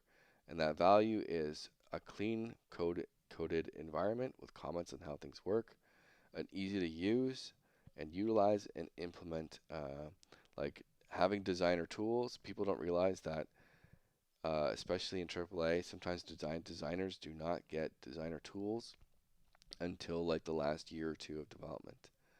Um, and so like having designer tools ready to go right off the bat is like tremendously helpful. Um, and like we try to give a massive action, like combat system that's very flexible, and you can add to it because we're blueprint only. You can open up our stuff. It's basically have access to source code, and you can change whatever you want to change. And just having that ability to like know where everything is, know how to do stuff. Again, if you want to, um, our vertical third channel, I did a big. This is one of my biggest videos. I did a massive guide to game architecture, and no matter what game engine you use, there's a lot of good takeaways here for just how to structure your code, how to make basically a clean coded project. Um, and all the pros and cons of it. And like this is the next big step in game development workflows. This is going to save millions of dollars and you know thousands of hours of development time. Because you're going if we just keep doing that, if we just keep improving our we don't need every game developer in the world doesn't need to make a kill quest, right? They don't need to have a system that they develop to make a kill quest and then they have to fix the bugs that come with the kill quests and all that stuff. Um, and so there's 10 core archetypes of questing. We have them all and they work. Um, there's we have a very standard crafting system. You have an ingredient list, you have an inventory, you have a result. You don't you can improve and expand on all that. Um, but you know, like you have the base system there. Which thing is better, using some tools like Blender and Unreal to use the full potential, or use each software for the pros? It comes down to you. um, so obviously, like, they're different tools, right? Unreal's for making the game engine, Blender's for making 3D art. Unreal Engine does have 3D tools in them, but they're nowhere near as good as Blender. Um, they're like good for light stuff, but not to the degree of, like, you wouldn't tell someone, don't even bother learning Blender, just learn Unreal 3D modeling. Like, you wouldn't ever say that. And I'll expect that to be like that for a long time. And me being someone that made a tutorial on the Epic Developer 3D modeling tools. This is my tutorial. Just you can Google UFN Shop, and we did a course here on the 3D modeling tools in Unreal, um, on how to do stuff. And then you make this little project here. Um, you don't make all these things, but because you have access to Unreal's UFN, Unreal Engine Fortnite's like pool of assets, but you make all those parts to it, then you color them, um, and so it's a very beginner friendly approach to 3D modeling. It teaches you the tactics and techniques and some of the terminologies that come with 3D modeling, and then you like, hey, here's Fortnite assets that you can put with it. All right. Well, thank you very much. Yeah, I'm gonna sign off and get some food, and do a whole lot of nothing productive. I think I've streamed for probably 9 hours today, 9 or 10 hours. But again, thank you for stopping by, Umbra. Really appreciate it. And Paxian, always great to have you around. Always great. I think we can talk about MMOs all day long. So it's not always nice to have a co-working buddy, you know. Uh, I'm sure and I'm going to be streaming a ton this month. Uh, it should be a good time for progress. Exactly. Uh, dear God, I pray I get friggin' funding soon. I just want to be able to have that just, oh my God, I got funded. I got funded. I got funded. The day I get funded, I can actually build my game now, you know? And like, I have some, that's the frustrating part. Like, someone give me money to build a game. I can build a game. Like, I can do it. I can do it efficiently. I have vertical third. I have all this stuff. Like, someone just give me the damn money to build the game. Like, I can do it. That's why, like, sometimes it's always frustrating. Like, the pro cons between publishers and VCs. I wish the publisher cared a bit more about who is building the game over the game idea. Like, um, I wish that mattered a bit more, but I have not been able to successfully pitch a game yet, even with my background. But I'm hoping that this is the month that like a content creator picks me up or something, and um, if I like, there's this huge like genre trend right now of people looking into indie MMOs, and I'm just hoping I impress just a couple people to get on these lists and stuff. Um, and then I just have a one big play test that people are having fun on. Yeah, I've been poking small creators and small and like mid creators, and a lot of the MMO creators out there have a like Discord that has, hey, suggest a game to play here, and they welcome people to go post their stuff there, and so I try and poke that out there, and I have a couple that have like agreed to it, but they haven't like set a date or anything. And obviously this month is like there has been a bit of a slam of MMO content. Like there's the Ashes Fall, so people are like talking about Ashes and making video about Ashes. Then there is I think people were prepping for an Elder Scrolls Online update. People were Monsters and Memories have had a bunch of playtests as well. Then the whole hype for the new WoW expansion that like just launched. Um, all those things. Then Quinfall, also launched. People are like testing that out. Project Gorgon had it's having its an amazing day. Like congrats to them. Um, yeah, Project Gorgon's having their time. Um, doing their stuff. So people are doing like these MMO tours, they call it, and they're just trying out a bunch of different MMOs for anywhere between a couple hours, a couple days each. So yeah, it's just one of those random things that I'm just trying to. I like some of the smaller ones, right? Like Apogea, Alduin. Um, people have tried. People have tried. Brighter Shores. Um, even though he's like a bigger name, but like Dreadmist, was it? Dreadmist had like its moment for 2 seconds that people actually enjoyed the game and then he stopped making it weirdly because he has a past of like just not like canceling projects and stuff. Um, but yeah, but like the Ashes and New World community were all like, we're homeless, Where do we go now? Um, so like I do feel like it is like with all the AAA and AA MMO cancels, it is a good time. Like I feel like this is the indie generation of MMOs. That's going to be like this era. The next probably 5 years is going to be This is if an indie MMO breakout is going to happen in the MMO genre, it's going to be in the next 5 years. And hopefully that's us. Uh, because like this is the moment where all the other MMOs right now in development for this stuff are all basically dead. Like you have like Riot MMO, which may or may not actually make launch.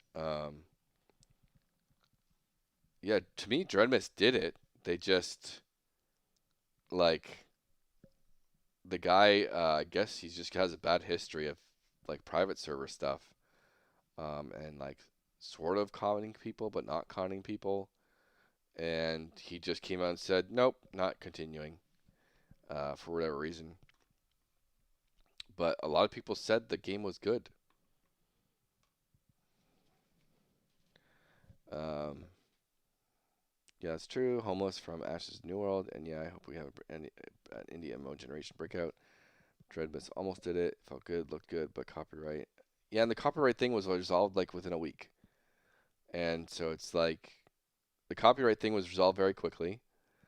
A lot of people warned that he had a bad history, and then he didn't charge anyone anything. So like people were kind of sus. Like, are they taking your info? Is he selling that off? Like there was like suspicions of like the fact that gold was being sold right away, that he was the one selling the real money gold, but there's no proof of any of it. Um, um,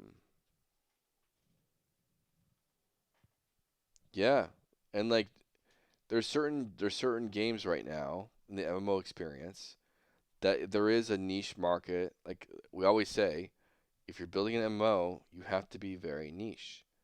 Don't be a WoW. Don't be a big thing. Be very niche. He created a Ultima Online inspired MMO, which no one's doing right now. No one's building the Ultima Online MMO. Um, like he was like the only one doing it, you know. Um, at least graphically. I don't know about the gameplay systems itself and stuff, but um, at least I played it for a few hours. Exactly what I hoped. Want to know something funny? Dreadmist is built off the same MMO framework I'm making with my MMO. Oh, cool. Nice similarities. Um, it's always good to see proof that your stuff can be out there and handle. Um, that's the exact type of situation where like I'm trying to prove with Vertical Third. Um, Dreadmist gameplay was like vanilla WoW. Okay. Um, but yeah, so like all the more power to someone trying to go making their own Ultima Online, right? Like that is something that would be super niche, that would have a huge, potential following. Like the people making the next like World of Warcraft classic, right? The whatever the Scars of Honor, like that's going to have a huge following because all the WoW clones, they're trying to like the age of WoW clones is kind of dead, so you don't have people making WoW clones. And so they're like, we're kind of WoW, but here's how we're different, and hey, listen, type thing. And they have an audience for that. They're going very specific to that. I think also was the permadeath, lose all items, sandbox, and mode. I think it was for a while, but then it wasn't later on. They casualized it a bit later on.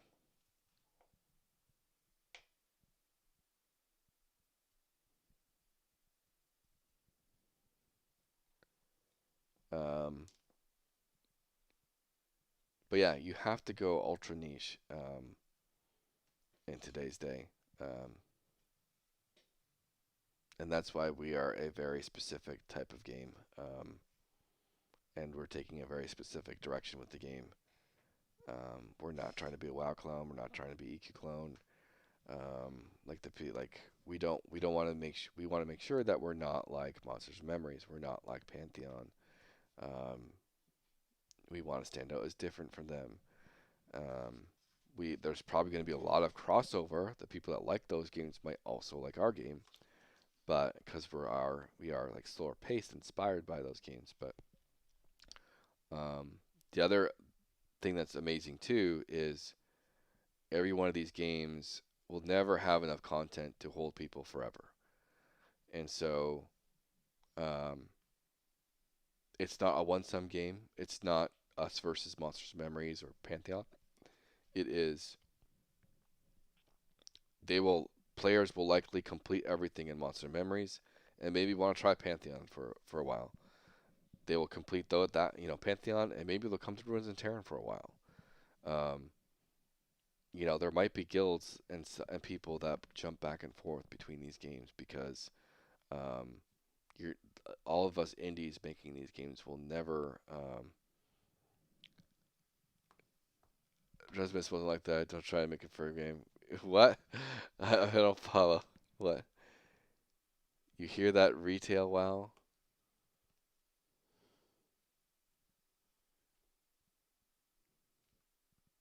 Sorry, your comment went over my head. I'm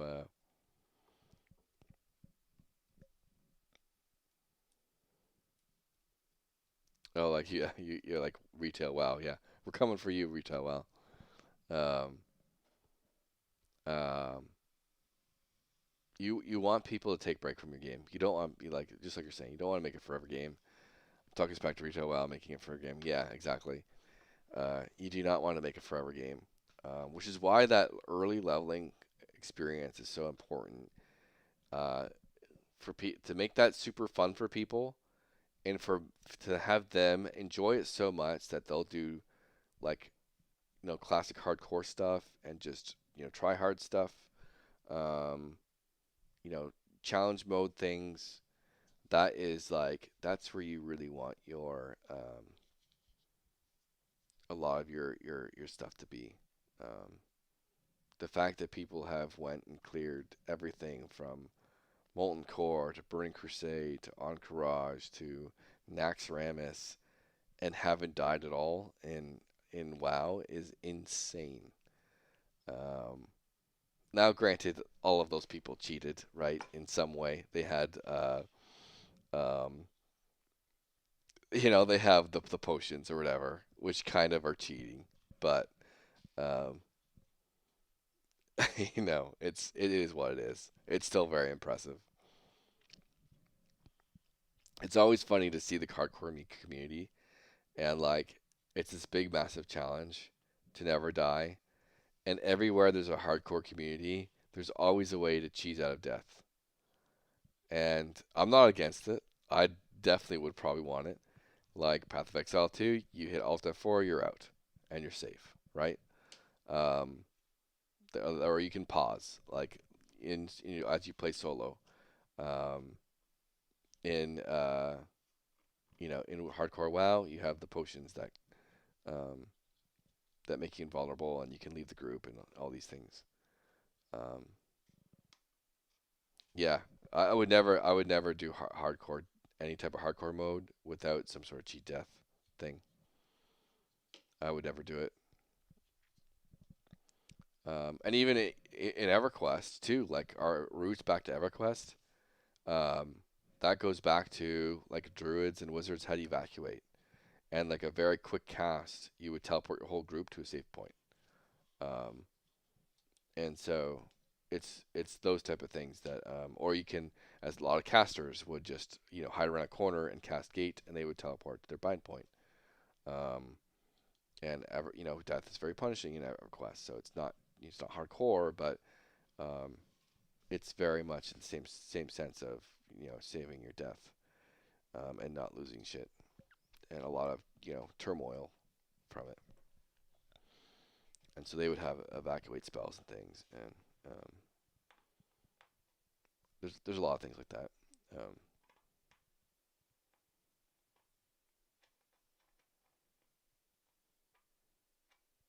yeah,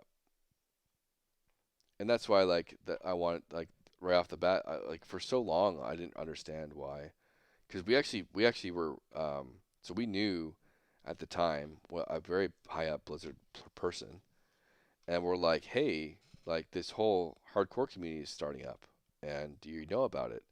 It's like, actually, no, I don't. And like we did hardcore WoW before, like with the add-on and stuff, pretty early, because I watched the guys, some of the people that started the whole thing, um, and they didn't really know about it too early. And the easiest thing for me is like asking for support about hardcore WoW servers. Like, why didn't you just, at bare minimum, put in an achievement that shows you how many deaths you have, right? Like, you can tell your community, hey, yeah, sure, you know, we'll um, we'll think about the hardcore servers, but in the meantime, just give an achievement that shows how many times you've died. Like, it's that simple, right? And then people can flex their achievement page, and that's what I put in our registry of chronicles. It shows how many times you've died, and so right off the bat, you can do a hardcore mode right off the bat with that, but not have this like weird punishing thing of deleting a character. That can just be community kind of run, if they choose to do that type of thing. But it's really weird that they didn't do that. And then it's like the whole thing of like dying, if you died while disconnected, or connection problems, all these things. The community sometimes has like a forgiveness program for it, and um, all that stuff. Um,